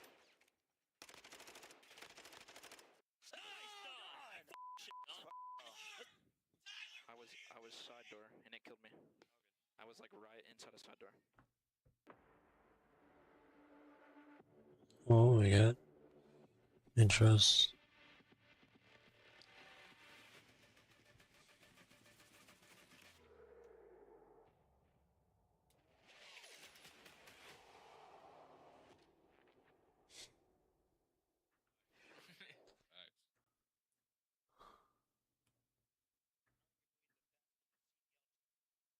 Happy birthday, Big Brucey. That's my son. Hey, everybody, and we're going to talk about it's Dashy's birthday today. Happy birthday to Big Bruce. I think he's turning, 27? Yeah. He is the oldest in the league right now. That feels so weird to say. It is weird to say. That feels really weird. Because I feel like he just started competing, but he's at the top of his game. He's having a resurgence here. I mean, the guy has been statistically insane. Beast of a sniper. And Snowball, great teammate. You look at his development over his career, and now, he's shooting up the legacy. person too, because I feel like when I first came into the league, it was like, oh, he's got this big confidence, he's the superstar, he's just going out and getting the kills, and now he's really turned into like a team player, really He's been a humble boy since I came back, and he's one of the first. When I come to him with like a piece of merch for a fan, he signs it right away, gives it back to me with a smile. Big shout out to Bruce, leading the way as the oldest player in the game, but he's alongside some young stars in the form of Mercules. You look at the other veterans, though, Shotzi and Hook, they're getting up there in age as well. And Hook, we started watching this guy back when he was 14. Yeah, like fine wine, these guys, though, man, they're so good. And Hook, you know, this guy has turned into like a leader, which is way different when he first burst in the scene. Just the turn SMG player who, you know, at comms at times you'd be like, maybe he needs a little bit of work. Well, now he's got some of the best comms in the game. So this team, star-studded in the game, and the meta getting better for them.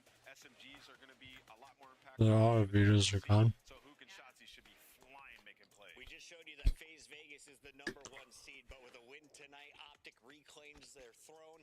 They haven't won a major yet, but they've been in the grand finals, and they've been looking ferocious every step along the way online. Their opponent on the other side has been on the struggle bus. Doesn't matter what roster they bring out. They have 3 wins going into the second half of the season. We are now over the halfway point.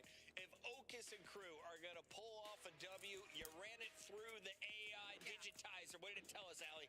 It said that Okus needs to drop a 2.0 while his teammates still go positive. 2.0 and that is statistically basically improbable. Look, for the side of Cloud9, if they have any hope in this series, you're looking at the new maps, and you're like, all right, if we get a couple of those in this series, what does their practice look like on there? And then also Search and Destroy it. When this team was finding any success, it was through some S&D prowess. These guys coming up from Challengers, some S&D stars. So that's what you're hoping for out of Cloud9 in this series versus OpTic Tech. 1-3-5, how do you get it done? Just know you got to win both the SDs, and you need a miracle. But they did compromise the Gentlemates last split when the Gentlemates looked like they were unstoppable. True. So for selling the story, hey, we saw it happen. So Cloud9, yeah, but they would need a miracle. Starting off here on Colossus, we know OpTic love that map. The MPC in hand, I'm expecting this to be a ridiculous. Will Dashy snipe for me on Fringe today for his birthday? Please. I mean, he should. It's a really good sniper map. We're seeing some crazy shots on exit as recent as last series, so I expect it.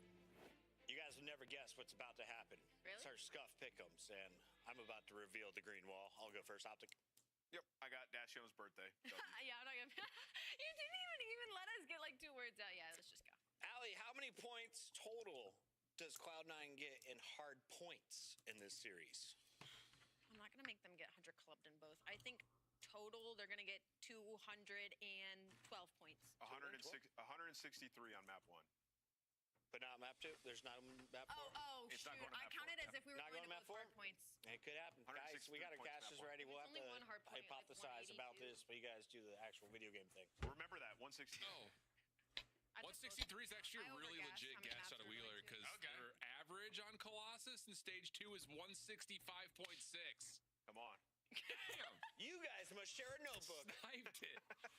That don't change nothing for me. It's MPC. That don't change nothing for me. It's MPC. You're playing against OpTic, who just most recently lost the grand finals versus FaZe by losing every single respawn. And it's also Dashy's birthday. Yeah, good luck. And Shotzi's got a fresh fade. Oh, mercy. This is going to be one of those series. But it happens.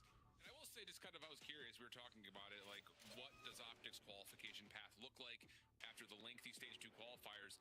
Softballs to start, Cloud9, Boston, but true test afterwards, Toronto, Paris, Vegas. So, should be a really fun end of the season if you're a Green Wall fan, which I know the majority of you likely are in some way, or at least I would say 90% of you are fans of one of those 4 aforementioned teams. So it should be interesting to see. On the other front, you know, the same story rides with this Cloud9 team. What are we doing? We're about to find out. Let's jump on in. Close this hard point. Let's see if Cloud9 has taken the long break to improve. All right, let's go, boys. Get their second hard point win as a core 4. And the first time that they got it done, it was on a map on Colossus versus the Paris Gentlemates. But you can already see OpTic starting off on the right foot. MPC meta. You're running the vertical grip, so you have a little bit more stabilization on those long distance gunfights. But OpTic coming out swinging. Yeah, sure are. Mercules following up, but Hyde will have the last word, and Cloud9 will respond. Decent start, and I will say, you know, when you talk about meta shifts and what OpTic are likely going to bring to the table, as we know, this is where teams like Cloud9 very well may find more success in the respawn, because honestly speaking, a lot of the Challengers players that we saw in this stage 2, especially the 4 of them on Cloud9, we said that their individual POVs are pretty cracked, so let's see if they can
Ow. I'm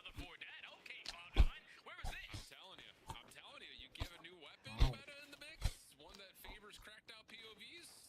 This is what's happening. 75-16, OpTic on the break. We jump into a Texas incident. Bow heady. Tunnel, one shot. Absolute tunnel, absolute chairs. There's two on me. They're chowing through. Four, chowing through. All four. They're pushing. They're flying through. They're on you. I'm down. On the boat. Okay, well, got heady. We can courage. Yo, what's chowing time right now? It's chowing chairs. I'm dead. Okay, last blue, chowing. I've come in. I'm right on the courage. Dead. You can help out there. I have up on. One more stun it on. Yeah, Arrow. He's low right now. He's on me. Yeah, they're all hitting through. Yeah, I think they're all. He's slid. Yeah, chairs. I have you. Wait, chairs hitting tunnel? He could be. Yeah, tunnel dead. Tunnel, encourage. One guy's gonna be tunnel. Encourage statue. Yeah, tunnel in our lobby. Two lobby. One statue hide. Okay, one statue. Two statue. Both side door, bang time. Chow out the back. Down out the back. Dead. Oh, one on time. On the back. One shot, okay, or hide. Deep right laying down, hide. Yo, watch out, time. Yeah, I'm hard to. Close. One side door, nitro. You might go to the back. Alright, dominated. Statue on me. Statue dead. Try to get. I'm nade up. Tell me right now. Out of time. On time. Okay, sweet. They're both weak. They're both half health. Out there. Nice. Nice. That's all there. Out the back. There you go, boys.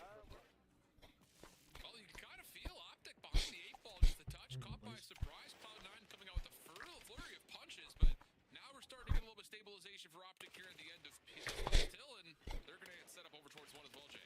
Yeah, but they need to get some energy in their comps. So it's your first match here in the Major 3 qualifiers. Obviously, you don't win the last major, so you need to come out the gate swinging. And Cloud9, without a doubt, based off of the gameplay, something to listening with them, you can just tell they are roaring. They are prepared for this matchup. New NPC meta on Colossus, where it's just a grade A bangout. They are matching the slaying power of OpTic. If not matching, outperforming at the moment. Oop, nice timing on this route. Gets the prediction and the transfer for 2. And the Semtex will block any further contestants for a small moment. And OpTic are right back in this game. 28 seconds remaining. Hook 17 and 12. Just not missing shots, but Nezra's able to put him down before it gets a little bit too far out of hand towards P2. 20 seconds to scrap, though. Still looking good for the green wall. Yeah, you were giving the Young Bucks a lot of confidence, but now the green wall is starting to strike. Only going to be down by 20 points, and this is where the game started to get out of hand off the first set. Was at the ending of this P1 going in towards the P2.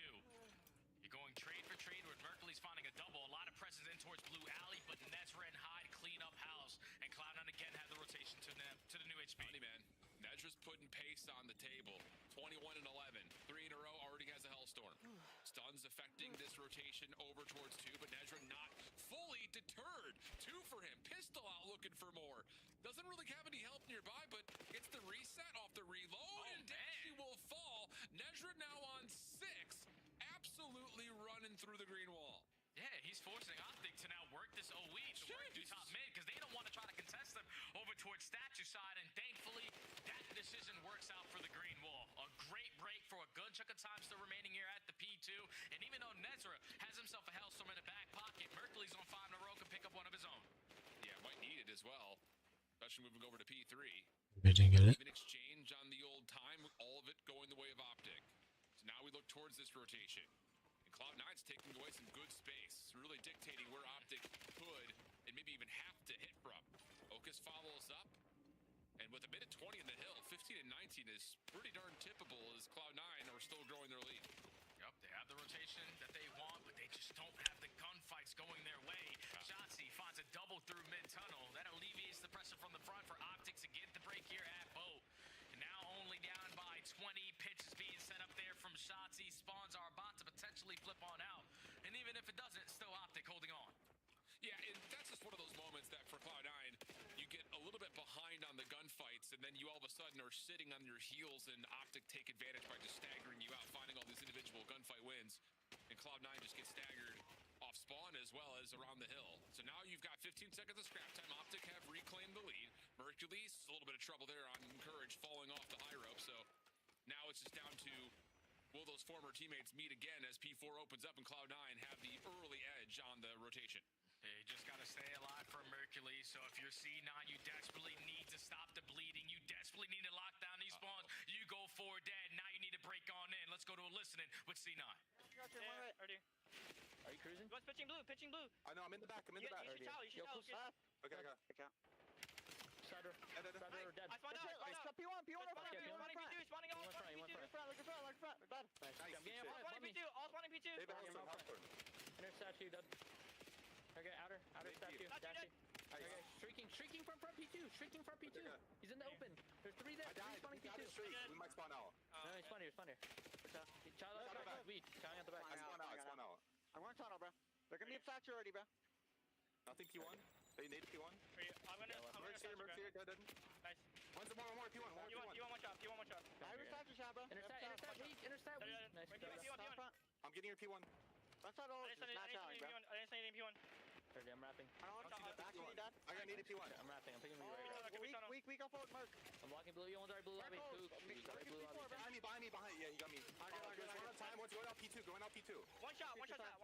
I spawned yellow. One's out P2. I'm dead. P2 pinch. 2 on time. Okay, go right.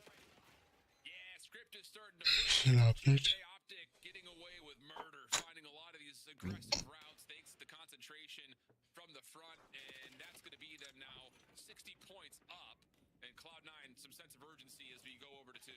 Yeah, the first set of HPs, OpTic, I'm sitting there watching, I'm like, what the hell are we doing? We're not winning gunfights, we're just head bash to the front side. But on the second set and everything onward after that, OpTic are doing everything correct. SMGs are starting to win key gunfights. We're also finding openings on some of these long routes. That still gives OpTic the slight edge that they have up by 40, but they are in control of blue. They're still finding every kill over towards statue. And the nuke seems to be untradeable at this point of the game. OpTic can close it out with 35 left. Yeah, it's just one of those things that when everyone else is clicking and Hook is allowed to just go hit routes, that stuff is happening. So Nedra forced to use the Hellstorm, and this is just one of those situations that you kind of hate the value of it because you're so far away from the hill. Look at OpTic stretching across the map, cutting across the routes. It's just you can't predict it. Shotzzy and Hook just completely dismantled the break intent before it really even got off the ground. Pretty much. Look at how far C9 are spawning away because of the pressure out of the SMGs on the side of OpTic. 15 seconds needed to take map number 1, and all C9 can do is head bash the front. Yeah, it's the last chance. Shotzzy Hook from behind, still putting on the pain. Last 3 seconds. Can anyone touch it? Time. Dashy trying to find the final 1v1. Not going to happen. Hook right behind him. Will? Probably. Maybe. No, not quite. Full 4-man wipe. Gonna hit, and we will see one more hill. Rotation. Looking going to be a 50-50 chance at it, but Cloud9 able to execute that trade quickly onto Dashy. But now you're not going to read these routes out of Shotzzy, and then pinching from both angles, and OpTic take the opening Colossus. All right. I mean, you hit it on the head, Jay. Slow start, and it really did feel like OpTic were just kind of, all right, we'll make the call-outs. We'll just kind of run at them a little bit. A couple of the challenges that you saw, that's just like, why are we not waiting for those other guys behind us? But just kind of, you know, the stench of overconfidence potentially ruining that opening rotation. Cloud9 come out with a couple of haymakers and really take OpTic off balance, but once they catch balance, and you're starting to deal with the coordination, and you're seeing players like Hook and Shotzzy just taking these long rogue routes, that's what you're going to get. 40 and 25, 29 non-traded, nearly 4,500 damage out of Hook. And that's with Shotzzy going 34 and 25 with nearly 4K damage of his own. So the SMG's just running amok for OpTic there, especially in that back half of the map. Yeah, because the first set, they were both sitting at like 4 and 10, 5 and 10. Yeah. Like, it wasn't going good for the SMG. So you're probably thinking, all right, NPC is not treating us right. But once you get into that second set, the veterans, the world champions, they settle on in. They lock down the enemy. P4, chain it to the P1, to the P2, to the P3, and then the P4 again. And they just have a 40-point lead. Like, this is why OpTic are so scary to play against, because they can just flip the switch at any moment and completely turn the game around. Fantastic to get the answer that they want for that opening HP. And now, you're going into a search and destroy that you haven't played yet, but they should be pretty familiar with it. Yeah, I mean, there's no strangers to grinders on this OpTic Nexus team. We saw that in the offseason, in particular on Hercules. But yeah, man, it's just the same story that we told throughout all Major 2 qualifiers and really the entire Major 2 bracket as well. Like, when OpTic is finding success getting an opening kill, an opening first blood in these respawn moments where we're on rotation or we're setting up holds, that is just going to allow these routes out of like Hook, for instance, where it's just like you just can't predict it. Like they just feel like they've got 5, sometimes 6 players on the map because of how quickly they can move around you, and just the knowledge and awareness around the timings of when they're available to do that is also really, really impressive. It's why they're obviously going into the major, the favorite. Yeah. So. And that's due to the homework and all the preparation you do on the back end. But individually hopping on, playing some rank play, you know, jumping into S&E trials, just preparing yourself for any situation in all throughout your pro matches. So OpTic on the back of the SMGs having a slow start, we're able to execute there on the Colossus HP, and now this is where it gets scary for everyone else in the league, because you saw the stat that popped up on the screen when the Des was talking about it.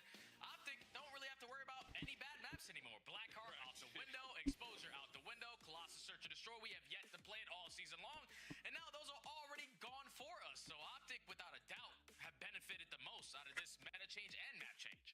Yeah, the only thing that they may be missing out is what the exposure hardpoint, like, you'd be all right, kind of, but like they're fine. Like that's the big, taking, like if you were to tell them we can get rid of Blackheart, our auto veto for exposure, I think they're probably saying, all right, bet, sounds good. And if they add like a Sake to the mix, you know, you never know. OpTic are gonna basically have every single map that they want. Yeah, I'll be interested, I think, just to kind of continue that conversation. Like, is OpTic going to prefer to see a Gridlock or a Sake in a series? Because I feel like with the identity they started to build near the end of Major 2, they're probably going to want, I would imagine they're going to be a little bit slow to add Sake into the mix. Just because it's going to be a lot of ARs, it feels like, and they're finding so much success with Hook and Shotzi. It just kind of feels like maybe Gridlock could be a little bit more up their alley, but that's all speculation that we'll see throughout the rest of this qualification Gridlock's in this period. series. If we get to map 4. Yeah, that's true. That's true. That's true. That's true. So, you know, that's a thing. But talking about Fringe in particular, yeah, I think you're right. Just kind of looking at the identity of what this OpTic team is and what they've been able to do in Search, it feels like a map that they should be fine with. Oh, yeah. This is going to allow Hook and Shotzi to just get lost around the map, take the angles like we saw Simp and 04 do it yesterday on the first Search and Destroy. But as you take a look at this season's S&D KD leaders, the fact that this guy is basically still 2 players in one form with a 1.5 KD, Mercules continues to dominate. Alongside Shotzi, their playmaking guy with a 1.18. Okay. Here we go. It's just, on the other front, like the desk had mentioned, just to kind of play both sides of the fiddle, we don't want to come across as biased casters here. This is their mode. Yeah, at least Cloud9 have got success in Search, right? Like, what, they're 5th in Major 2 qualifiers in the mode, so if there were ever to be a position for you to take maps away from big teams like we saw versus Paris, it would have to be in the 2 and the 5. So, and especially on new maps at that, where you have yet to get reps if you are OpTic, even though you are familiar with Fringe, especially for all the players that played Black Ops 3 back in the day. So you gotta expect the nuke to potentially be the driver's seat for all the comms here, because the guy was different at that game. Yeah. Well, Dashy will have the opening sniper out and ready to go over towards trains. Cloud9 going to get a little bit further forward at A. Defensively, maybe Nezra thinking about taking an advanced route, but yeah, it's going to draw the line in the sand right through that back door of 10. And OpTic, meanwhile, are going to search info, and they will find Hyde with nowhere to go. And that puts a lot of pressure on Nezra now, kind of watching 2 things at once. And that's Mercules and Shotzi working as that dynamic duo in Search and Destroy. You pepper bullets in towards bricks. You set up Shotzi for the first blood, and then the nuke instantly finds kill number 2. They have all bridge control. Just plant the bomb and close out the round. Yeah, should be good. So, bomb now being planted by Merc. Oh, and the route timing here for Shotzi is incredible. Encourage does at least get the trade, but Hook right behind him. No worries, no problems. Isolation at mid leads to a first blood, and the ability to flat out overwhelm Nezra inside of 10. Yeah, OpTic just take their time on their offensive approach, back down the guy from top bar and window who was trying to get that information for any aggression up through the middle of the map. And once you back him down, you spot out the guy in towards bricks, put down a couple shots of your Mercules, and then Shotzi just gets to jump on you by taking all that space away. OpTic get the first blood, effective on a trade. Just a very clean offense right there from OpTic. Yeah. Playbook executed perfectly. Now to the defense. Keep your eye on number 8 in white. See what Dashy wants to do. He's going to play that back train position. Lots of focus for OpTic at mid-map, and maybe some of that is because Okus has been tagged by nades early. He is trying to snipe at the same front. Saw Mercules for a moment, but missed his opportunity. We'll go for it before still. And he's not even going to contest to try to peek that again. And on the opposite side, over towards Trains, Dashy finds that first blood onto Hyde. So 30 seconds already knocked away. Information gained that OpTic, at least Cloud9 is showing presence over towards 10. And Oka still has a sniper in hand, so it's difficult to get it towards bricks. Yeah, and I love this for OpTic. Just, you know, you've got the numbers, you've got the guns up, take the space. Who goes back to the bomb site to find one before being traded? But again, it's just, you're completely surrounded if you're Nezra. Couple of shots into Merc. Looks like he's going to try to find Dashy first, but instead runs into the duo right behind him. Just good offense, followed up by a great defense. OpTic 2-0 up. Yeah, they're just dissecting the map very quickly, getting an understanding of what Cloud9 are doing on the round. It was a slow and steady spread map set up on their offense. And when you're not showing any presence over towards Trains, all it takes was Mercules throwing that shoulder through the map, seeing a glare, and giving the comment to Dashy. Their sniper is at mid. You can push up towards Trains and potentially find that first blood, and he does exactly that onto Hyde. He just simply out of positioning there. If you see not in the man down, OpTic up 2-0. Yep. Nades up to mid. Dashy, same spot.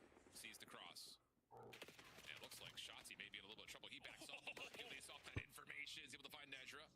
Boop will be responded to, plus an extra onto Merc. Dashy's pistol may as well beat SMG, but Encourage was right there to follow up, and the numbers will end to the 2v1 in favor of Cloud9. Yeah, but they have no idea where Shotzzy is on the map. As he pushed individually through 10 and now has information onto the first player, makes it a one-on-one, but the movement king doesn't hit the movement to get into the window. That's not the Shotzzy I know. And Okus gets that round secured there for C9. Yeah, but he missed it by that much. Yeah, but it's Shotzzy, man. He doesn't miss it. It's Shotzzy. That's fair. That's fair. That's fair. We'll see it once again, though, from Shotzi's POV. The chase down onto Encourage. Clean. And then, yeah, just barely misses it. Not sure if the angle would have made much of a difference. Okus is right behind him anyways, but still, important round for Cloud9 to not let get away from them. Yeah, thankfully, Okus backs up to his teammate and knows numbers advantage is our best friend here in the 2v1 and finds himself in a great spot to get the trade in the first round there for C9. And I love this from Cloud9.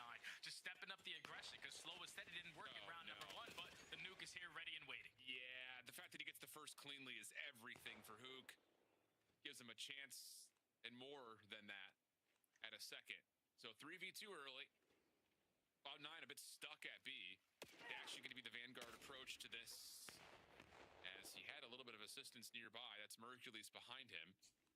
That's all just attention pulled. Shotzzy comes up behind, knows he's got both players in front of him, and whoa, thought for a second that was going to be better, but Nezra gets one and gets away, so now down to the 1v2. And all you're doing right now, if you're OpTic, is spotting for information, and that's exactly what Mercules is able to get. Does the DVD dash, he does system in the gunfight to get the round done. But that round was already done when the nuke is able to find that first blood, get out of dodge uncontested, and then instantly find kill number 2 before falling. Because you're already the man down, you have no idea where OpTic are on the map, and Shotzzy most likely is going to be behind you. So these early first bloods led to a lot of success for OpTic. Yeah. And it just feels like early for Cloud9 offensively, not a lot of options brooding much success at the moment. So going to have to try to reform at the first 30 seconds to see if they can get something going for them. But back to the defense.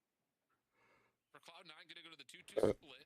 Likely meaning that this play through A will hold before they cross into 10. No, they find Dashy by himself. Shotzzy trying to pick up the space. We'll just watch to make sure there's no overextension. And Hook, meanwhile, will create some pressure of his own. Damage out, but no kills. 4v3, we stay with New York in the advantage. Yeah, it's all individuals trying to make big plays for OpTic to make up for that first blood that went down. The nuke is not able to find it, and it's already been 30 seconds wiped away. Cloud9 aren't giving you anything to work with. But OpTic are going to take the risk and work with the mid. Yeah, you got to do something. And Shotzzy, once more, sees an opportunity not to get over the finish line. Hook just wiggling his way through trains. Encourage bests him there. And now we have to try to force something into more difficult circumstances as it's a 2v4 over the A site. Information already gained from C9. Hyde finds a second kill on the round. Now it's Shotzzy left in a 1v4. Makes it a 1v3, but there's too many players to account for. C9 great on the defensive side. And a lot of that has been due to their aggression. Whenever they switch that flip the switch, when they go slow and steady, and that's 2 defensive rounds where they have done it, that has worked out for them because that has led to 2 first bloods. Okay. Can they do it on the other side of the bomb, though? That may be the question. Because at the moment, it has been hard-pressed to get first blood success for Cloud9 when we're on this side. So what do you have in store for us here for Cloud9 in that little mini break to get us going? Looks like they want to go with some aggression. 3-man hit through trains.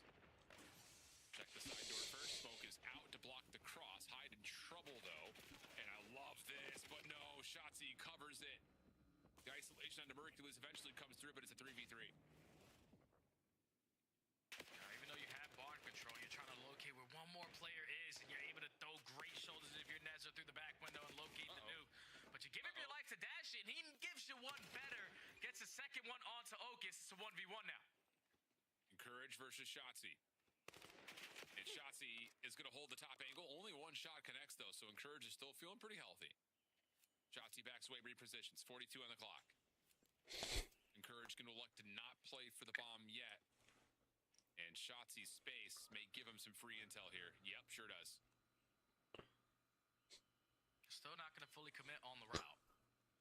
30 seconds left. Encourage is thinking Shotzzy has to be in the vicinity. But now you got to work this objective, and you just got to hope that Shotzzy chooses wrong. And he so far has, but clearing A. He will be in a position to move quickly over to B. Doesn't see the exit. Encourage going to play trains. Shots has already cleared so much space. He's going to try to call the bluff, but Encourage come back to check, and that's very wisely timed. Encourage wins the 1v1 and gets another round for Cloud9. Well played from Encourage in that one-on-one, just making the play come to him. NPC in hand, we'd love to keep those gunfights up close and personal, and Shotzzy didn't want to waste any time trying to locate him because he didn't spot him on the exit. But good time to check it. Pros don't fake it. And Cloud9 get their first offense. And nothing really too crazy about that play for Cloud9. It just comes down to the whole idea was let's isolate top bar and they eventually get the trade they want. So it's just nothing but manipulating positions on the map that they hadn't seen yet for the offensive side. OpTic, very similar look to round 1. Lots of focus over the middle of the map. Dashy holds the trigger down, predicts the second. That's just next level. And first blood goes the way of OpTic for free. Yeah, you know that Cloud9, especially in Search and Destroy. If you see Hyde, Nezra, you're most likely going to see Hyde right next to him. So the pre-fire good enough for the first blood. Now C9 trying to make up for it. A very calculated risk through the smoke. It works out there for Hyde, 3v3. Yeah, but follow-up from Hook is good. Mercules.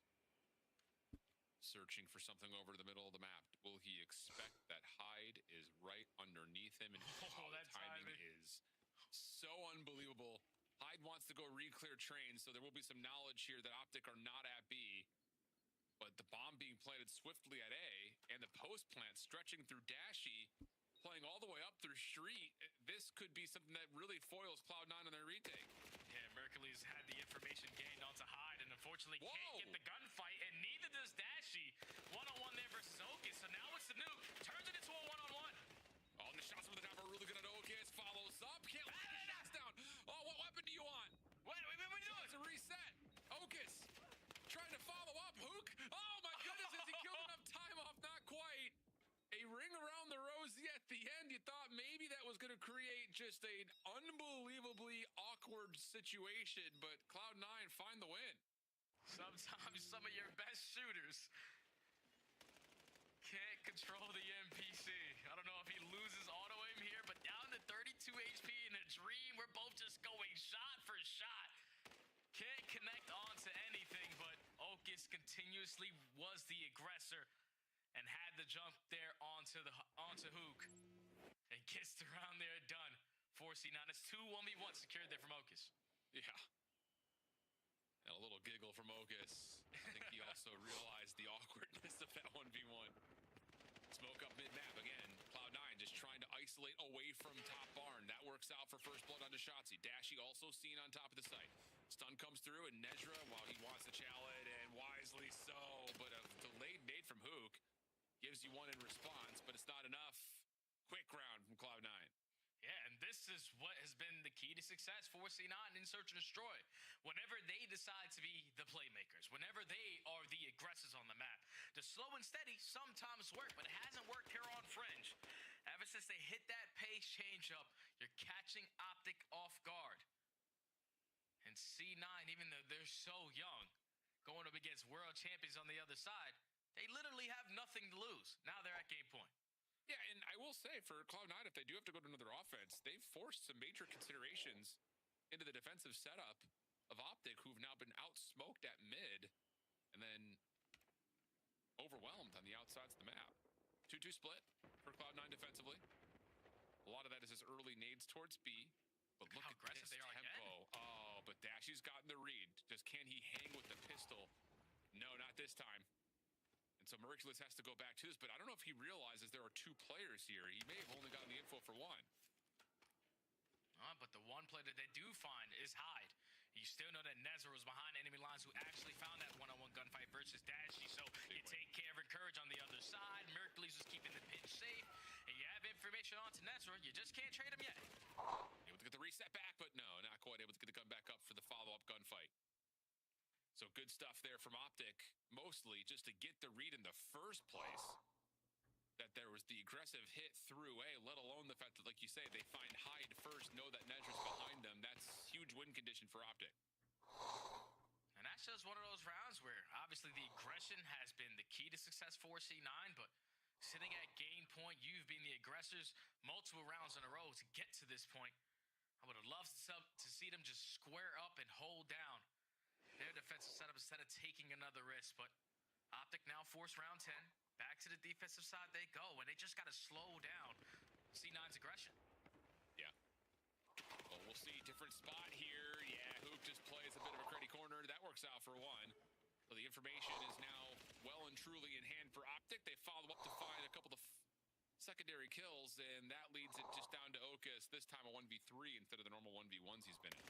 They have no idea where he is. Dashy now gathers the information, and Okus is able to get that kill and get out of dodge.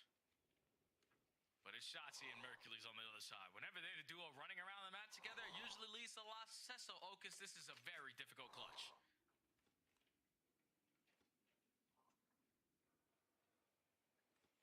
Well, he's got some space to work with here around B, but has not committed for the plant. So now it's just down to timing. And that's not going to work out for him. Okay, OpTic, couple rounds in a row.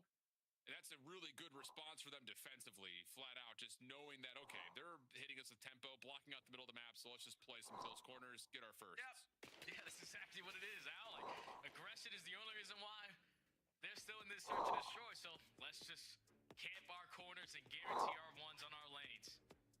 And it's the nuke strikes for the first blood. Shotzi instantly there for kill number 2. And then you just keep the numbers on OpTic's side. So from 5-3 down to round 11. OpTic, are they the team on defense? Yes, they are. Okay. Tall question to ask here for Cloud9, who are going to stray away from that B setup they've hit a couple of rounds in a row. And now just 4-man hit A. Stuns, nades, all still coming through.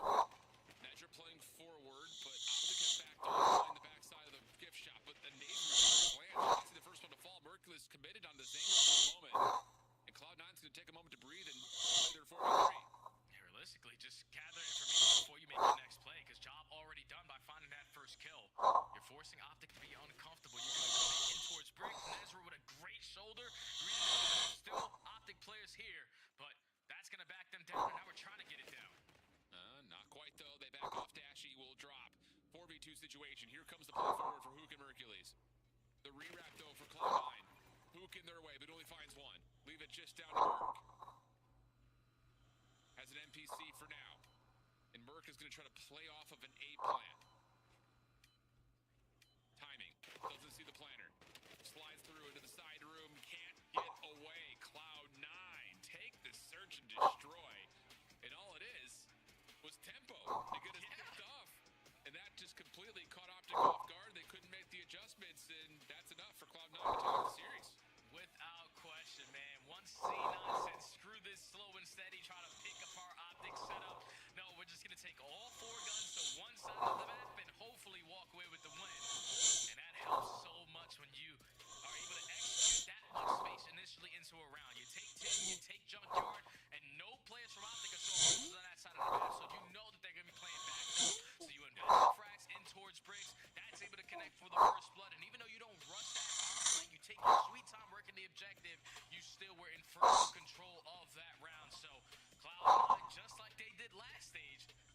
underneath their belt through the search and destroy, and now we have a tied series. Yes, we do. That means we will see that grid point that we were alluding towards earlier before this map had started. But before we do, we're going to be taking a look at Scar Overload. And really doesn't matter what the map is for OpTic on Overload. I like seeing it. Whereas for Cloud9, a couple of whoops and a couple of wins on Scar Overload. That was where they were able to find some of their series wins just by way of winning 2, 3, 5. So we'll see if they can live up to that versus OpTic. We'll come back with Scar after that break.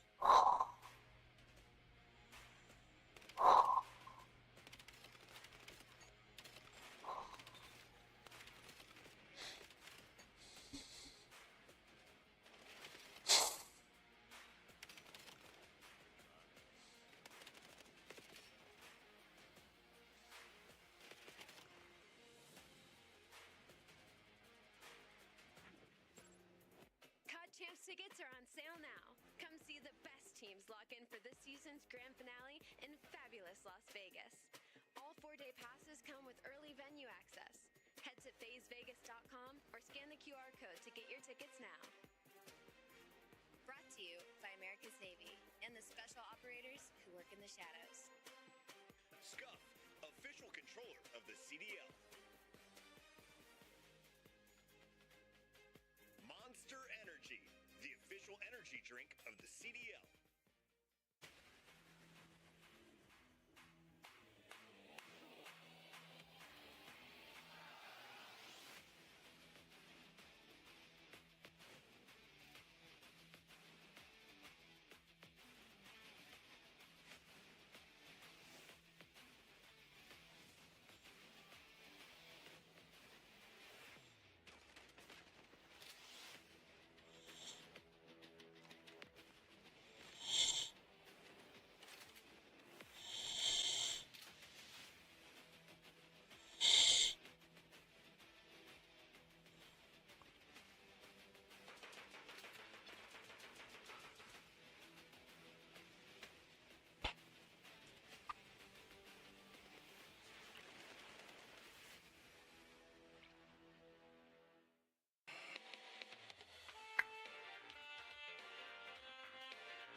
What the hell? What the hell is that? Wait, that guy's bowling. Wait, he's watching bowling. Look, look. He's watching bowling. Yeah, what the fuck? I gotta throw, bro. Wait, is he trolling? Wait, is he trolling? He has to be trolling. Wait, is he trolling? He's gotta be trolling, right? Wait, he's gotta be trolling, right? That's not right. That's an Easter egg from the CDL. Don't sterilize Hydra, please. Holy.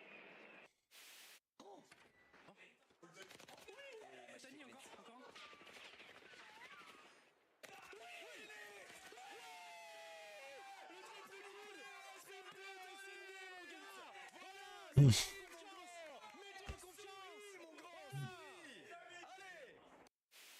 do you think of my shirt today? It is a choice. It's a choice. Listen, guys, I put this shirt on. I felt pretty sexy, to be honest. Yeah, I looked in the mirror and thought, God damn. And then I got into the green room and everyone said, your shirt's too tight, you look like an idiot. And I was it's just a little too small, but it works. They're playing court. They are both water. One shot. There's two water. They went red. They went red, Clay. They went red. Both red. Both inside red. Both inside red. They went front door. They went front door. Stop me. Watch his water. I had your word. Back door. He they didn't see you yet. Nice! Let's go, Clay! Yes, sir. Welcome back there, friends. If you're looking to get involved and get active at a Major 3 is right around the corner. It's going to be an absolute banger. It's another part of a DreamHack event, which means there is going to be plenty to do before, during, and after the event itself. 3-day ticket packages are now on sale. Make sure you scan that QR code right there and get involved. Get there. Come and see us. Come and see the gang, the fam. We're pumped. We're pumped to get back into the Deep South, Jay. Again, I haven't been there since Modern Warfare, so it's going to be fun to see who turns out. And it'll be fun to see who shows up to play, because we still got 2 more spots from Challengers to get into the Pro-Am. Challengers Major 3. Season 3 of the Elite is going to be starting up next Wednesday and Thursday. You do not want to miss it. It's going to be insane. I mean, hopefully Bush Boys don't crash any more vehicles. That would be a good place to start. But I'm pumped to get at it. No, I'm super super excited to get after it, man, because you just never know with Pro-Am tournaments. You might be able to watch on the screen versus some of the best in the world, the next up-and-coming talent. And that's what I was able to do back in the day. Even though it wasn't a challenger scene, it was still just being an amateur, and that was Dashy for me. Like, I located the guy in IW, picked him up, and now he's a 2-time world champion. Again, happy birthday to Big Brucey. I know he's not where he wants to be in the series, tied up at 1, but job's not done yet. Yeah, absolutely. And again, the series builds with a lot of opportunity in front of them. Anything overload, like we mentioned, you're going to be liking that if you're OpTic. Just as a mode in general, they're dominating. But Gridlock, it just feels like it should be fine for them, no problem. Just based on how they've played our point in general.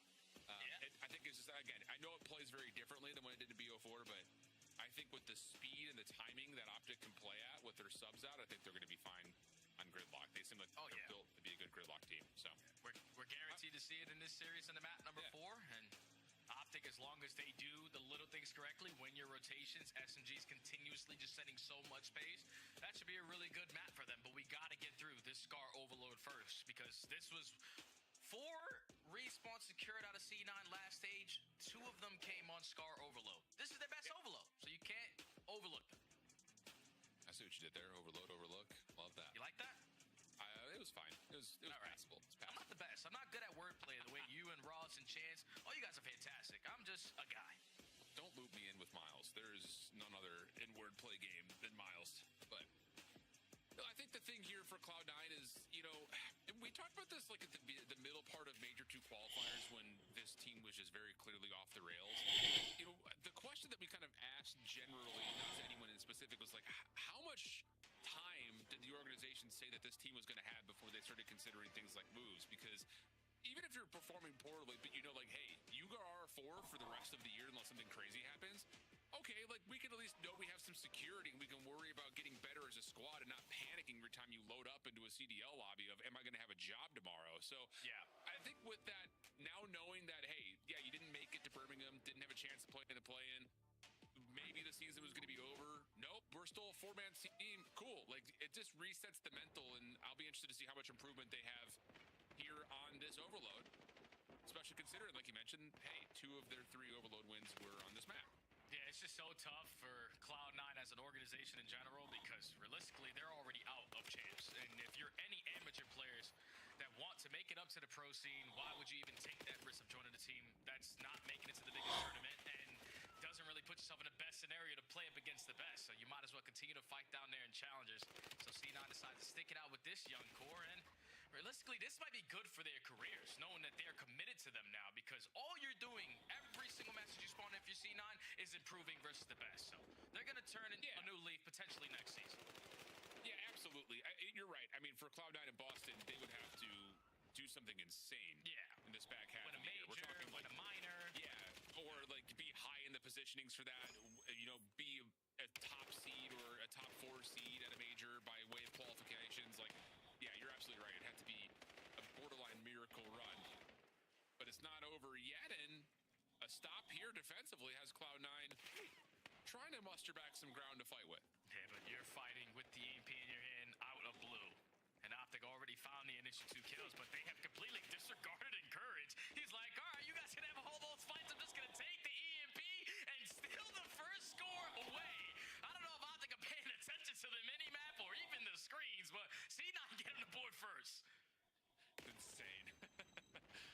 Sometimes all it takes, though, is that small window and just run right through it. That was a massive window, Al. Lines. That was a truck drive through that window, brother. Dashing up top. Ooh, nice shots back, but can't find the win. But Cloud9 being a little bit staggered and held off of the respawn really just has us both playing in each other's spawns, but that's 3-4 dead.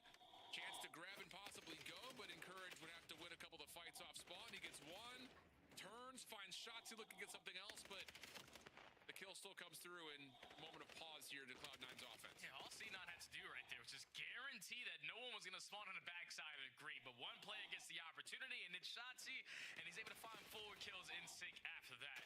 Now you're on the back foot with Shotzzy streaking. You got to camp on the backside of blue, alleviate the pressure through the front. Shotzzy on 6 in a row, don't have the EMP in hand, and this is realistically working out for C9.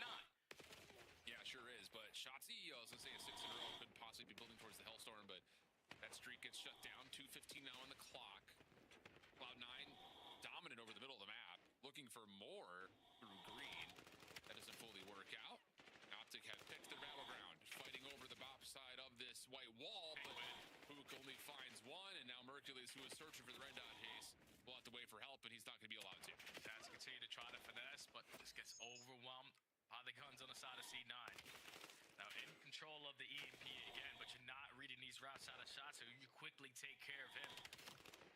Just not allowing OpTic to be on the attack is fantastic until this opportunity. The nuke finds a double, they're already in your spawn.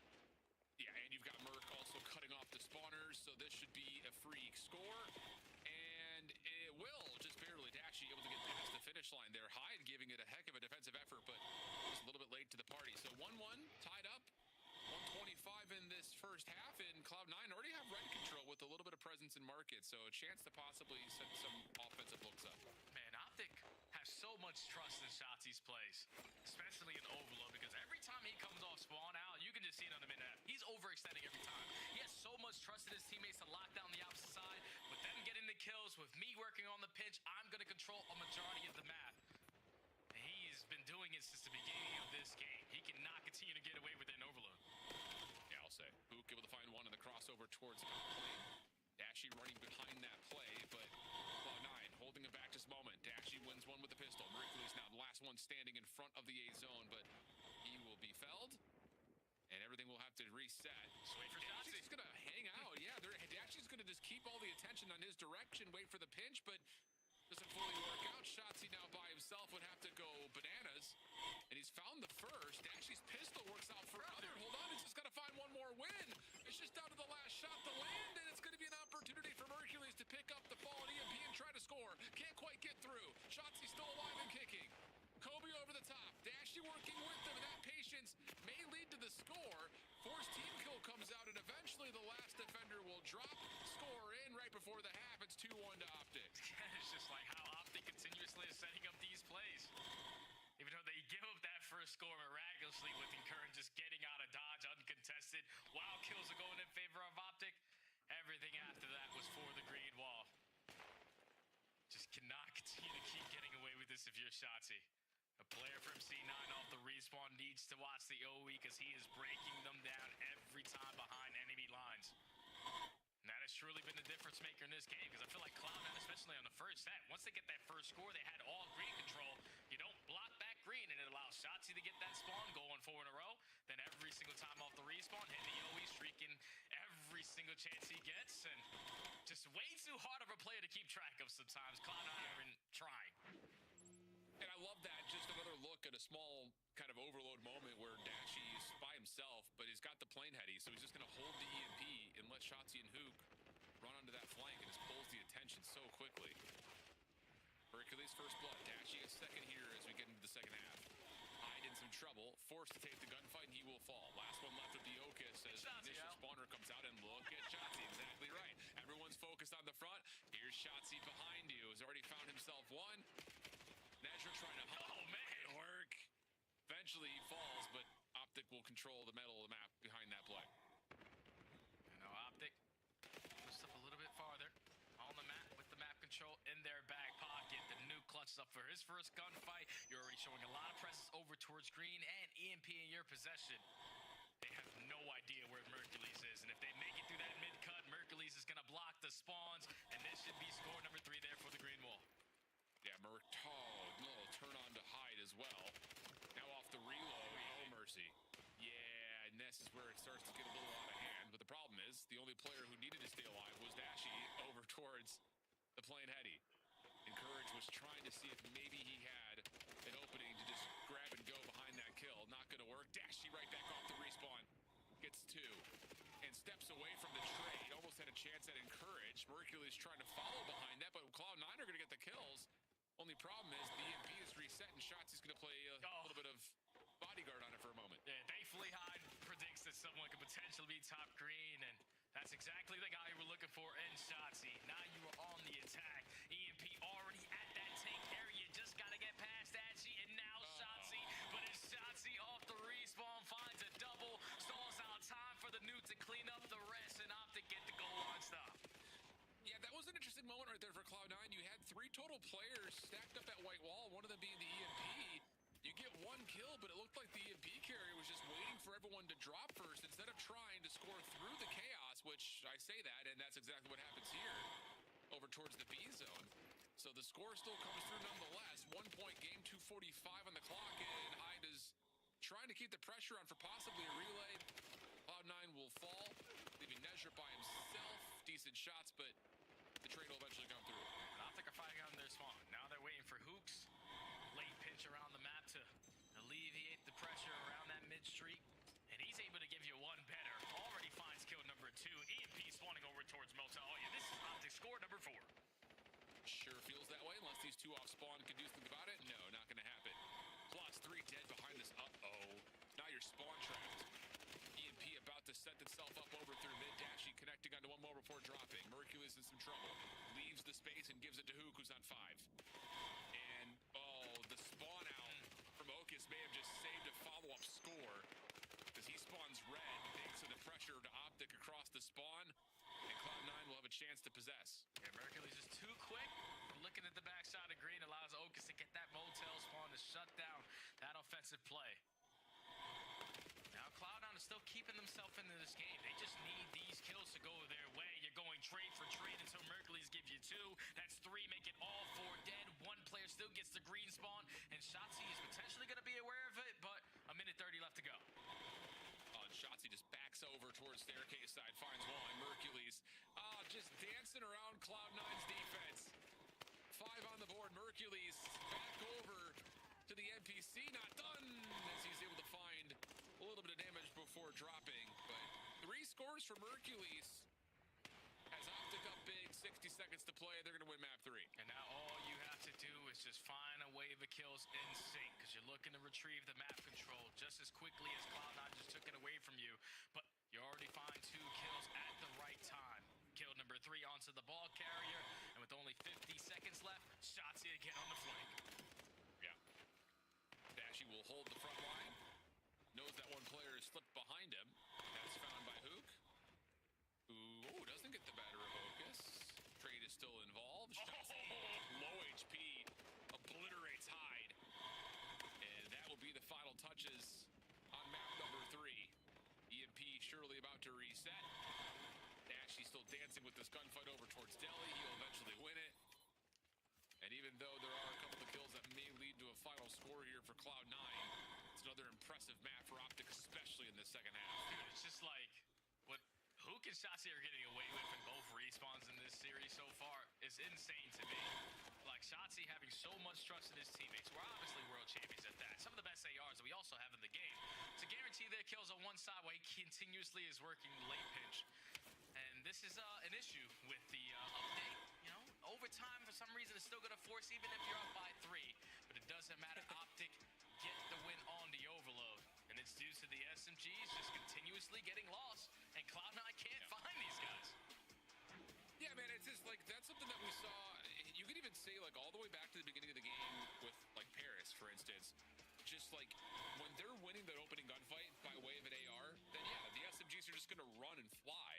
And that's, again, you know, to put it simply, essentially what we're seeing in a lot of ways from OpTic as well, is that, hey, we've got space to work with, we're going to use it. Like, we're not just going to sit back and play a 4v3, we're going to get active. And they just do it at a level that no one else is really touching right now, across the respawns in particular. So, 330 bombs for OpTic in the map, 3 players over 3,500 damage.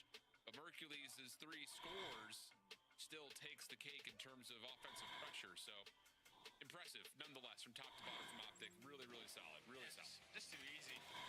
Going up against a young squad in C9 who is having a really difficult time of just keeping track of the players that they need to keep track of, and then executing some of these plays, because they found themselves in a lot of situations where they get to the goal line. Like you said, this one time where they go triple white wall through the middle of the map and have your EMP carriage slowly working towards plane. If someone just goes alongside him, you can instantly retrieve that EMP and quickly get that score, but you kept on giving OpTic opportunities to find one gunfight to slow you down, and they found just enough. Basically dominate here on this overload. Now up 2-1 in this series, going into a map that they have yet to play on gridlock, but they're going to be pretty familiar with it. Yeah, it's our production team in my ear is saying that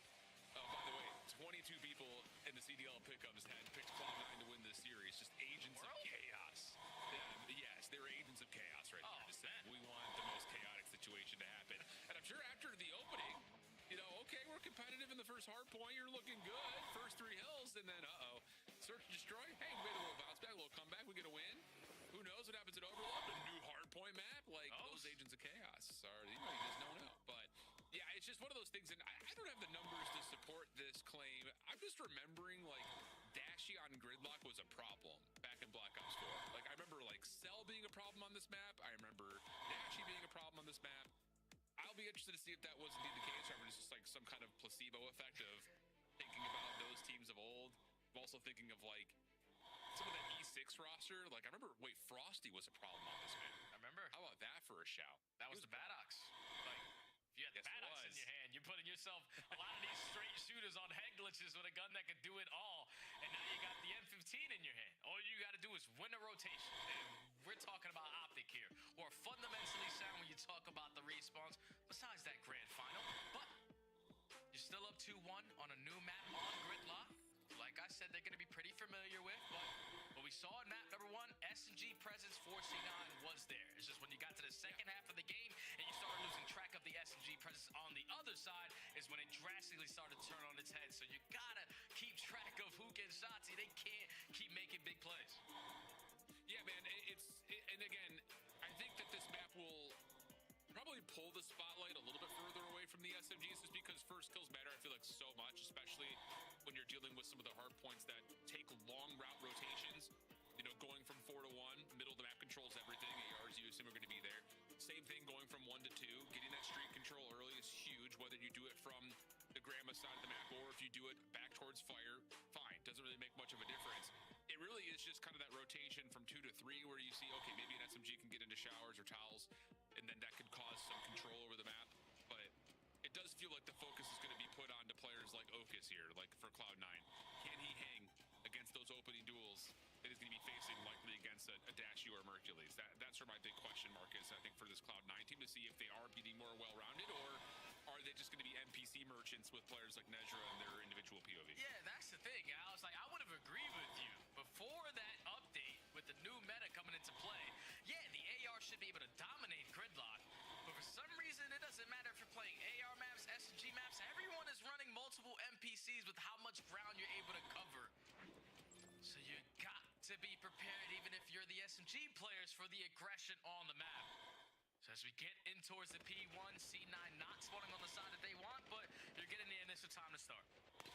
Yeah, Shotzi is going to watch the OE off the get-go. Able to find Hyde, but not before Hyde's already found one, so Nezra will turn his attention. That's a great break-off setup for Cloud9. They get the route to at least overwhelm through the middle of the map. Flip the spawns around instantly, and how about this from Encouraged? How would you ever predict this? And the answer is you don't. 4-man feed. And now you got to kind of play the game of, did we control spawns well enough? And Nezra backing up to overpass will make sure OpTic still spawn towards P4. Yeah, C9 are dominating this opening P1. A flawless break-off followed by a fantastic hole in your first attempt. Only going to give up 10 seconds here to the green wall, but at least you have players over towards that 18-wheeler already. So Nezra in a very crucial position. But it seems off the minimap that Dachi was going to be able to spot him. Nezra finds that first kill, and all he's trying to do is finesse, and he's doing a great job of doing that. Yeah. Really, really well done. Pushes Dashy back. Forces Hook to come try to find the kill. That won't work. So Nezra, 4-1 start. Cloud9 are blanking OpTic through the first hill and change. Hyde taking control of market. And, whoa, eventually shut down by Shotzi. But he is low, and Nezra will say that's an easy cleanup. 49-0. OpTic scrambling to get their feet back under them. That's for making big-time plays on the backside. You know that OpTic are going to break over through bridge side for their first attempt, so you're able to execute 4 kills in a row, making kill number 5. And now your teammates are just watching in front of them, because all OpTic are left to do is just sprint forward or hit that rotation. So C9 are basically going to be up 90-0 as we head over towards P3, but OpTic are going to be able to stabilize because they're fully set up. Yeah, Nezra working on a long route throw. Very well may create some chaos of his own. Luke should be traded, and is. Nezra timing on this breakthrough, not going to work. It's too many crossfire setups, so OpTic now on the board. But a little bit of trouble controlling spawns at the moment. They've got a natural pinch being developed against them, with Encourage still playing over towards shower side. He's going to find a second, and now the play through small arms on the way. Dashy trying to find something, only gets one, and that's a quick counter break for Cloud9. There's no way the ISO player, while all of his teammates are working the opposite side, is able to give you 3 on that push. And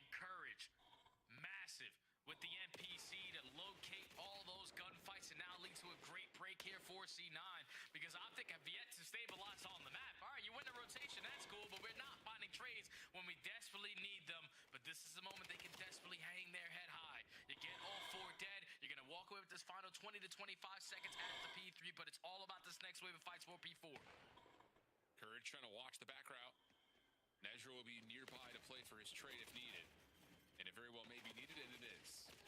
Dashy, Merc, able to find the first. Hook another, leaving Hyde by himself. Good prediction onto the back door, but cannot find the win versus Hook. So, yeah, Okus will still spawn behind. But awareness here from OpTic is strong. Merculus just can't quite win the gunfight. So now Hook is going to try to force the trade, and he will collect, and OpTic will hold from the front now. Hey, you can just tell OpTic have been putting in the work.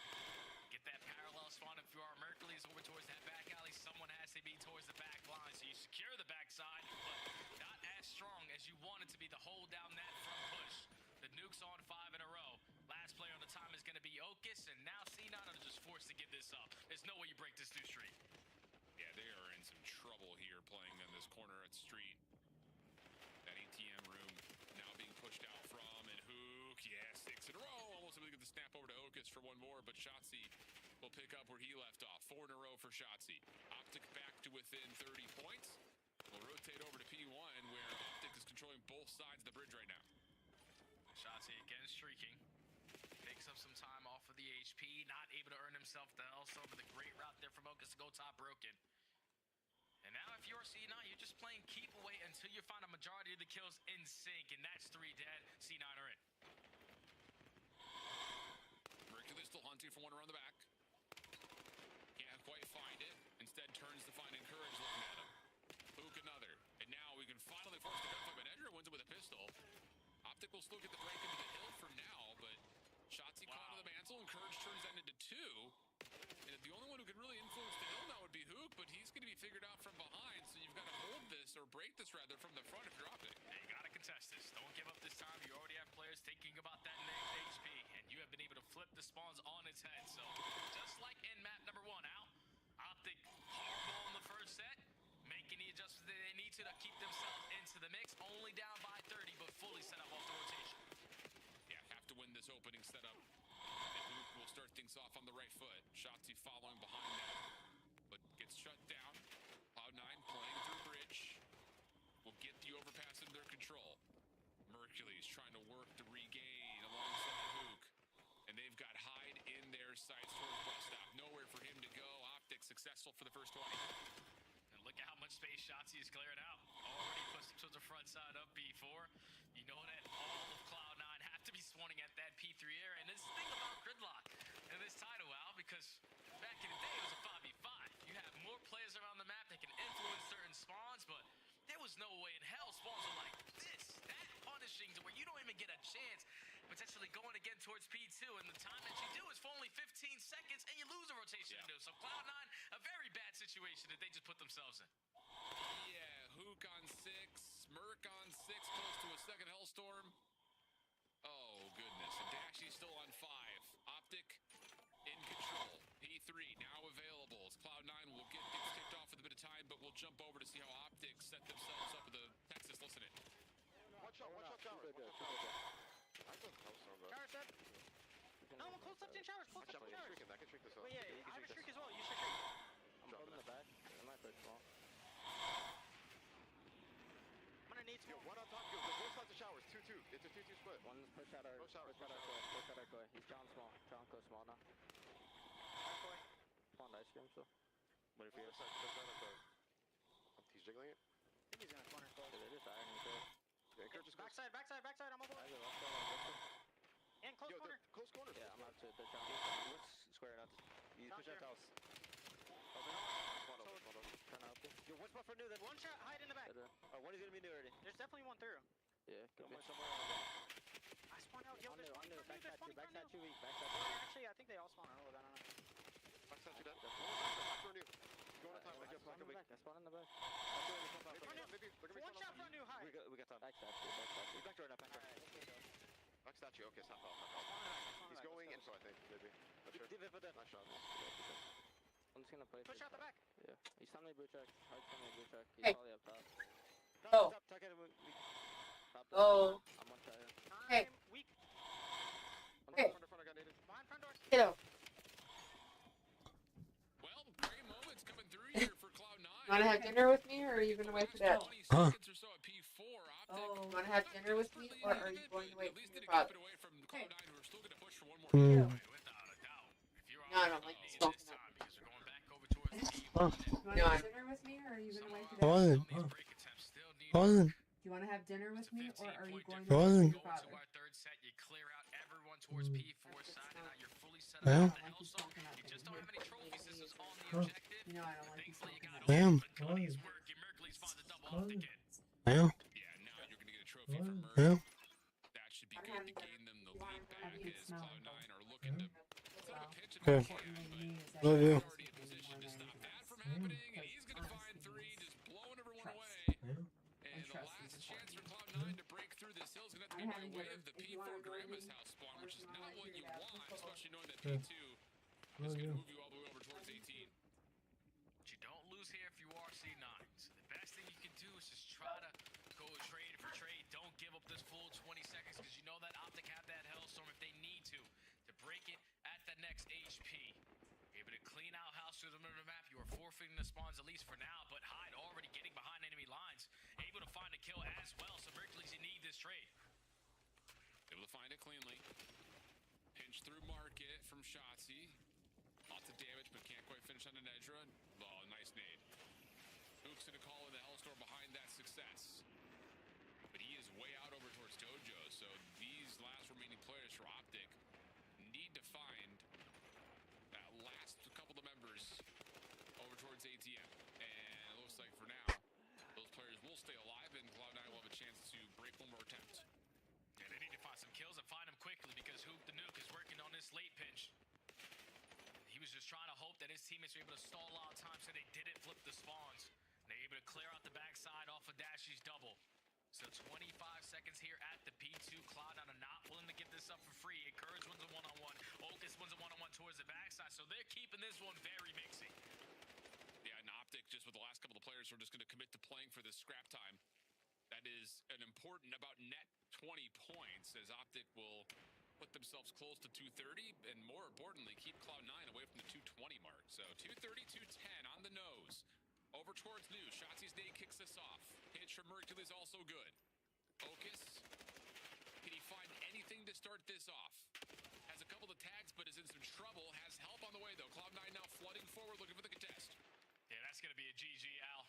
They found the initial 2 kills with the Hellstorm to force them indoors, walk right into the pre-aim of the rest of his teammates, and OpTic on the final push here from C9. They're not going to get it. Are able to close out the series in 4 and put 1-0 next to the new man, Gridlock HP. Yeah, man, I'll say, I think that there are going to be a lot of moments that the squad is going to look back on and say, ooh, this got a little bit sloppy. We didn't really fully commit to where we needed 100%. To. We weren't able to find success off those pinches that we're trying to build. Maybe the timings weren't available for them to really get away with that. On the flip side, though, Cloud9, I think, also had a really solid approach, just generally speaking, knowing where they needed to be at the right times, which is always step number 1 on a new map is, okay, we're in a position of break. How do we want to set that up? Do we want to play for spawns first? Do we want to play for the hill first? And depending on which hard point it is, those conversations may change. And for Cloud9, again, respectable outcome. Hit to be 210, 250, 100%. Where you really only had what? They had what? 2 rotation wins? I think in total, maybe two definitive ones that I can remember counting. So first set they you take that 2 P3. You get to the second set, and then the second set. Yeah, they had a couple. They had more than 2. Yeah, 2 or 3. Yeah. Great series though. Same time, man. I'll take that. I was about to say it. OpTic. Go ahead. No, versus OpTic, fantastically played. Yeah. You come on at both HPs. I know the Death's touching on how much points they're gonna get in both hard points combined. They only thought we were gonna go to 1, and they were able to go blow for blow until OpTic eventually came to light. And the SD is the biggest thing that I took away. They still are strong in that mode. So great plays out of C9. It's just OpTic are a different beast. Yeah, I think just general. I was gonna say the exact same thing, just with different words. Like overall, I think you're gonna be walking away with a lot of positivity for Cloud9. Problem is, you still have to play FaZe in this split. You have to play. Who else do you got here? No, these are the completed matches. They already played. They got to play LA, Carolina, Riyadh, and Toronto. They got to play a couple of tough opponents, and they start the minor against Minnesota, who look vulnerable. So should be fun. I mean, I'm excited to see what this Cloud9 team has to offer throughout this qualifier. It looks like they've all got job security through the major, so see what they can offer us. We'll head back to the desk to give us their thoughts to close out the day, though.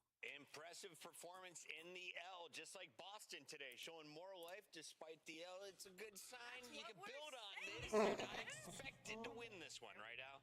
Absolutely. I mean, look, they were able to take a map off. They took the S&D like we were talking about, and even in the hard points, there were some moments of greatness. Listen, Cloud9 for right now, dude, they're just trying to sell like them as players in the league, right? And I feel like they've definitely all had their individual moments, but when you're going up against a team like OpTic, we even saw it in this map number 4. Like, OpTic goes down basically 100 points, but once they get going, they, I think, went on a combined team streak of like 17 kills. It is so hard to stop them. Who had the prettiest camera today, Nameless? I mean, wait, camera? Vibey? In-game. Oh, in-game. I mean, I would say, you know, there's some bright sides on the side of Cloud9. Like, map 1, Nedra was looking good. Like, he was flying around making plays. On the side of OpTic, it just felt like, you know, these guys they're excited for the celebration of Dashy's birthday later today. So a little bit sloppy, but yeah, I mean, you know, if you're OpTic, Ali just mentioned it, you went down 100 and you just had a full rotation where you just basically started slamming. We, you know, in the green room equated it to like, they're just like a freight train. Once they're going, they're so hard to stop. But there were opportunities for Cloud9 in this one. You think about the very end, like on that rotation in P3, they're pushed out both sides. One of the players just kind of runs through and gets shot from a corner. That's just a heads up play by OpTic, just playing patient. And Cloud9 aren't checking those corners at this time in the game yet. It was really unfortunate, especially because that shower hill specifically, they had done so well on the entirety of the game. And I think it was Merc. Merc was like right outside small room and had a natural pinch, and you just don't pick up that player. He shoots you in the back. Suddenly all the arrows are turning. Things get chaotic. And that's gridlock. Hockey has hat tricks. We have hat tricks. It's your scuff play of the game on my single. That means you got to break it down. Just bam! Let's take a look here at Shotzzy. He likes to score. Yeah, he likes to score. He also likes to knife his teammates. Get out of the way. But yeah, you know, Shotzzy, you know, all the time, not showing up on the scoreboard, but making huge plays. Also, Hook. I mean, these guys in Overload, since the start of the game, they have been the best Overload team, and you see it once again. Like, when they have ball in their hand, they're just maneuvering. You don't know where they're truly going to end up, and before it's too late, they're just scoring goals like this. Breaking ankles. Shotzzy scoring 3. Another hat trick in Overload as OpTic gets the 3-1 win despite losing that round 11. We got Dashy, the birthday boy, joining us live. Welcome into the Monster Winner Spotlight, the eldest player in the league, the wisest and most handsome on his birthday. Bruce, how are we feeling after that win over Cloud9 tonight? Yeah. So oldest player in the league turns a year older, so it's getting actually kind of chalk for me. So yeah, the days are numbered for the kid. Do you feel any difference in your thumbs these days? Because I remember Ogre 2 at like 26 started putting his hands in ice water before his games. Nah, we're doing just fine here. See? He takes care of himself. Go ahead. Speaking of that, you know, coming into this stage, it is a SMG's meta. How's that feel for you? Are you going to be whipping out the NPC more and more often going forward, or what, man? Absolutely. I mean, if that thing is in its current state, then I'm basically the flex now, pulling out the first AR or the 4 sub, so it's going to be fun. Fair enough. Dashy, I got to kind of ask a similar question to FaZe earlier of like, is there any other team giving you problems right now, or is it kind of like you and FaZe and the separation starting to get bigger? I wanted your opinion on that. Yeah, so I mean, obviously you got to say Gentlemen still, just because I mean they won the first event. Still a lot of good teams. I mean, Toronto's looking a lot better. Thieves. So at the end of the day, we just got to worry about us because I mean every team's grinding. So of course, pretty much it. Dashy, I had Nameless put together a top 10 list. Can you guess how many OpTic members made it in? The Dynasty, that's already 4. You gotta put Shotzzy there. No, it's of this game. The current CDL players. Oh, current CDL players. Ooh. He said he spent 2 hours on this. Did. All 4 of us, bro. What? There's 3. There's 3. There's 3 out of the 4. The crazy is like, who's the 4th left Did out? Bruce make the cut? Did oldest player in the league. He did. He made the cut. Good news. Bruce is him. I'll take it. Stay locked, my guy. Enjoy your celebration tonight. You're wrapped for the week, but we'll catch you next weekend. Thank you, guys. I expect 5 gifted later, so 5 gifted minimum. Head on over to Dashy's channel. In the meantime, Nameless, we've got a lot of chatting to do here on the show. Can you walk us through? What do we got building here? Yeah, so let's walk over to the big wall. We got the top 10 players in the game. So I spent quite a bit of time going over this, trying to figure out who I think, you know, rounds out our top 10. And at the top of it, you see we have Simp. He's been ridiculous this year. He's top 3 in hardpoint S&D. He's number 2 overall in the season. You look at the rest of this list, and you see Mercury's number 2, the most consistent player, I think, in the game. Easy. Joe Deceive's stats are ridiculous. ridiculous. I think oftentimes, like when looking at the top list this year, people put him down a little bit too far, 7, 8, 9. His stats are through the roof. I mean, Joey you're talking VM to a guy, number 3. the number 1 overload player in the game, top 10% in damage. He's got a 1.07 SNE. That's his worst mode. 1.07. Not bad, not bad. Insane, massive impact. You look down everybody's to over here. I feel really come on in. Abuza, a 1.27 in SND. He is elite level damage. Like this guy is taking over games. Think back to the major, the amount of hard points he just popped takeover. The statistics back it up. He's top 10 across the board. And then moving down, Scrap, Ali, you look like you got something to say about it. I just wanted to give even Ant some more props. I did flag this. I was like, I don't know. Don't you feel like Abusa should be above Joe? But Ant gave me a really good point that not only is in SMG meta and Joe have been putting up those numbers in the AR meta in the first half of this season, but also just considering Toronto Koi was in the top 4 team until right now, and he was still doing that. So I just want to make a shout of why those two are where they are. And you got Abuza over Scrap right now. Is that just because he raised the trophy and Scrap hasn't? He's got better stats than Scrap. And when you look at it, the search and destroy, the 1.3, the sniper, what he's able to do, taking over games and winning a chip, got to put him above him. But Scrap, still the damage dealer. We know what he can do. He's going to be a mainstay in the top 5. Moving on, Shotzi, elite at search and destroy, 1.18, but his overall impact, the stats don't exactly match the place he is on this list, but his impact is second to none. You just saw it. You just saw it in Overload. I mean, you just saw it. The Rancor pick, though, at number 7 may be the biggest surprise because Miami is one of the lowest on our leaderboards compared to all the rest of these players. Yeah, I think he's top 5 in hardpoint, 7th in overload, elite level, top percentile of damage, deserves to be on this list. The guy can take over respawn at any point, so he's top 7. Ghosty, I think, going to take a lot of people by surprise. Ridiculous. I do wish he was higher up. The That's last all I wish. month and a half, I don't think people recognize what Ghosty's been able to do. This guy's 2nd overall HP player. You look at him, he's top 10% overload goals, 9th overall on the season. Deserves the 8th spot on this list. Why do you have Ghosty behind Rancor? What was the determination between the ARs? Because the ability to lay down damage in respawn. Ghosty picks up a lot of hill time, has a high KD, but the impact, when you look at Rancor in respawn, he can absolutely take over games. That's not to say Ghosty can't. It just happens at a higher clip for Rancor. And with Ghosty, search and destroy can be a bit dodgy at times, but still worthy of a top 10 spot. But Bruce, unreal. You talk about consistency. You look across the board, he's having a resurgence here. The guy is like top 15 in all the modes, an elite sniper. Hasn't lost a step. Exactly, hasn't lost a step. And then to round it out, another player where impact is going to be more important than stats is Neptune. He's your Major 1 MVP. He's elite with the MPC in hand now. And prior to that, with the Jovic, he was taking over games. So that's probably the biggest shout is like between Hook and Neptune being on this list and which one. So Neptune has the stats for Hook, Hydra, and Kips. Why are these guys honorable mentions, but Neptune made it into your top 10? So for Kips, there's a couple of things. When you look at Kips, it's the overload, and he needs a little bit more time. He's only been in the league for 1 stage. And then you talk about Hydra. He's 20th in hardpoint, 25th in overload, and his arrow on the map just hasn't been the same. Yeah. He's making a couple of bad plays, but he's an honorable mention, so he's still very good. And then you talk about Hook, where I think a lot of people are going to get angry at.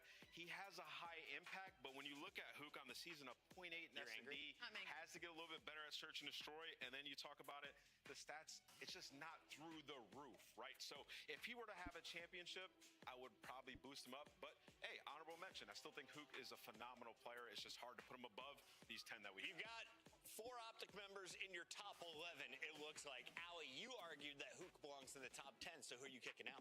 I am... Shotzi? See, and I think I'd weigh the accolades in this game just a little bit more, and because of Rencor's performances on LAN, I'd probably swap Hook in for Rencor somewhere. Ooh. I think I'd mess with Rencor's the insane. order. I'm not saying he's not insane. I'm just saying accolade-wise, and if I had to pick one between the other, I think I'm going to go with Hook, especially with the way that he's looking on the rise. I think also I'm looking a little bit in futuristic sense, and I'd mess with the order a little bit, but otherwise, yeah. Yeah, I'll agree. Chris Blair's still number 1. Mercury's is pretty good, but there's a little room for Gwen right here. You know what I'm saying, ladies and gentlemen? We've got Minor 1 coming up next week, and all 12 of our teams are in action. Take a look at this bracket and tell me who goes the furthest, because in our opening round, we got Koi, Royal Ravens, G2, Cloud9, Falcon Surge, and Heretics versus Breach. Let's start in that opening round. Who do you got moving on? LA's looking like they're about to start hooping. To go the furthest in the opening round? Yep. Ooh, I would want to say Koi, but they got OpTic up next. So I think the best path is probably going to be Heretics for the most part. They're probably Heretics versus Gentlemen. If they come back, I will say, could beat. I will say the taste that OpTic just left in our mouth after that series, Toronto Koi have a real chance to go in there and make a run, but they would have to go through OpTic first. So that'd be a huge opportunity for them to gain more points and get closer to that top spot. Well, I hope you guys all enjoyed today's lesson. I gave Ant some homework, and if you have an idea for next week's Sunday show, let us know. In the meantime, put together your own top 10 list. Hit him on Twitter, @Nameless. Tell him sin nombre, why he's wrong or right. We'll catch you next Friday for another round of the minor. See you then. Nice. Thanks. Fun, Ant. That was fun. Cool. I'm coming back with a new rap. Lighten up the dark on a new path. Never can be stopped, I'ma prove that. Tough as a rock, I'm a shock, I'm a champion. Brighten up the night like a full moon. Ready for the challenge, overcome the two. Never can be stopped, yeah, the chains loose. Ready for the fight, do it right. I'm a brick by brick, never stick by stick. We gon' build it so strong, baby, grit by grit. Thought I wouldn't make it, it was inch by inch, moving step by step. Quit saying so thick, pain bite like a bit. But I got a fire in me, it just lit like a bomb tick tick. I move like the champs do, microphone spit. Lyrics in the mix, make you smile and take a pic. Finna hit another level, turning up the bass and the treble. Fighting opposition like a rebel. Gotta make you feel it, never settle. Getting real, boy, like Geppetto. Hard like some metal. I can feel the weight every single day. But we gaining power, victory awaits. We about to break through the gate, stepping on the scene like a great. I'm coming back with a new rap. Lighten up the dark on a new path. Never can be stopped, I'ma prove that. Tough as a rock, I'm a shock, I'm a champ. Ready for the challenge, overcome it too. Oh my God, it's a bang out. And that's the round. Building up muscle mass week to week. The heart of a champion, beat that beat. Swing with the best of them, cheek to cheek. Fight this on the mission, man, until it's complete. Battle through the heat, no defeat. Moving through the valley, no retreat. Teams stay elite, they can't compete. We earn what we get and don't cheat. Burn through your squad, no cease. Right. Good stream.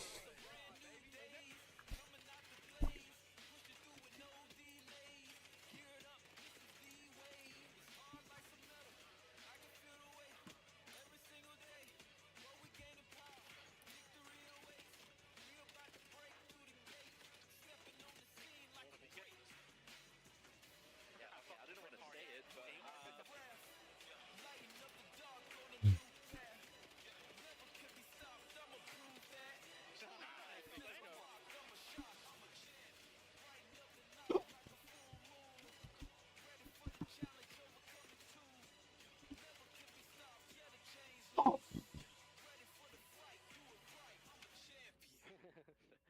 is it overtime with the I done. no trope.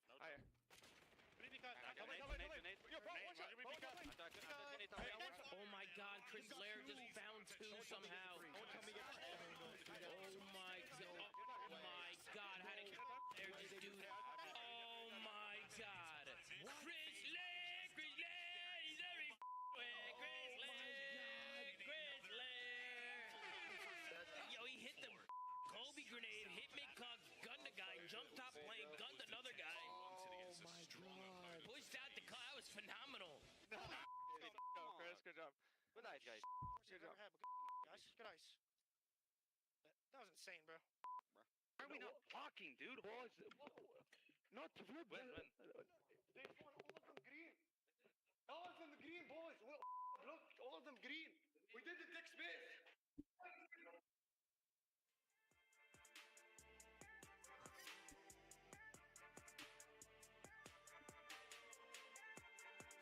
Let's see, stop.